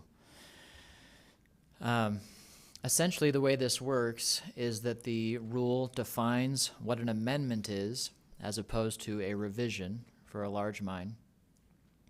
It talks about the review process, outlines the timeline for the division to respond to a revision or an amendment. And then the rule goes through what constitutes an amendment versus a revision. So when you see that heading there that talks about insignificant changes, these types of changes that are outlined in the rule will always be considered an amendment. And they, for example, won't require public comment. The second bullet point, or the last bullet point on this, significant changes, these types of changes will always be considered a revision and will always require public comment. But because not everything will fit into one of these two areas, there is a significance analysis provision. And this is when it's a little bit more in a gray area. And we worked with the board subcommittee to craft this language about material changes. So in essence, if an operator meets two of the criteria in the significance analysis, it will be considered a revision and the change will go out to public comment. So again, this is similar to what was presented last year to the board, but it's been fine-tuned based on the subcommittee's comments. Any questions about the revision versus amendment that we can answer for you? Okay. So as the board's aware, having dealt with this recently with other rulemaking, you have statutory authority to engage with rulemaking. Under the Administrative Rulemaking Act, these proposed rules should be filed with the Utah Office of Administrative Rules. Then the UOA, if I said that right, Natasha, the UOA will then publish the proposed rules in its bulletin, and then 30 days are allowed for public comment. At this point, I would like to turn it over to Natasha to outline for the board what kind of engagement and notification that the division has given to stakeholders. Yeah, last year there was a little bit of, you guys were curious who we had reached out to. So giving some dates, we reached out February 9th of 2024, April 9th of 2024, and then after the revisions we made, we reached out again on February 13th. And the group included contacts from the Utah Mining Association, the Critical Infrastructure Materials Coalition, SUA, Sierra Club, Trust Lands, and then we've also included that subcommittee of board members, and we never got any responses from it. There was also a notice of hearing that was published in the Salt Lake Tribune on June 1st, and again, we haven't heard anything from that. So when we do formal rulemaking, we may have comments come up, but we try to address those beforehand and haven't heard anything, so I'm not sure if we'll receive anything in the formal process. Thank you. So in summary, our request would be that the board take appropriate action for the formal rulemaking by directing the division to file the proposed rules with the UOA and setting the effective date, assuming that there's no negative public comments requiring an additional hearing, setting the effective date for August 27th, 2025. And that would conclude our presentation unless there's additional questions. Or do you have any questions on this or concerns if they were to go formal rulemaking? I think we're ready for this to go ahead. Madam Chair, your mic is muted. Of course. I could hear you. I don't think, I just asked Paula, she didn't think it required a motion. Is that, yeah, I mean, we can do that.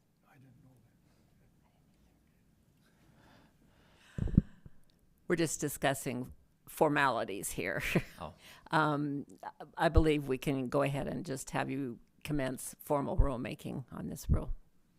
Thank you, Madam Chair. The division will get these proposed rules filed, and we will report back based on the public comment period. We plan to do that in August at the board hearing then. Thank you. Appreciate all your hard work. All right. We are now moving on to item number 4. Docket number 2025-037, cause number 997-06, in the matter of establishing fees to pay costs for carbon sequestration activities for the UIC Class 6 program authorized under Section 40-11. Good afternoon, gentlemen. Hello again. Assistant Attorney General Andrew Haynes on behalf of the Division of Oil, Gas, and Mining. Members of the board, we're here today because under Utah Code 40-11, the Geologic Storage Act, the board is required to establish fees to pay the cost to operate the UIC Class 6 program. We were here last month to commence formal rulemaking on those rules. Now we're here this month to begin establishment of the fees that will help run the program. Those fees, they're to be established according to statute 63J-1-504 is the way we establish fees. As part of the process, the board is required to present each proposed fee at a public hearing and then increase, decrease, or affirm each proposed fee based on the results of the public hearing. So today we're here to satisfy the public hearing requirement of the fee-making process. I'm joined today by Division UIC Manager Richard Powell, and he's here to present to the board the proposed fees, which were also attached as Exhibit 1 to the NAA that was filed. At the conclusion of Mr. Powell's presentation, the division would ask that the board affirm these fees so the division can submit them to the legislature as part of the statutorily required approval process. And with that, I'll turn the rest of the time over to Mr. Powell. Thank you for the opportunity to present this. What I will do today is give you a brief overview of how these fees were determined to operate the Class 6 program. As a reminder, this we were here last month. I was here and I presented the rule. This slide is just a kind of an update of our progress there as a reminder. As we move through this process and implement this program, we need to establish a fee schedule. This is a little bit different in this program. All of our other oil and gas activities are funded through the tax on the production. Our Utah Statute 40-11 very clearly mandates that the Class 6, the UIC Class 6 carbon sequestration program is to be funded through fees. So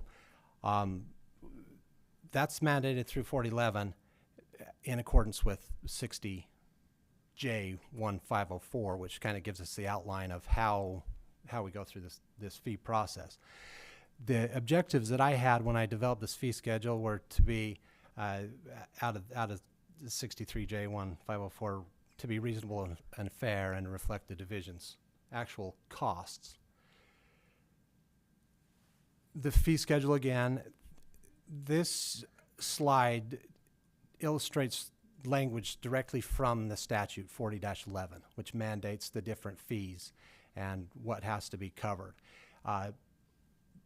Briefly, it boils down to applicants, operators have to pay a fee in order to cover our division costs. That ends up being broken down into 4 areas. So first, the permitting process. An application, when we are receiving an application, there's going to be a lot of work that goes into a technical review, computational modeling review. The area of review on these carbon sequestration wells can be pretty complex. It's based on rates, pressures, and so and it can be very variable based on the geologic information that we have. So quite a detailed review process on that. But the next aspect that we've got to cover is the regulatory burdens. We, as a division, there'll be construction, cement, testing, step rate tests, mechanical integrity tests, and these sort of things that the division will spend time witnessing in the field. So that's another part of the cost there.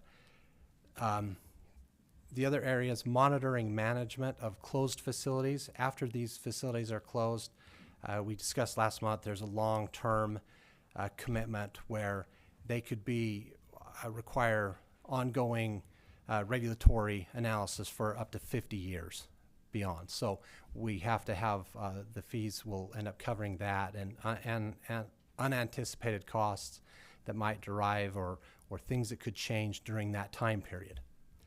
And then administering the fund.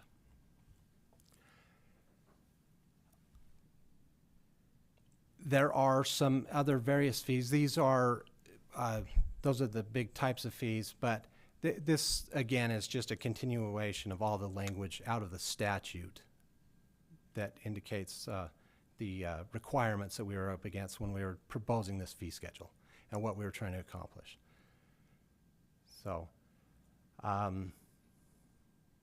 the per ton fee, that's a very important part of it. Like I said, that's mandated by 40-11. One of the issues with let me go back to that one. One of the issues with some of the per ton fees is that we can only collect a per ton fee from a well that's actively injecting. And so when a well is not injecting and if it sits for a long period of time, we would of course not be able to, there would be no fee coming in from that. So when putting these fees together, I worked quite closely and had a lot of communication with other states that have primacy already. So I went back and forth a lot with North Dakota, Wyoming, and Louisiana. At the time when this was kind of put together, those were the only 3 states in the nation that have primacy over Class 6 injection wells. Since then, West Virginia has joined. I didn't talk with them a lot because their primacy is just pretty recent. But I worked a lot with them to determine what their experience had been and the amount of time that they took for the various tasks in that. And then I coupled that with a lot of communication inside of our division and then my experience with the division and how much time different tasks take, the field inspections, the review times. Class 6 is a little different. It's quite complicated. Some of the rule is 43 pages long, and so there's a lot there. But the basic point is that we based these fees on the data that we got from these other states and worked quite closely there, and a little bit of information from the EPA too. These are the basic fees. I broke this down into 5 different fee categories. And so number 1 is the application fee. $115,000, and that includes one well. Additional wells would be an additional $25,000 per well.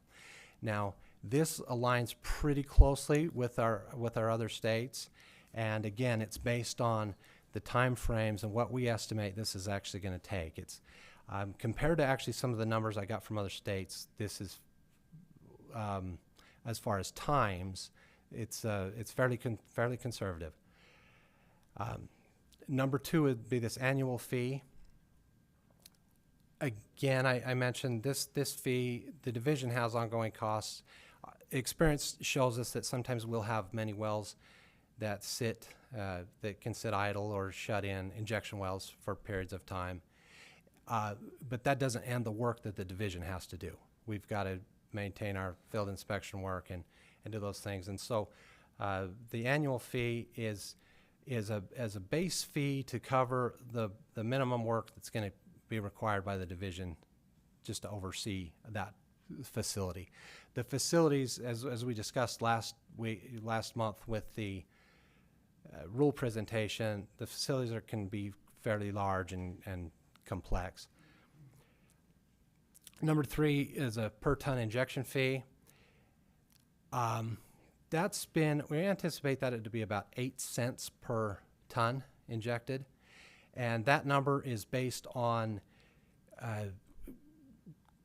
comparison to other states, Wyoming and North Dakota in particular, and proposals that I've received from interested operators here, where we've based on the anticipated injection volumes that they have proposed or think that they might do. And so that fee is kind of balanced to help us keep an account that will help cover that 50 years of post-closure monitoring that we're required to do. And then number four, that is a fee to cover the division costs to determine the amount of CO2. Now, most of this is going to be determined because we require record keeping, and we require reporting of volumes and pressures to be submitted to the division. And so I don't anticipate that fee, that it probably won't even be collected, but it's there, and it's provided for in the 40-11 statute. So it's there, and the provision is there. We can use it. If it was to be used, it would be charged at an hourly rate. But again, through our reporting requirements, I don't believe that will be needed. 5-year permit renew fee. Again, this is a mandate from the rule. Our rule, as we discussed last week, has to be as stringent as the Code of Federal Regulation rules on these UIC programs. One of those mandates in that is a 5-year permit renew fee. So that is what that cost is for. And finally, number 6, the geophysical test wells. That fee is in line. I consulted with the permitting staff, and so that number is in line with what it would cost if in the oil and gas side a strat well was assessed a fee of about as far as the inspection time that we would be required and so on. So those are the 6 fees that we're proposing, and a very brief description of how those were determined. So if you have any other questions, I'd be happy to answer them. So if we approve these fees, what's the next step? What do you do with that information? Just prepare a schedule that goes in with your permit or application, I guess? No, so these fees are separate. These are fees, they'd get approved by the legislature. So we would submit them on behalf of the board. And then as they went through the review process, they would either approve or ask to be amended. But this is the starting point for the fees. But confusion is understandable. We don't do fees. So this is new for us too. Okay. The mining side does it, oil and gas does not. Mr. Church. So it raised a question with me when you said these UIC 6 wells could be shut in for an extended period of time and there would be no fees. Suppose there was some reason that an operator decided not to use an injection well that they'd already drilled and they were using other wells. Isn't there an inspection requirement for the division on the integrity of the wells over a period of time? If it were shut in for years, and it brings back the fact, is it covered under a bonding rule? I know it's not related to fees. Yeah, so there are pretty robust requirements written inside of the 644 rule that we presented last month, as far as for inspections and on long-term monitoring, routine monitoring. These wells actually require continual monitoring of mechanical integrity. We also have provisions for if the well is shut in for an extended period of time, that it must be plugged and abandoned. So those are taken care of. And then the other thing about, as far as the bonding is included inside of that rule. So it's different than the bonding for the oil and gas wells. It's actually included right in our 644. And again, that's actually one of those areas too where we had to meet the stringency requirements of EPA or the Code of Federal Regulations. Mr. James. So you mentioned the 8 cents per ton injection fee. Do you have an average cost of what that would be for an operation? Well, some of these wells, some projects anticipate 350 million tons, total volume, up to much greater than that.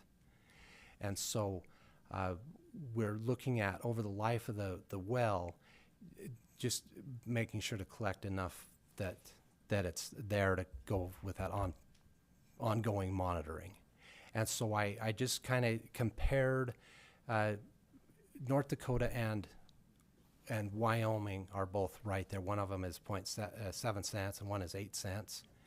And so I elected for the 8 cents, and just putting it in the numbers, it made reasonable sense. The dollar amounts that we would end up with if that well was active for several years. If they meet their, but there's so many unknowns we don't know. And then back to Mr. Church's comment, just experience tells us that we don't know. You might drill a well, it might be active for a while, and then for whatever reason, market factors change or things, and then it sits there. And so. Okay, thank you. And this is for wells just on state lands, of course. If it's on the BLM or if it's on federal ground, it doesn't apply.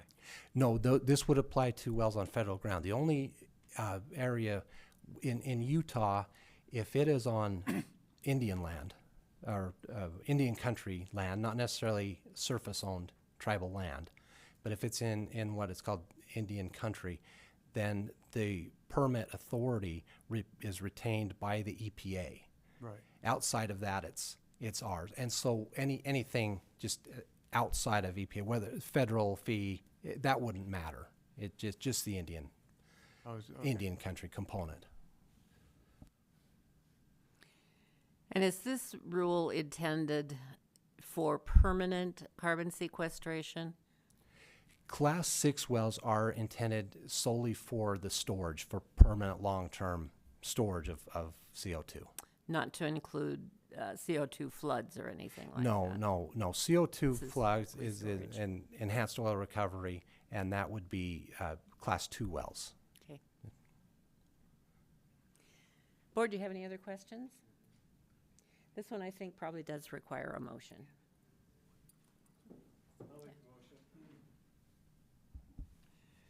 I'll make the motion that we, how do you say this? That we authorize the payment of fees? Or Yeah, I think we want to approve the fee schedule they've. okay, I move that we authorize fee schedule for carbon sequestration of UIC Class 6 program wells. Do I have a second? Been moved and seconded. All in favor, please say aye. Aye. Any opposed? Passes. Motion passes. Thank you. Okay. Thank you. Appreciate the presentation. All right, we're going to move on to docket order number 5. Or 7 on your list, possibly. Give you a chance to get set up here.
Mr. Mayo, are you ready?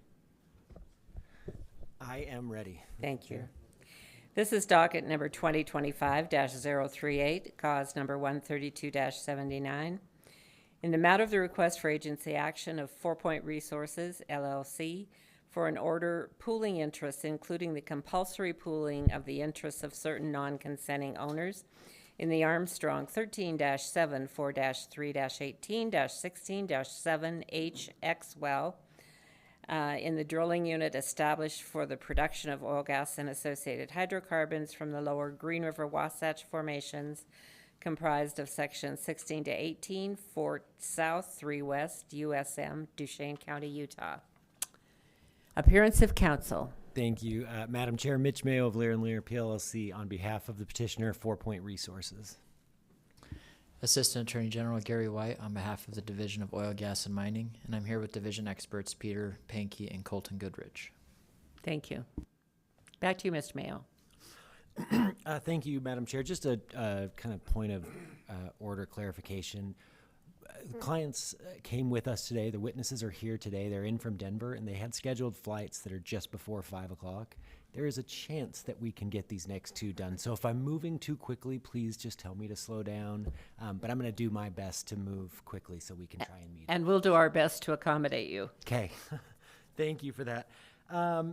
As I've said, I'm here today appearing on behalf of 4 Point Resources. You have met 4 Point in an informal briefing session and possibly in other ways, but this is their first time appearing before the board and asking for formal agency action. So we've got the witnesses here with us today. In particular, with me, sitting next to me is Mr. Clint Cook, the senior landman for 4 Point, and Mr. Brett Kovach, senior reservoir engineer as well with 4 Point. Would it be appropriate to have the witnesses sworn in at this time? Yes, let's go ahead and do both of them at the same time. Could I have you stand? And raise your right hands. Do you swear that the testimony you're about to give today will be the truth, the whole truth, and nothing but the truth? I do. Thank you. Thank you, Madam Chair. As you can see on the screen, possibly, the first order of business is the exhibits.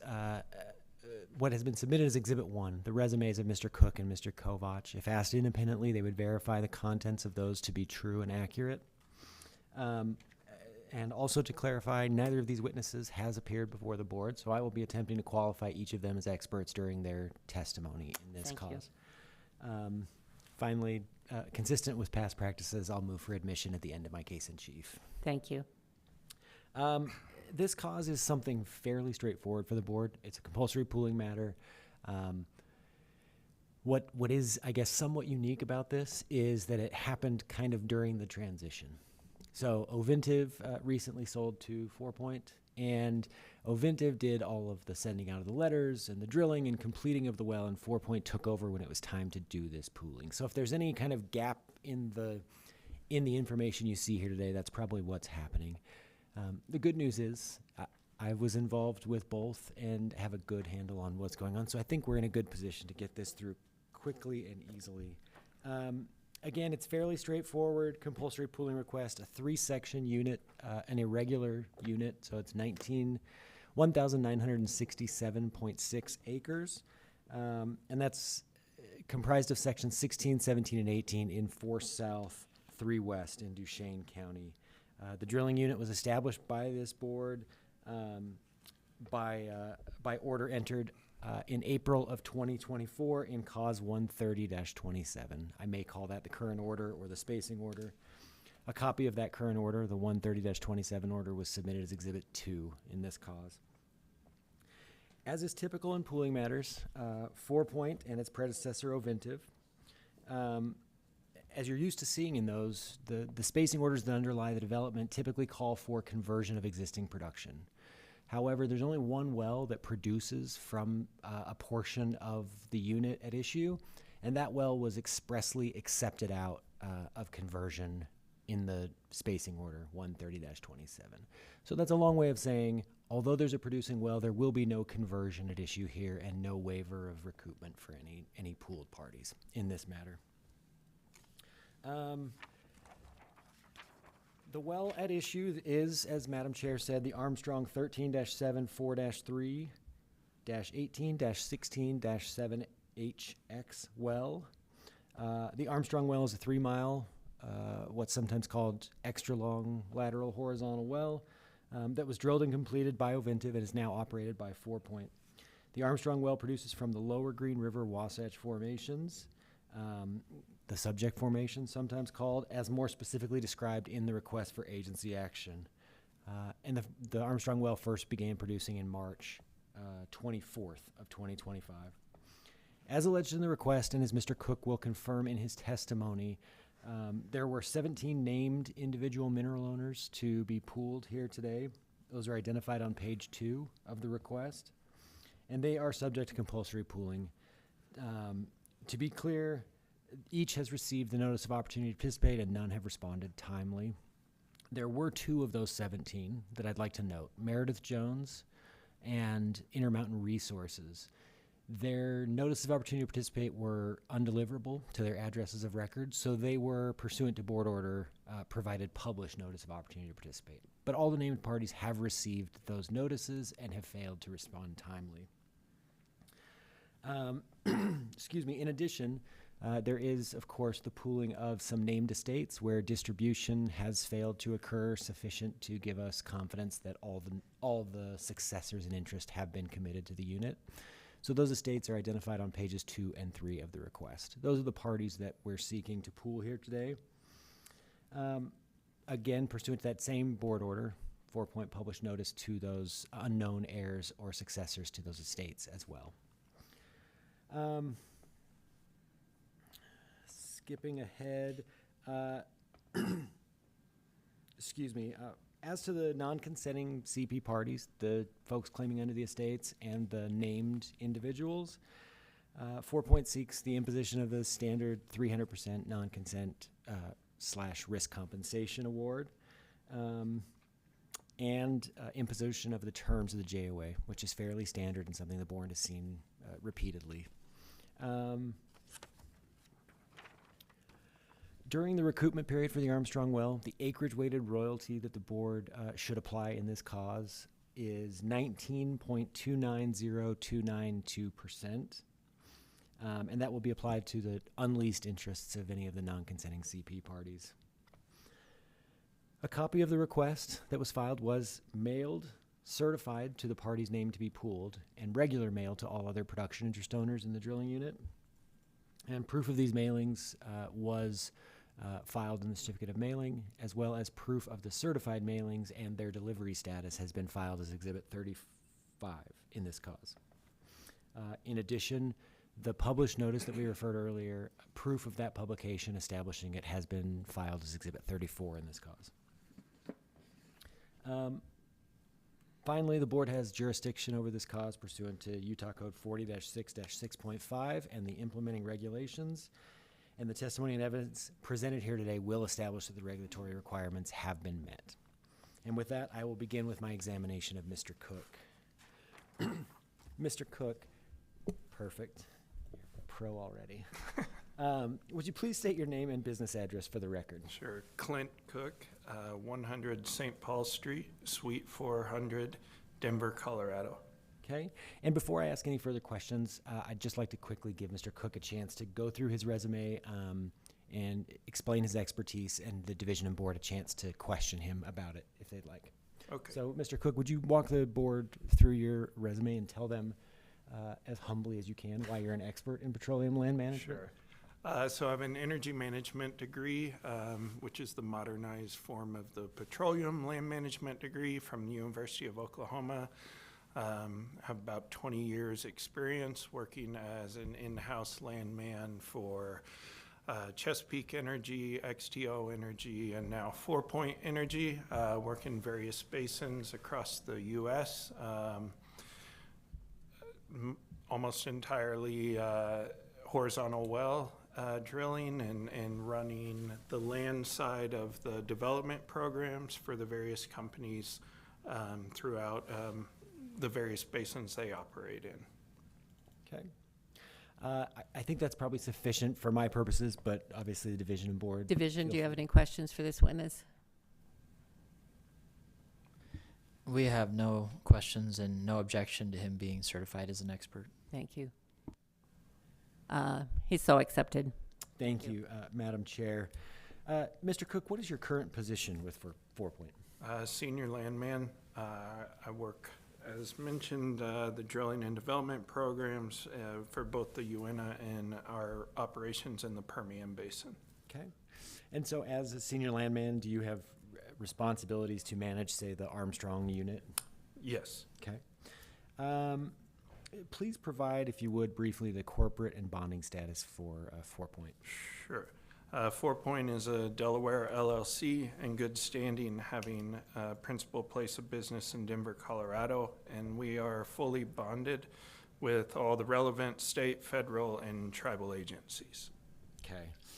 And again, before we move on to the exhibits, just quickly, I want to talk about the acquisition that brought 4 Point here. Tell the board kind of high level what you bought and when you took over. Okay. As of late January of this year, we closed on the acquisition of substantially all of Ovintiv USA's UNA Basin oil and gas assets, and have essentially stepped into their operator position out there. And we had a transition period with Ovintiv where they helped us with various disciplines within the handoff of the operation that ended the end of April. And so 4 Point has been operating completely independently since the 1st of May. Okay. So it's fair to say any actions taken by Ovintiv during this process, they're now 4 Point's actions. Any letters with Ovintiv's name on it, they're 4 Point's letters. Correct. Okay. Let's move right into your exhibits then. I'm going to start and try and do these in batches in a way that makes sense. So let's go through, if you'll look at the screen, what's been filed as exhibits 3, 4, 5, 6, and 7. Do you recognize these exhibits? Yes. And were they, each of them, prepared by you or by Ovintiv/4 Point personnel under your direction or supervision? Yes. Okay. Exhibit 3. Can you help orient the board where we're talking about this unit's located, generally speaking? Sure. This is outlined in red, the drilling and spacing unit in question here. It is section 16, 17, and 18, Township 4 South, 3 West, all in Duchesne County. It's located about 1.5 miles south of Bridgeland and just south of US 40. Okay, that's perfect. Thank you for that. Now I'm going to turn through exhibits. Oh gosh, that was not the right way. Exhibits 4, 5, 6, and 7, and just have you kind of talk to each one. There's not a lot of information about it, but explain what this is and what it shows, if you would. Okay, this is a plat of the mineral tracts within the DSU, and just demonstrating that there are 21 separate mineral tracts within the unit. Okay. Exhibit 5. What does this show? So this is a well plat. Also, it was part of like a permit plat that we would submit with our application. And it'll demonstrate here, as you can see, the vast majority of the unit is fee. There is a state track, 40-acre state track in the upper right-hand side, and then down below that is the tribal minerals that exist within the unit. Okay. And can you confirm this is an accurate representation of the BLM master title plat relative to this? Yes, it's just a master title plat. It'll show 18 being a correction section on the left-hand side there, and just demonstrating that the unit is 1,967.6 acres. Okay, and just to clarify for anyone who doesn't, a correction section, you just mean what some people may refer to as an irregular section. Right, yeah, not 640 acres. Okay, thank you for that. Exhibit 7, finally. Can you tell the board what this shows relative to the hearing? Yes, so this is a summary of the working interest ownership within the unit. 4 Point having roughly 88%. There is voluntarily participating working interest owners, non-op owners of 9.41% that have signed a JOA. And then subject to this pooling would be roughly 2.81% of unleased non-participating interest. Okay, so it's fair to say you have almost 90% of the operating working interest in 4 Point's name? Correct. And close to 97.5% is committed voluntarily to the unit? Yes. Okay. How were these, you talked a lot about ownership interest, the plats. How were ownership interests in this determined? So those were determined by the preparation of a drilling and division order title opinion that was prepared by a Utah licensed attorney. Do you, well, we'll get back to that later. Relevant to this hearing, you know, in addition to all this, what did the title opinion state about ownership relevant to this pooling hearing? The title identified the owners listed on page 2 of this request as owning unleased minerals underlying the drilling unit. Excuse me. Okay. And then the title opinion also highlights that there's 23 estates that Mr. Mayo mentioned earlier, each of which lacks sufficient proof of record showing the distribution and is therefore included in this request out of an abundance of caution. Okay. So the title opinion gave you the list of parties that you need to get committed to this unit? Correct. Okay.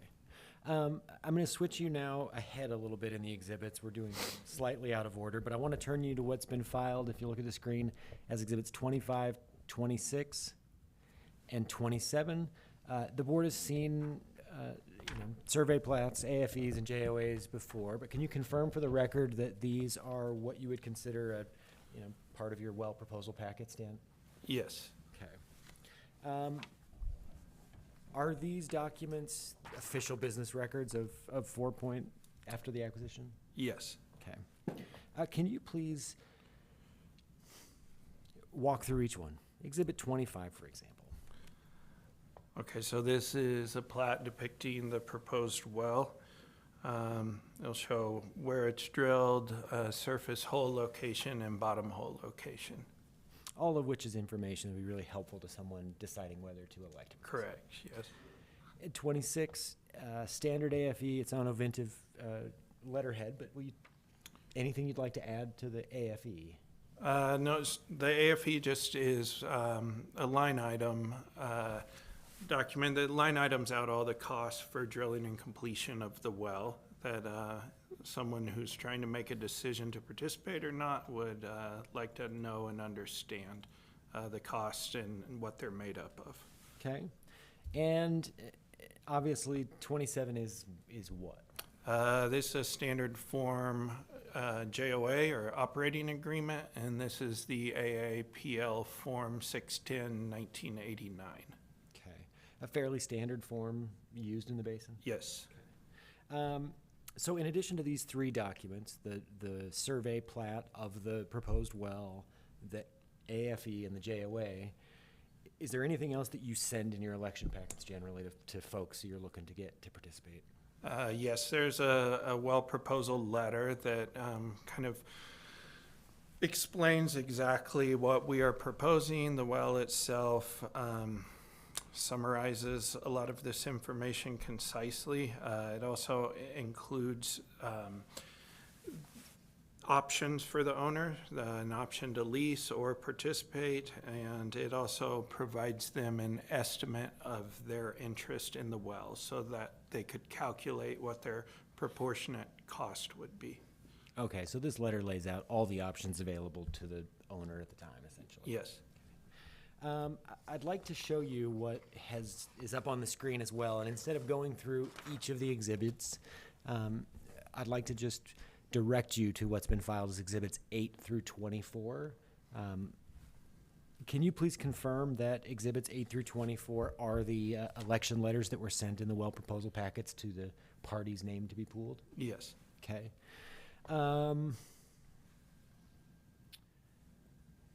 Were these letters prepared by you or by Oventive or 4 Point personnel under your direction or supervision? Yes.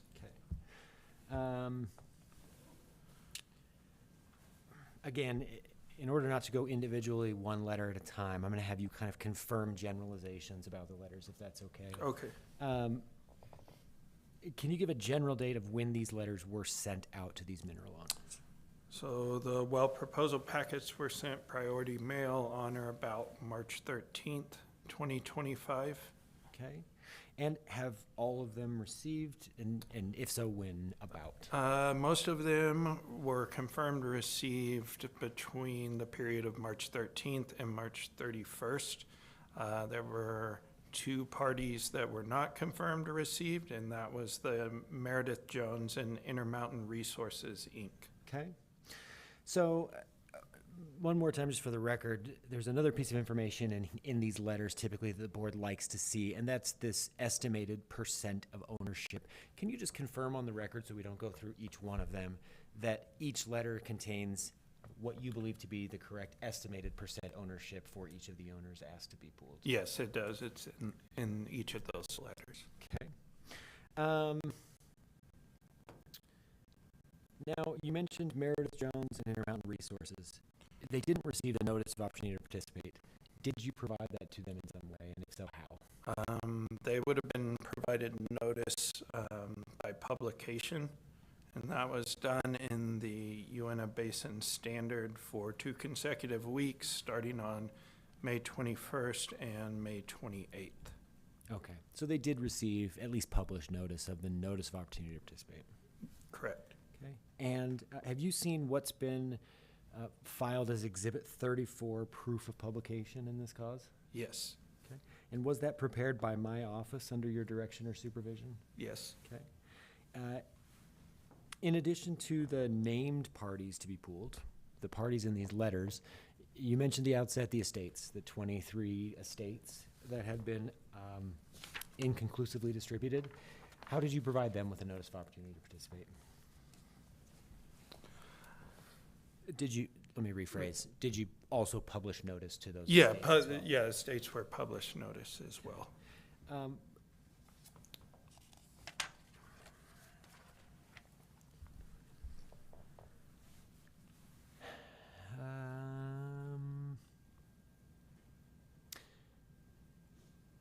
Did you receive any responses or any elections from any of the named parties or any potential successors to any of the estates following the mailed and published notice in this cause? No. Okay. So it's fair to say that the parties and estates as identified on pages 2 and 3 of the request remain the parties and estates to be pooled here today? Yes. Switching off to your last couple exhibits, I want to have you talk just briefly about a couple of things. Exhibit 28. Let me see if I can pull that up quickly. Are you familiar with what's been filed as Exhibit 28? Yes. And was this prepared by you or by 4 Point / Oventive personnel during your under your direction or supervision? It was, yes. The board has seen this several times please tell them what this is and what the ultimate acreage weighted royalty is you're asking them to impose. So this is just a table demonstrating the weighted average royalty for each of the parties that would be subject to this, and that's going to be your fee owners that leased prior to the spud date of the well. Okay. And can you confirm, just because it's hard to see, what the spud date of the well was for the Armstrong? The spud date was... And it's on the exhibit, I think. Oh, it's hard. Oh, there it is. April 27th, 2024, dry spud. Thank you. And I will do my best to read it so you don't have to. But in the lease net acres column, at the bottom it says 1549.55. You testified earlier the unit is 1967 acres, more or less. Can you explain why that acreage was used? Yeah, again, because it only is made up of fee acres, and as we showed on a plat earlier, there's 40 acres of state and 160 acres of tribal in this unit, so they would not have been a part of this calculation. Okay. And also the parties that are being pooled. Correct. They wouldn't be a part of the calculation as well. Okay. And did you mention, I may have missed it, what the ultimate acreage weighted royalty is you asking the board to impose? Yes, that number came out to be 19.290292%. Okay. Last but not least, I'd just like to point you to Exhibit 27 again, if I could, and that's the JOA. And I just want to have you identify a couple of provisions that are relevant to this. As you said, it's the model form operating 1989, and as you testified also, it's standard use in the basin. Are there any modifications you've made to the standard JOA that apply? Yes, there's a few modifications specific to horizontal drilling and important operational matters. Okay. And let's just point out a couple. I've got up on the screen here essentially the risk compensation award, if you will, that's called for in the JOA. Mm-hmm. Is this a modification, and if so, do you believe a reasonable one? Yes, I do. Okay. And yes, it is? Yeah, it's a modification. Okay. I That just wanted it's to clarify reasonable. Yep. My crappy question thing. And has 4 Point or would 4 Point enter into any JOAs with similar terms in a unit in which they were not the operator? Yes. Okay. Exhibit C to the JOA. And to clarify, it's asking for the 100%, 300% risk penalty here. That would be 100% for equipment beyond the wellhead, and then the 300% risk penalty for drilling and completion costs. Thank you for that. I jumped past you. I'm sorry. Last questions are about the COPUS, something the board hears regularly as a fairly standard form. Can you confirm that you believe it to be a standard form used in the basin? Yes, it is. Okay. And a couple provisions I'd like to point to. One is on the assessment of interest. This is impossible to see. I apologize for the small print. But can you tell the board how interest is calculated under the JOA? Yes, so the interest would be, the interest rate assessed would be, on late payments would be the rate published by the prime rate published by the Wall Street Journal plus 3% per annum. Okay. And lastly, can you briefly tell the board the significance of this, what I'm showing is Section 3 of the COPUS? This is the overhead portion. That's exactly right. Yep. So this details essentially what monthly overhead costs you can charge for operating the well. Correct, yeah, and there's a rate for drilling well versus just a producing well. So the rate you can charge while you're working on it is higher than the rate you can charge while it's just working itself. Correct, yep. That makes sense. Last question, as a qualified expert in petroleum land management, do you believe that the JOA in front of the board here today is just and reasonable and should be imposed? I do. Okay. With that, I have no further questions for Mr. Cook, subject to any cross-examination by the division or board. Board, do you have cross? We do not have questions. Thank you. Board, do you have any questions at this point? Mr. Church? Yes, is this operating agreement already existing with other working interest owners? Yes, the ones that have It's the same one. participated, yeah, same terms you'll see here, yep. Thank you. Please continue. Thank you. You're welcome to hop back. Just stay close. My next witness is Mr. Brett Kovach.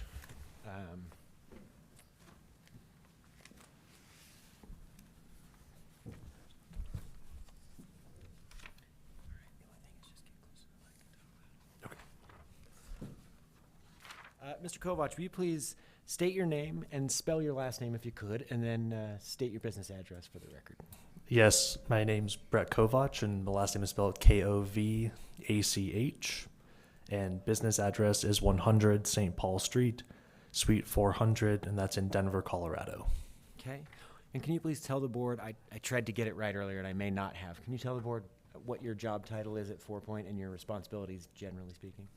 Yes, I'm a senior reservoir engineer, and generally that entails working the Uinta Basin and working with the geoscience teams to integrate data and try to maximize value from the asset.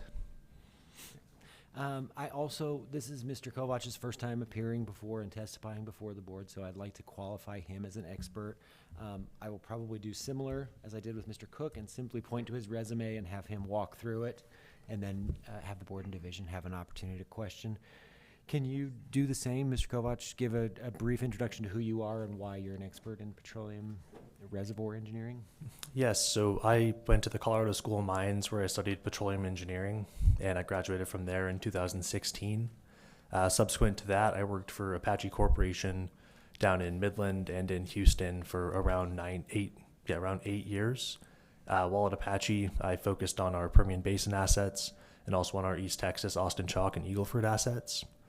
I received my MBA from Rice University in Houston during my time at Apache. And after leaving Apache, I went to Kimmeridge Energy, located in Denver, Colorado.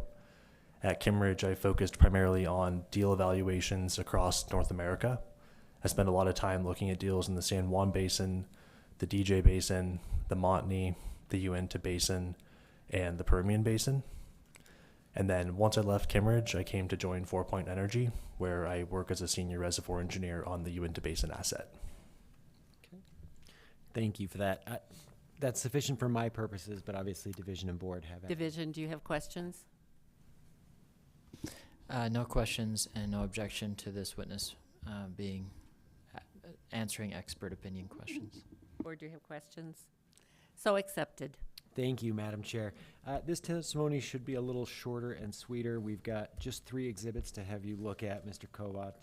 I'm going to have you look at the screen and just confirm. You see what's been filed as exhibits 29, 30, and 31 in this cause? Yes. And are you, were those prepared by you or by Oventive/4 Point personnel under your direction or supervision? Yes. Okay. Let's start with Exhibit 29, the kind of general cost breakdown. Anything you want the board to know or want to point out about this? Yeah, so Exhibit 29 shows the actual costs that were incurred in drilling and completing this subject well through January 31st, 2025. It is also inclusive of an estimate for the remainder of 2025 in terms of the costs that we should incur. As you can see, also the AFE costs are coming in very close to the actual costs, with the actuals just a little bit over the 13.2 million. Okay. Thank you for that. I'm assuming, and maybe you can confirm this, the actual costs up through January 31st, I'm assuming with the transition, it's probably one of the details that's maybe slipped behind a little bit. Is that something you're willing to update if the board would like that to happen? Yes, absolutely. Okay. So in your expert opinion, the AFE and actual costs are close, but would you say the actual costs are reasonable, fair, and necessarily incurred in the drilling of this well? Yes. Okay. Exhibit 30. Exhibit 30, I'm going to have you point out anything on this exhibit that you think is relevant. Yeah, so there's a couple things. You can see the Armstrong DSU there circled in, or I guess boxed in red. One of the things you'll notice that there is very limited drilling on this particular DSU, and there are also very few extended laterals in the area, particularly that are 15,000 feet or longer. Okay. You mentioned limited well control. Just looking at it, it appears there's not any producing wells in 2 of the 3 sections. Yes, that's correct. And there's one, but it produces on the far western boundary of the 3rd section. Yes. So essentially 2.5 sections or more, you have no well control. Yes. Okay. And I guess that leads us into what is the next and last exhibit of this hearing, Exhibit 31. The board's seen this exhibit or some iteration of it a lot, but they haven't heard you, Mr. Kovach. Can you talk about risk as 4 Point looks at it and specific to this well? Yeah, I think there's a few ways to kind of think about risk, particularly in this area. So kind of number one, in terms of the actual performance of the wells. So as you move kind of down to this area, a lot of times you will see your water cuts go up. And so, without having actual well results right around you, right in these few sections, as we kind of testified to, the water cut was definitely a major uncertainty. Kind of then moving into the drilling and the operational challenges, one of the things that we've had and run into in the basin in, recent times has been both sidetracking wells, and we have also lost, the majority of a lateral due to a casing failure. And so, that is a major risk for us in terms of the operations. And then, of course, kind of with the commercial challenges, I think we've all kind of seen the price of oil swing by $10, $12 here in the last couple days. So obviously, we go in with the assumption of a certain price deck, and then a lot of times there's uncertainty in how that actually it looks when the wells come online, and makes an impact to the revenues that the wells generate. Okay. And, given all that, in your expert opinion, does the financial, technical, operational, whatever you want to call it, risks involved in drilling this well, does it justify the 300% risk compensation award that's requested? Yes. Okay. With that, I'm done with Mr. Kovach's testimony as well, unless there's any follow-up questions from Division or Board. Division, do you have questions?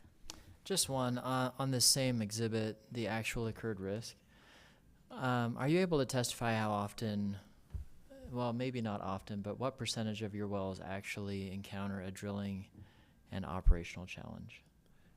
Yes, given that we just took over operatorship, we have a limited number of wells that we have actually drilled. So I don't want to commit to a percentage. Best estimate. Okay. 10, 20%? Okay, thank you. Or do you have questions? I lied about one. I have one last question. Uh-oh. I made a mistake.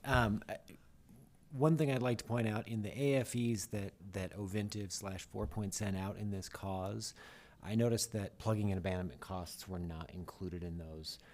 That's typical practice, as I understand, but can you give an estimate of what you think reasonable plugging and abandonment costs would be for this well? Yeah, I would say on the order of, operations engineer may be able to speak better to that, but I would estimate $200,000 to $300,000. Okay. Would that include surface restoration? Or just plugging? I would have to get back to you on that. Thank you. Board, do we need to deliberate, or are we willing to, do I have a motion? Oh, yeah, Madam Chair, I don't think we ever moved for admission of the exhibits. That's right. I'm Trying to hurry this have, along for I you. know, She's you're trying doing a to great do job. We're fast. both running through it. I guess I'd like to move for admission of exhibits 1 through 31 inclusive. Minus 32 and 33. Oh, yes, and 34 and 35 also. So 1 through 35, but 32 and 33 were intentionally omitted. So admitted. Thank you. Now, we're ready for a motion. I move that we approve the request for agency action. Do I have a second? I'll second. Moved and seconded. All in favor? Aye. Any opposed? Please note motion passes. Mr. Mayo, if you would prepare the order, please. Happy to. Thank you, Thank you. Board. Appreciate it.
Mr. McDonald, are you ready? This is item number 6 today. Docket number 2025-039, cause number 130-40. In the matter of the request for agency action of 4 Point Resources, LLC, for an order establishing on a pilot basis overlapping stand-up vertical 1,920 acre or substantial equivalent drilling units for extra long lateral horizontal wells for the production of oil, gas, and hydrocarbons from the lower Green River Wasatch formations in sections 5, 8, 17, 20, 29, and 32. All in Township 3 South, Range 1 West, USM, Duchesne County, Utah, with certain caveats relating to existing wells. Fred McDonald of Council with Lear and Lear on behalf of petitioner 4 Point Resources. Division. Assistant Attorney General Gary White for the Division of Oil, Gas, and Mining, and I'm here with division experts Peter Pankey and Colton Goodrich. Thank you. Mr. McDonald. Thank you, Madam Chair. With me today are Mr. Clint Cook, the senior landman, Ms. Sarah Schmaltz, who's the senior geologic advisor, and Mr. Brett Kovac, the senior reservoir engineer. I would ask that they be sworn in at this time. Please stand. Do you solemnly swear that the testimony you're about to give is the truth, the whole truth, and nothing but the truth? I do. Thank you. Thank you. The resumes of all 3 witnesses were submitted as Exhibit A. Mr. Cook will just be testifying as a fact witness. Mr. Kovac was just recognized by the board as an expert in petroleum engineering. I assume that's okay. And to expedite things, if we would submit that Ms. Schmaltz, based on her resume, as an expert in geology, unless the division has any objection or the board has any objection. Otherwise, we can qualify her at the beginning of her testimony. The division carefully reviewed her resume and has no objection. Thank you. Board? She's accepted. Thank you. And again, I'll be moving for admission of our exhibits at the end of the presentation, Chief, as a whole. Thank you. 4 Point is before you today seeking establishment of 2 3-sectional stand-up drilling units for extra long laterals, or 15K wells is what we refer to. Development in the lower Green River Wasatch formations in sections 5, 8, and 17 and sections 20, 29, and 32, respectively, of 3 South, 1 West in Duchesne County. The board previously established these lands as 3 2-sectional drilling units pursuant to its order in cause number 139-134, under which Newfield, 4 Point's predecessor, drilled only 1 10K or long lateral well on the section 29 and 32 drilling unit. No other long lateral wells have been drilled on the other 2 drilling units. However, there are numerous existing vertical and short lateral or 5K wells on those 2 drilling units, and because no long lateral wells have yet been drilled thereon, there's been no conversion or production allocation from those existing wells, and they remain, the production allocation remains on a sectional or 640 acre basis as provided in the 139-134 order.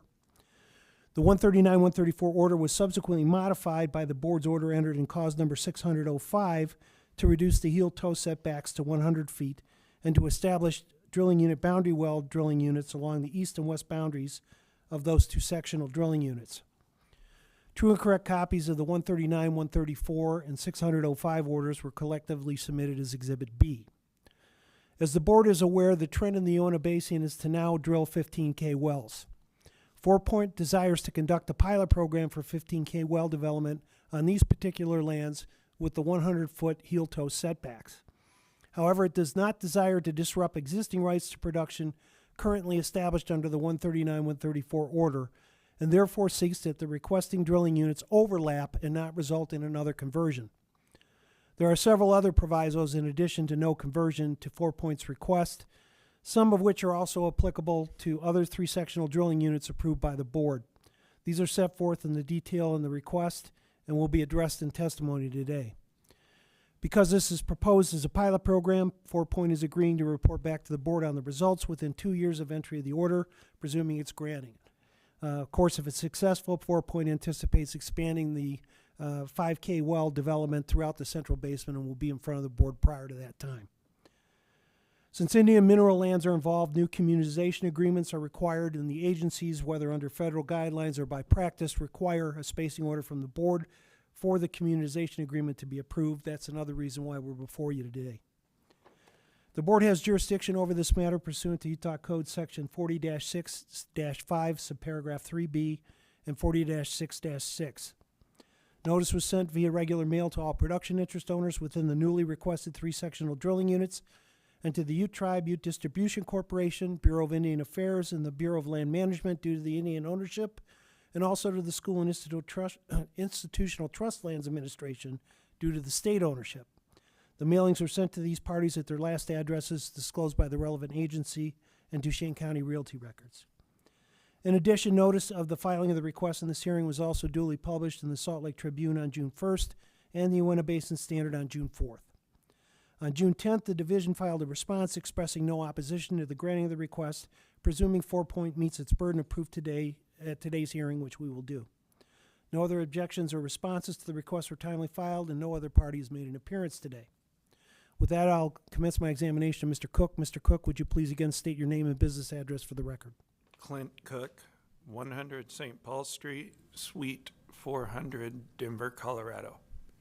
And are you the landman that has supervision over these two drilling units? Yes. All right. And again, unless the board just wants to take administrative notice of the corporate and bonding status of 4 Point from the last hearing, I won't go through that either. Yeah, that's fine. Let's move ahead. All right, thank you. Okay, moving to exhibits C through H. Do you recognize these exhibits? Yes. Were they prepared by you or 4 Point personnel with your review and input? Yes. Starting with exhibit C, please explain what it shows.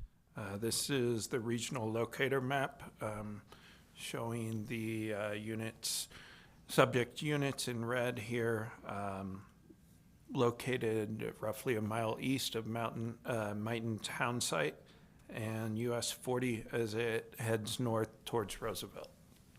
All right, turning your attention now to exhibit D.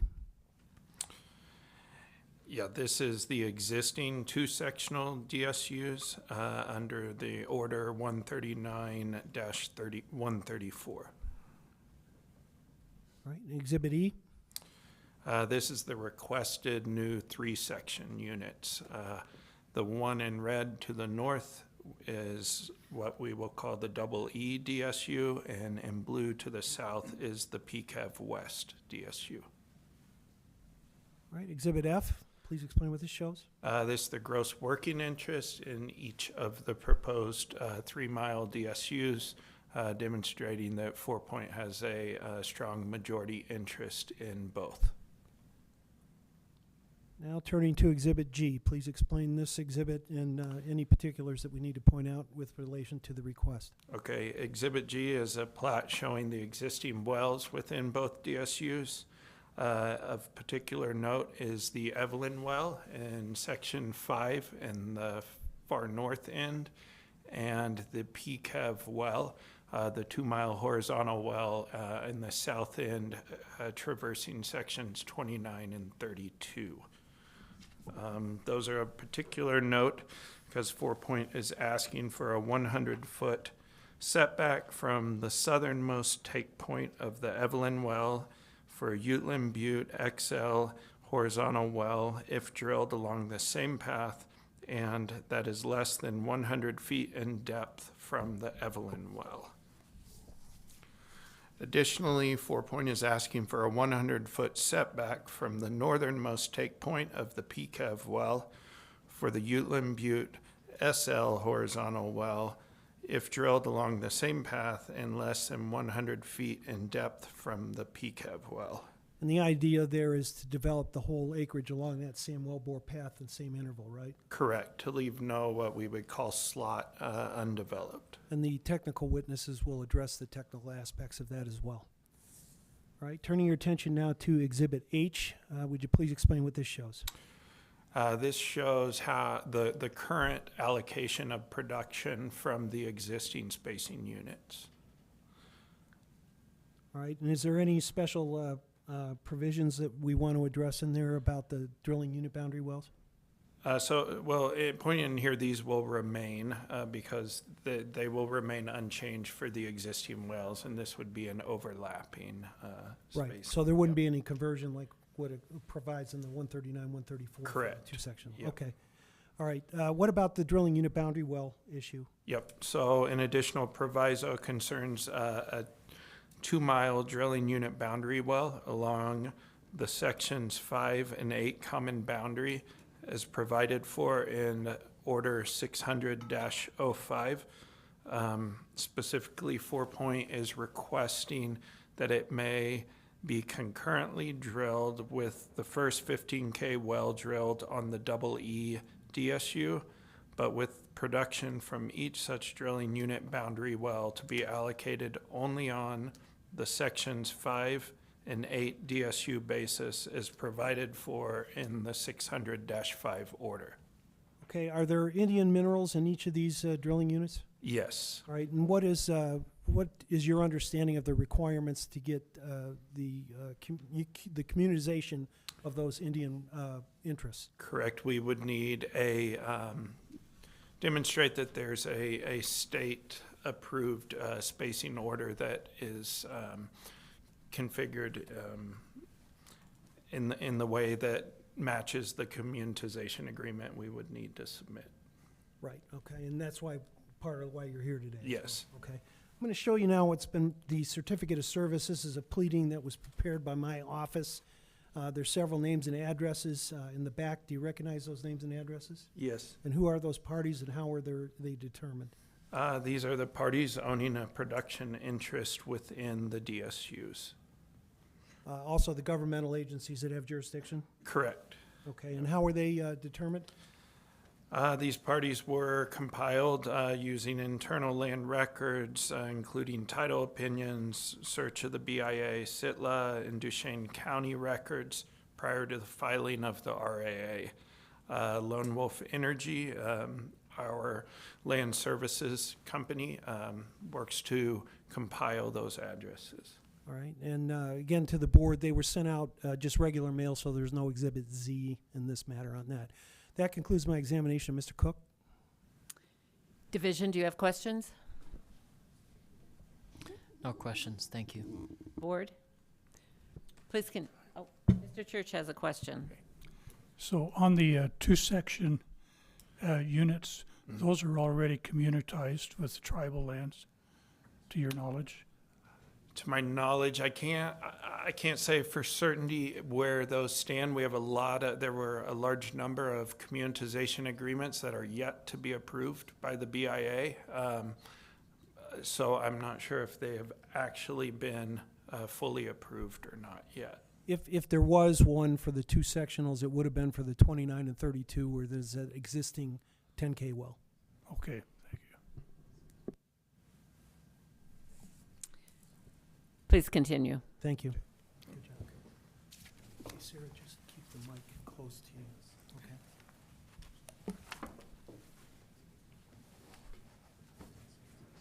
Ms. Smaltz, would you please state your name and business address for the record?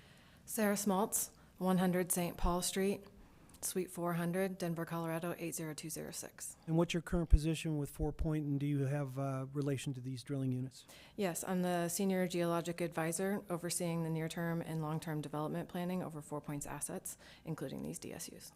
All right, I'm going to show you what have been marked as exhibits I through L. Do you recognize these exhibits? Yes, I do. Were they prepared by you or 4 Point personnel with your review and input? Yes. Starting with Exhibit I, would you please explain what this shows? Yes, Exhibit I is showing the Shell Brotherson 1-11B4 log, which is being utilized as the field type log and has been recognized in multiple orders, including 139-134. The map on the lower right is showing the relationship of that field type log to the DSUs at issue today. And on the type log itself, we are showing the defined interval for the lower Green River and Wasatch transitional formations. Now turning to Exhibit J, please explain what this shows. Yes, Exhibit J is a local type log to the DSUs at issue today. This is the state 11-5-3-1W. And in this type log, we're highlighting the primary and secondary targets that would be utilized for extra long horizontal development, or 15Ks, in these two DSUs. Now turning to Exhibit K, would you please explain what this shows and its significance? Yes. Exhibit K is a north to south cross section through both of these DSUs, starting in the north to the north end of the EE DSU and moving down to the south of the PCAV West DSU. This is showing that the geologic formations that would be targeted across this area are uniform in nature. And also, this is highlighting the fact that the lower Green River to Wasatch transitional formations constitute one common source of supply, which is consistent with the board's designation of these formations as one pool in the Uinta Basin. All right, and turning your attention now to Exhibit L, please explain what this shows. Yes, this is the interpreted maximum horizontal stress orientation across 4 points position, with the two DSUs at issue today highlighted in red rectangles. We're also showing the individual stress indicator data points. When we look at those stress indicators in the vicinity of these two DSUs, the average maximum horizontal stress is north 69 degrees west, which makes the optimal orientation for these DSUs to be stand-up or north-south. Also on this map, highlighted by the red star, is the IMA UT 1-18, 3-1-18-19-1H, which is a well in which we have PVT data on, which Mr. Kovac will be utilizing in his exhibits that he'll be presenting shortly. All right, is it your expert opinion then that the uniformity and thickness make the lower Green River Wasatch an attractive target for 15K well drilling? Yes. Is it also your expert opinion that the fracture orientation supports stand-up drilling units? Yes. Is it also your expert opinion that the lower Green River Wasatch constitutes one common source of supply for purposes of this cause? Yes. Thank you. Madam Chair, that concludes my examination. Ms. Smalls? Thank you. Division? It's been well explained. We have no questions. Board? No questions, please proceed. Thank you.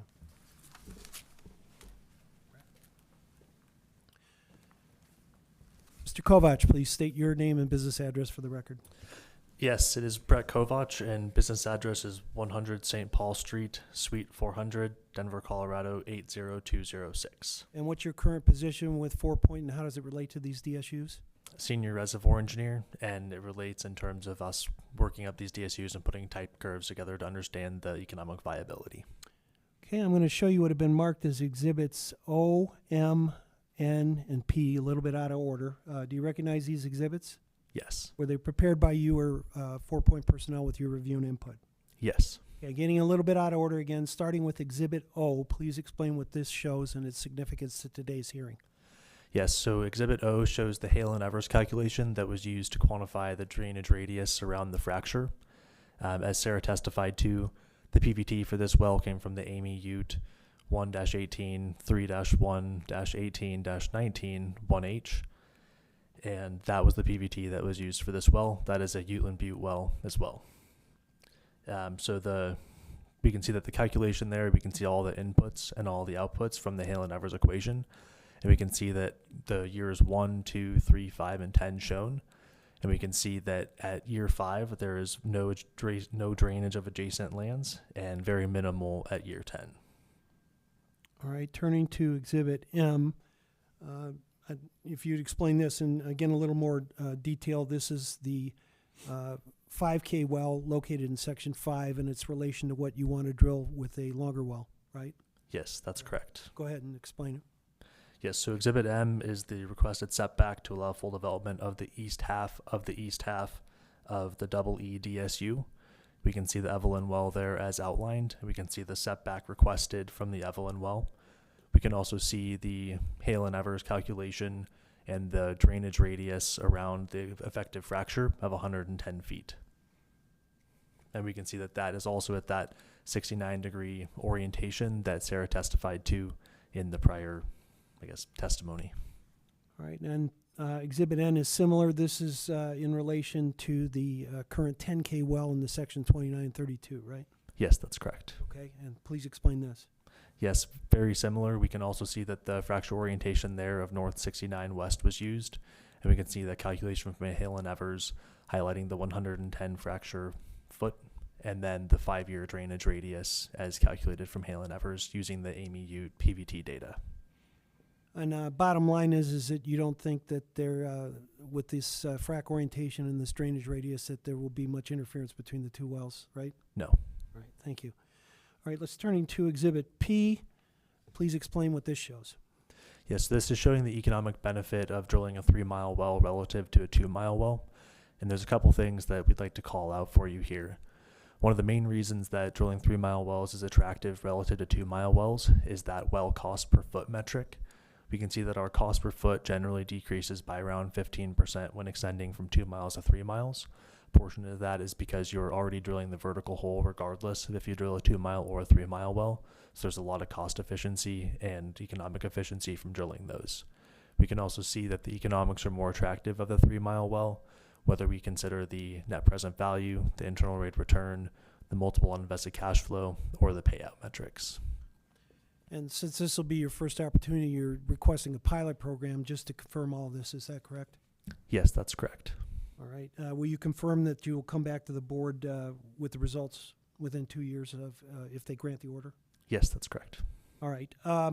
One in the request, you're requesting up to 20 wells for possible 20 wells, whereas the 139, 134 order only provides for 17 wells. Can you explain why you're requesting an increased amount of wells? Yes, to account for the increased amount of wells, when we look uphole, there is interesting and what look to be geologically viable targets, but there's still quite a bit of work left to do in terms of whether or not we can drill those targets and the economic viability of them. And so that is the reason for the incremental wells. All right, is it your expert opinion then that the requested setbacks are necessary to recover additional resource that would otherwise be left in the ground? Yes.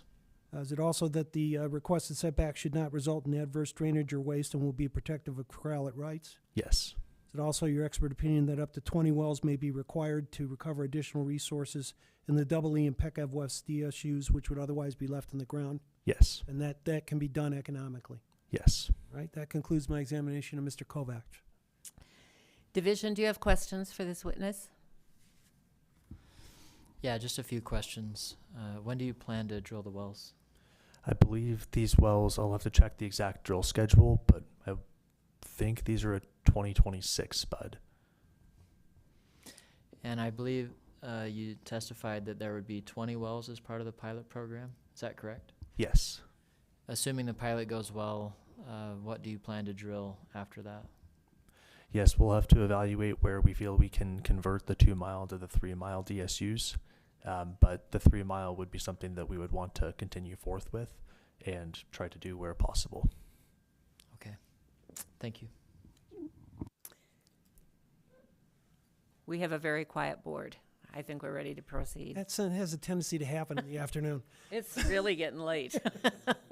With that, Madam Chair, that concludes our presentation in chief. At this time, I would move for admission of exhibits A through P inclusive. So admitted. Any objection from the division? Oh, I'm sorry. Right. I keep forgetting about you, don't I?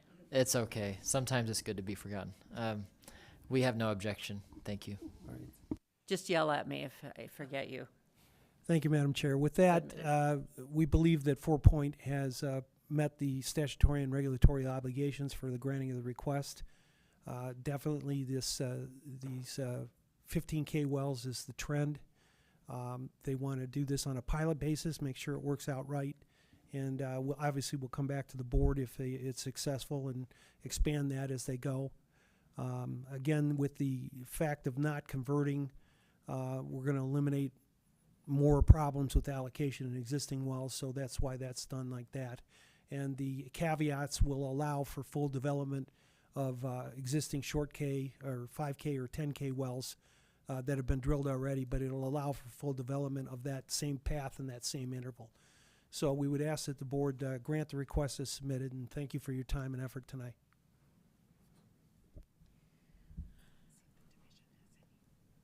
Division, have any final comments? The division carefully reviewed the request, the exhibits, and has been attentive today and has no no objection to granting the request. Board, are you good with everything? Do we need to discuss this, or are we ready to? Do I have a motion? I'll make a motion that we approve the request for agency action as presented. And a second. It's been moved and seconded. All in favor, please say aye. Aye. Any opposed? Please note it passes unanimously. Will do, and I'll be happy to prepare the order and submit it to Division and Board Council. Thank you. As you are dismantling, and this is for Mr. Mayo, Mr. McDonald, and I think Brent Chicken disappeared on me. He's right there. There he is, and Mr. Chicken. On one of your, just as a recurring rule, on one of your exhibits, could you please put mineral ownership, state, fee, federal, tribal, so we can see where these parcels are? It just makes it so much easier if you can actually see where the lands are. Yeah, it's just nice to have them. It gets really confusing if you can't see where the various interests are. Thank you.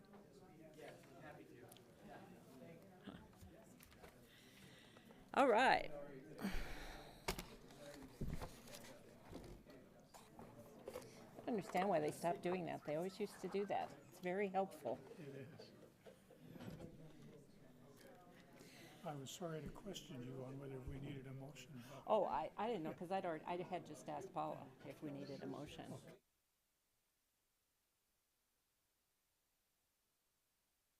Go ahead and start something. Start a process. But we needed one with the fee schedule. We needed a motion on that. Yes. I never booked anything but the last week. And never worry about asking me, because I don't know what I'm doing.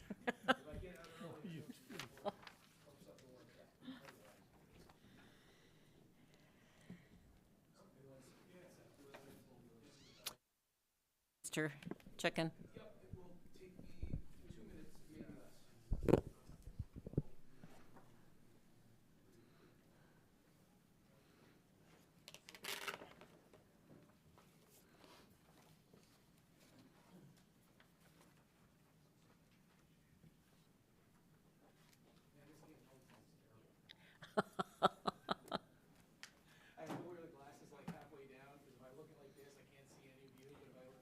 I know.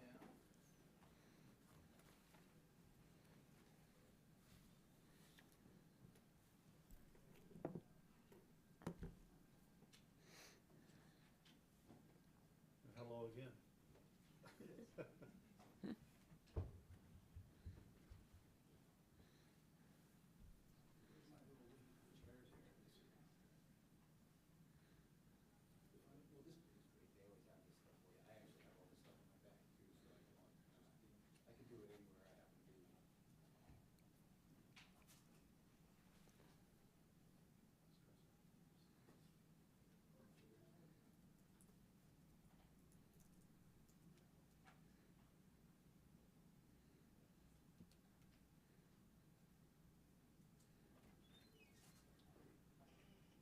All I had to do was walk out here, and it worked.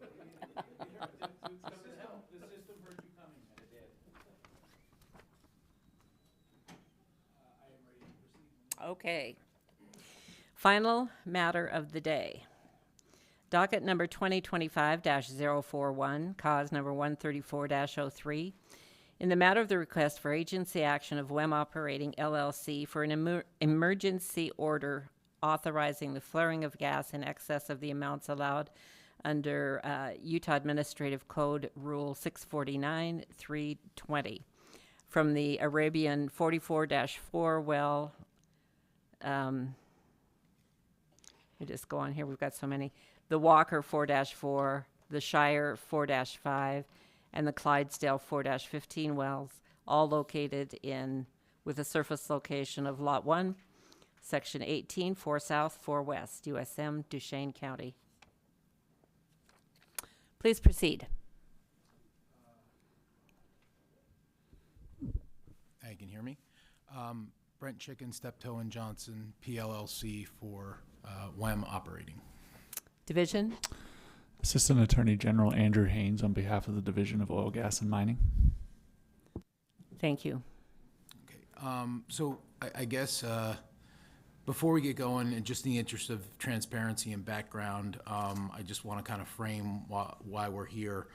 I think the board is generally familiar, but as the board will recall, WEM appeared at the May 2025 board hearing on matter number 134-02, which involved the Lee pad and goat pad wells and the flaring exception granted by the board there. And in May, the board extended that flaring exception through September 24th, 2025, or the date of the board's hearing that month. Also at that hearing, we mentioned that in the same exact area as the Lee and goat pads, WEM had another pad, which is the Bridgeland 4 pad, which is the subject of cause number 13403 and the 4 wells that Madam Chair just recited, the Walker, the Arabian, and the Clydesdale, and there was one other one, Shire. That's it. Which is kind of, all horses. So in any event, when we mentioned that, we worked with counsel for WEM, worked with counsel for the board and counsel for the division, both on getting the order, the supplemental order in 13402 issued, as well as dealing with the flaring issue for the 4 wells that we're talking about today. What that resulted in was on June 10th, WEM filed both a request for agency action for a flaring exception regarding the four Bridgeland 4 pad wells, which has been noticed, published, and is on the board's docket for the July 30th, 2025 hearing. Simultaneously, we also filed, or WM also filed, a request for emergency order. The 4 wells on this pad were completed and first produced on May 1st. And we received a flaring exception from the division via sundry notice that ran through May 31st. And so the emergency order that the board granted, thank you very much, that was put in place covers the flaring period from May 31st, the end of the division sundry, until today. Obviously, we have a month between now and when the RAA for these 4 wells is heard. And therefore, what we are here for today is really 2 purposes. The first purpose is to request that the board, at its discretion, amend, extend, renew, or otherwise grant a new emergency order for these 4 wells that will extend from today until the RAA proper is heard on July 30th. And so the bulk of these exhibits that we've prepared today, which we will characterize as demonstrative, I think, these exhibits cover not only that request, so that extension or amendment or renewal of that emergency order, but also in Order 13402, covering the Lee and the goat pad wells, there is an obligation for WEM to meet informally with the division during the month of June to provide an update on the flaring from those 4 wells, and also an obligation for WEM to appear at the July 30th hearing to provide an update to the board. Given that it's already June 25th and WEM and the division have not met, we are hopeful that the board and the division will accept an update on the Lee and goat pad wells today in place of that informal meeting with the division. WEM will still be here on July 30th for the board's hearing, not only to hear the RAA in matter 13403 proper, but also to provide another update on supplemental order number 13402.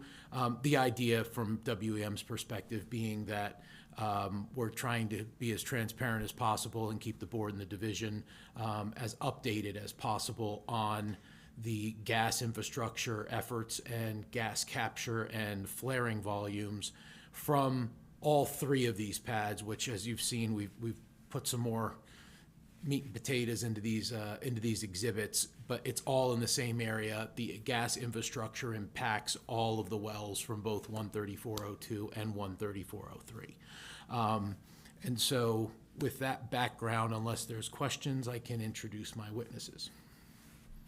Any questions from the division before we proceed?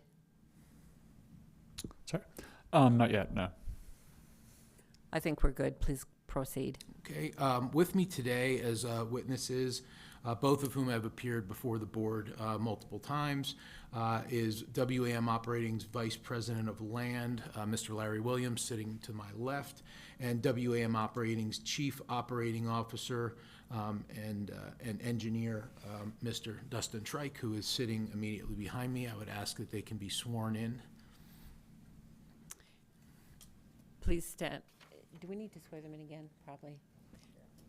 Please raise your right hand. Hands. Do you swear that the testimony you're about to give today will be the truth, the whole truth, and nothing but the truth? Yes. Yes. Thank you. Okay. As I said, we're going to focus on 13403 and the request we are making today for the amendment or extension or renewal of the emergency order from June 26th through July 30th. But I guess the important point to take is that this is also going to update you on the gas infrastructure and the volumes flared from all of these wells. Now, towards the end, when Mr. Trike testifies, we did split out the Lee and Goat Pad wells and their gas volumes from the four Bridgeland 4 pad wells in these demonstrative exhibits so that you can see them separately and understand what's being flared from what. With that, I'll move to the first exhibit, if it will let me go. You're kidding me, right? There we go. Okay, sorry. I don't know how to work my computer. This is Exhibit A, and this is going to really give you a good idea. From this, you can see where the pad locations are and those kind of things, but I'll ask Mr. Williams to please tell us what we're looking at here, not only in terms of what's completed, what still needs to be completed, but you know, what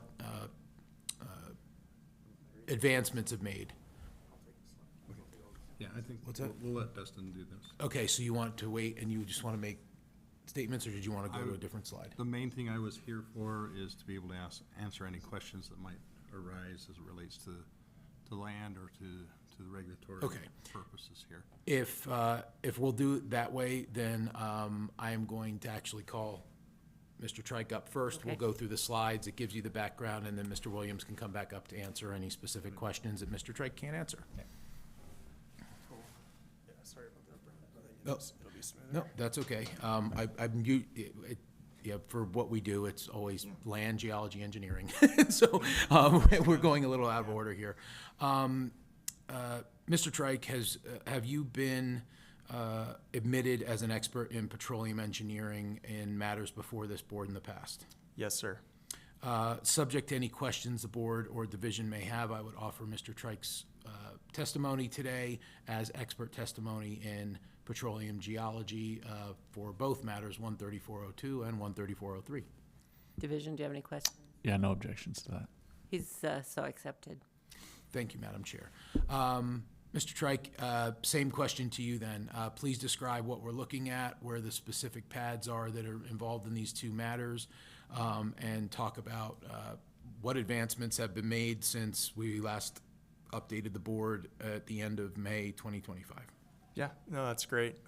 Starting off with our long-term solution, this is, we've talked about it at multiple hearings now. This is what WEM is working towards to solve our gas problems for the next 10 years. To orient ourselves, that Bridgeland 4 pad that we're talking specifically about today is in the northwest corner of the map.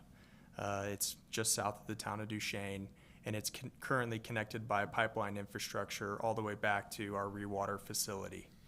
The things that we've accomplished since we last met about 30 days ago our compressor station dirt work's about 50% complete.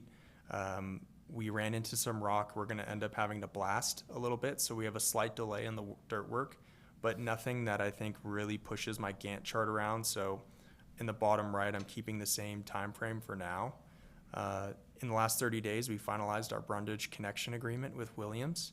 This was a $1.7 million capital commitment. We've cut the check. They've received it, and it's essentially the first step in kicking off to build our own tap into that Brundage system. We see that as being a very critical piece of infrastructure that we want to own and operate. And so getting that process going now and being able to get that completed in the last 30 days was a big step for WEM. We also, in the last 30 days, we are working with the Berry team. We have the opportunity to tie into their high pressure system that goes to Brundage in the interim. So we've talked about a couple options to bridge the gap here. We've mentioned Zager, but this Berry opportunity, we already have the right of way in hand, and it's only an 800-foot connection. It's going to be cheaper and faster. So we feel like that's the route that we're going to move forward on. We're still building our own pipeline. We've secured 90% of the right of way to get to that Williams Brundage tap, but the interim solution with Berry is looking really promising. All major equipment has been ordered. We've cut POs. We are making small tweaks to our engineering design still, and I'll get into that a little bit later. But it's at this point, we're waiting on large equipment, and we're going to be full steam ahead with our construction on the compressor station in mid-August. In mid-August, I'm using that date for now just because, we're halfway done on the dirt work, but I do have some blasting I got to do.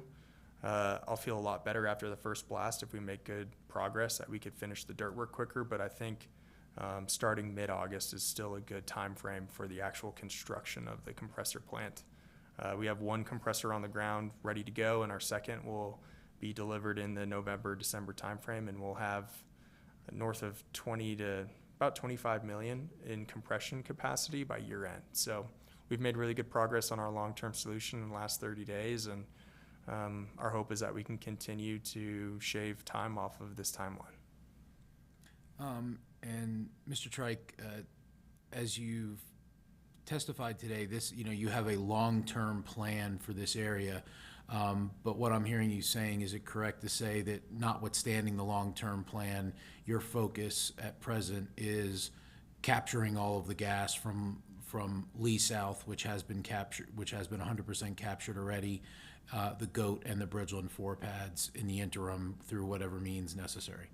Exactly. Unfortunately, this long-term solution, we haven't accelerated the timeline to the point of gathering any of the flared gas off of Lee South or GOAT, but the short-term solutions have, and I'll talk about them on the next slide. Okay. And then one last question on this slide. You are paying, WEM is paying royalty on any flared gas amounts, correct? Yes, sir. And in addition to that, as you previously testified, WEM is still committed to the concept of not bringing any other wells other than the wells we're dealing with in these two matters online until the vast majority of the gas infrastructure project is completed? Yes, sir. Yeah, until we're close and have line of sight. Thank you. Mr. Chicken? Yes. On the 6.7 miles, or 6.17, that's, can you go through where the permitting is on that? That's private ground, is that correct? Yes, it's mainly private ground. We chose the route based off of the private ground. We're 90% of the way procured on that right of way. The last 10% should be really easy. It's one of our neighboring operators. We're finalizing that document as we speak. And then we've already submitted our right of way that heads south into Williams Brundage Tap. That's BLM. So our hope is that that's approved in August. And so the private ground, did you have to do NEPA work on that, or? No, we don't. Okay. Thank you. Okay. I'll move on to Exhibit B. Please describe, as we just noted, the short-term things that WEM is doing to, stop flaring as soon as possible. I hinted at this at the previous hearing. Back in May, I mentioned that we had an opportunity potentially with Berry again to tie into their low pressure system just west of our GOAT pad. We were able to finish that connection in just a couple weeks ago.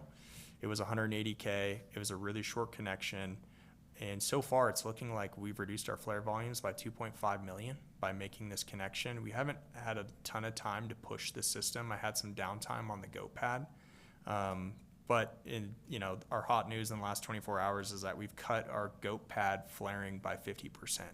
So this was a great thing that came together very quickly and relatively cheap cost. And our hope is that we're going to actually capture all of the goat pad through this connection. My hope is that at the July hearing, I can give an update that shows that. I submitted these slides on Monday afternoon, so this is all kind of happening in the last 48 hours. We also, in the meantime, we submitted our air permit for a flare gas mining operation just south of our goat pad. We've named that the Ross pad. So you can see it's that yellow box or yellow square just south of goat. It checks a ton of boxes for us. We feel like we can get this approval for the flare gas mining here in the next 4 months. It would be awesome to have this up and running in September. The flare gas miner we're working with has the units available, so we're reviewing their commercial terms as we speak, and our hope is that we're getting our air permit and making another $3.5 million disappear from flares across SWIM operating. So in the last 30 days, we had 2 really good bounces on near-term solutions. Granted, these aren't, I wish they were 10 million a day solutions, but I think we're going to continue to find more ways to cobble together 2 and 3 million a day outlets and continue to cut into our flared volumes. And just to clarify, your testimony is that since providing gas volumes for the goat pad in the 13402 hearing in May of 2025, and subject to a full system limitation test, you expect that that WEM will already be flaring 50% less gas from that goat pad from what was described last month? Yes, sir. Yeah, our hope is that goat and Lee are no longer a problem in the next 30 days. That's what we're pushing towards, and that's what our hope is, that we can squeeze as much gas into these outlets as we can, and it's looking promising so far. So I hope in July I'm giving a really good update that our initial reason we were here at the board we've actually resolved, and then we're kind of pushing all of our attention towards Bridgeland 4.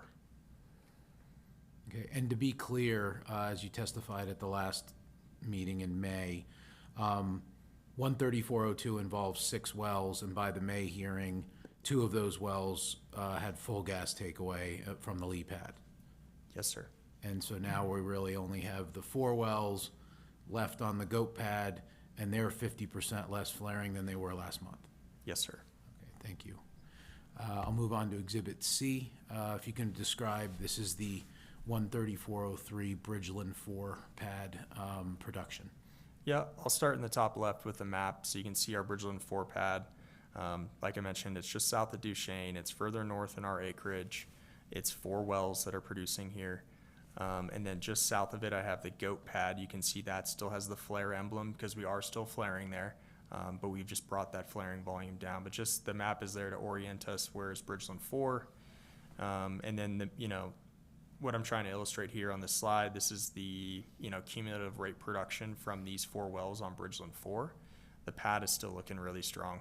Yesterday's production report was just shy of 6,000 barrels a day gross produced from the 4 wells.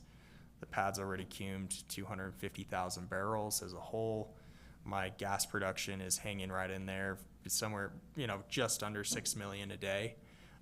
So recognize there's some choppiness in the data, but we're looking at, less than 2 months worth of data. So granted, there's going to be some choppiness here, but as a whole, Bridgeland 4 is about 6,000 barrels a day oil and 6,000 MCF a day gas.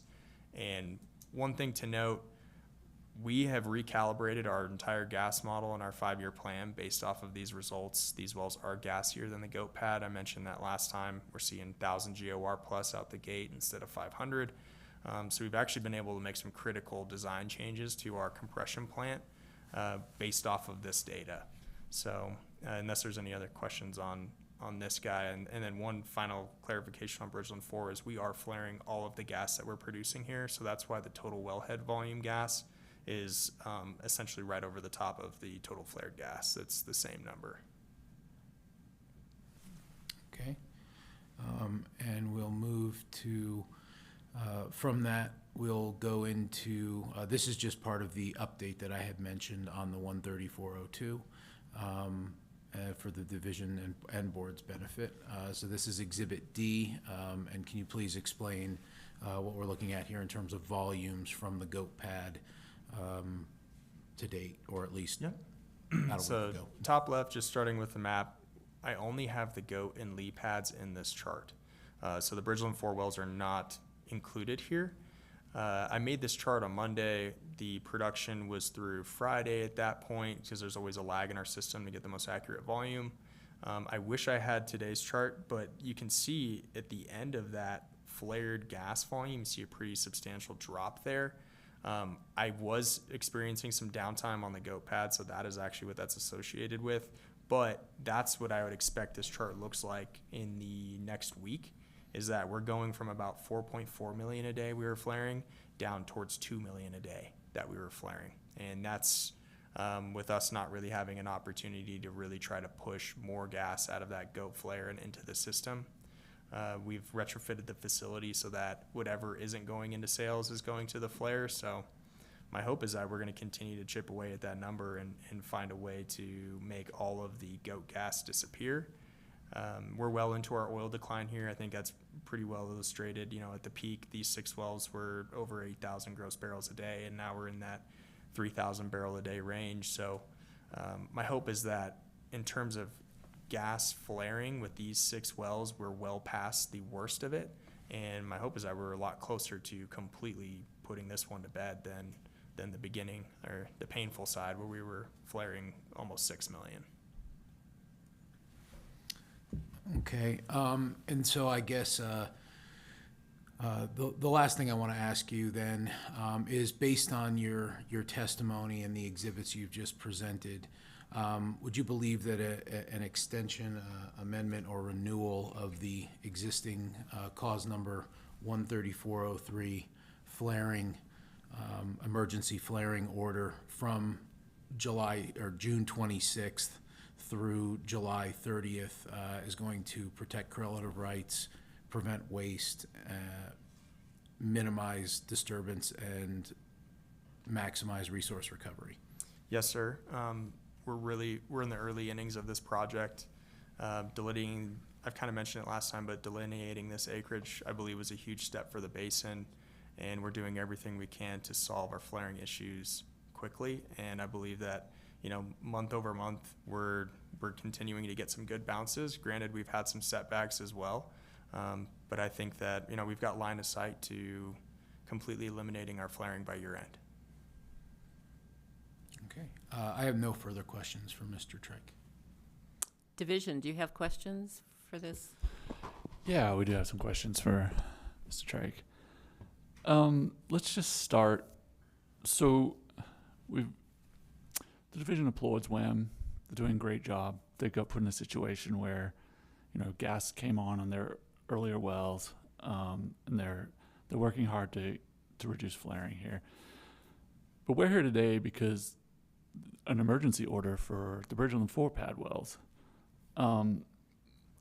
So right now, could you tell us what flaring volumes are being, I guess, let me rephrase that. How much each well in the Bridgeland 4 pad is flaring each day? Do you have the volumes on those? I can get you guys the exact volumes by day. I can tell you it's a range between 1.2 million and 1.6 million per well. Okay. So this is a weird situation. I mean, we had an emergency order that said we need to continue flaring. We brought it up to this date. We're having a hearing again to continue that emergency order till we can have a full proper hearing next month on these Bridgeland 4 pad wells. The issue with an emergency order is it's there because it's supposed to be granted in rare situations that come up. Those situations require a prevention of waste. We're trying to stop waste. That's why you can issue one of these. For these later wells that came online, I haven't heard the exact dates, and maybe we'll get a little bit of clarification on that. But I believe the Bridgeland 4 pad wells came on after the Goat and Lee wells. Is that correct? They did. Do you have a time frame? Like how much later? May 1st. May 1st. So here we have some wells that were brought online with some knowledge of their capacity that they would produce at. They would produce at a level that there just wasn't transportation to take away the gas at. The problem the division has is this is the very definition of waste. Waste is prohibited by statute. That's why we're here. And we're told what waste is. Waste is production of gas in excess of storage facilities. That's the situation we have. So if we're going to have a hearing on extending an emergency order, the division's a little confused. What waste are we preventing by granting an emergency order today? Because I'm not quite clear what we're trying to prevent. We've heard a little bit about economic reasons. There was drilling provisions in the lease that were going to expire. I understand that, but that's an economic decision that an operator makes. That does not fall under our definition of waste. So I would like to hear a little bit more. Why are we wanting to grant this emergency order till the next board hearing? A couple things to cover. We obviously had lease expirations. We had thousands of acres that were at risk of expiring, and they require production to maintain them. So that's first and foremost. And then second, there's 6,000 barrels of oil a day here and 6,000 MCF a day. The oil, from a value standpoint, is, when we look at the value of a new well, it's 95+% the oil versus the gas. So I believe a 6,000 barrel a day pad that's keying 250,000 barrels in the first 50 days, there is a value component to that. The last thing we want to do is shut in a new flowing well, potentially damage that reservoir. And unfortunately for us in this situation, we're really close to having gas takeaway. We're just not quite there. So, the way we would look at it is the value that you're potentially passing up by shutting in 6,000 barrels a day and harming the wells is outweighs the flare volumes in the short term. So what I hear is the oil's more valuable than the gas, and we understand that. Why were the wells brought on in the first place, though? At that point, I've heard about lease provisions. How many leases were involved in the Bridgeland 4 pad? Do you have an answer to that? I mean, how many wells had to be drilled to hold these leases? How many wells had to be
2, 1. We are back on the record and ready to make a motion, I believe. Yes, Madam Chair. I move that that we approve the extension of this emergency order until July, and with the caveat that there will be no more extensions to emergency orders with regard to this gas system. Do I hear a second? All those in favor, please say aye. Aye. Any opposed? I oppose. Because we have an opposing, we're going to do a roll call. Selma? Aye. Sierra? I vote aye. Aye. Oppose. Aye. Thank you. All right. With that, I believe that concludes all of the items on our agenda. So the motion passes. Oh, I'm sorry. Motion passes. I believe we're ready for a motion to adjourn. So moved. Second. And we are adjourned. Thank you, and I will prepare an order for division and board Great. council. Thank you. Thank you. Thank you, Madam Chair.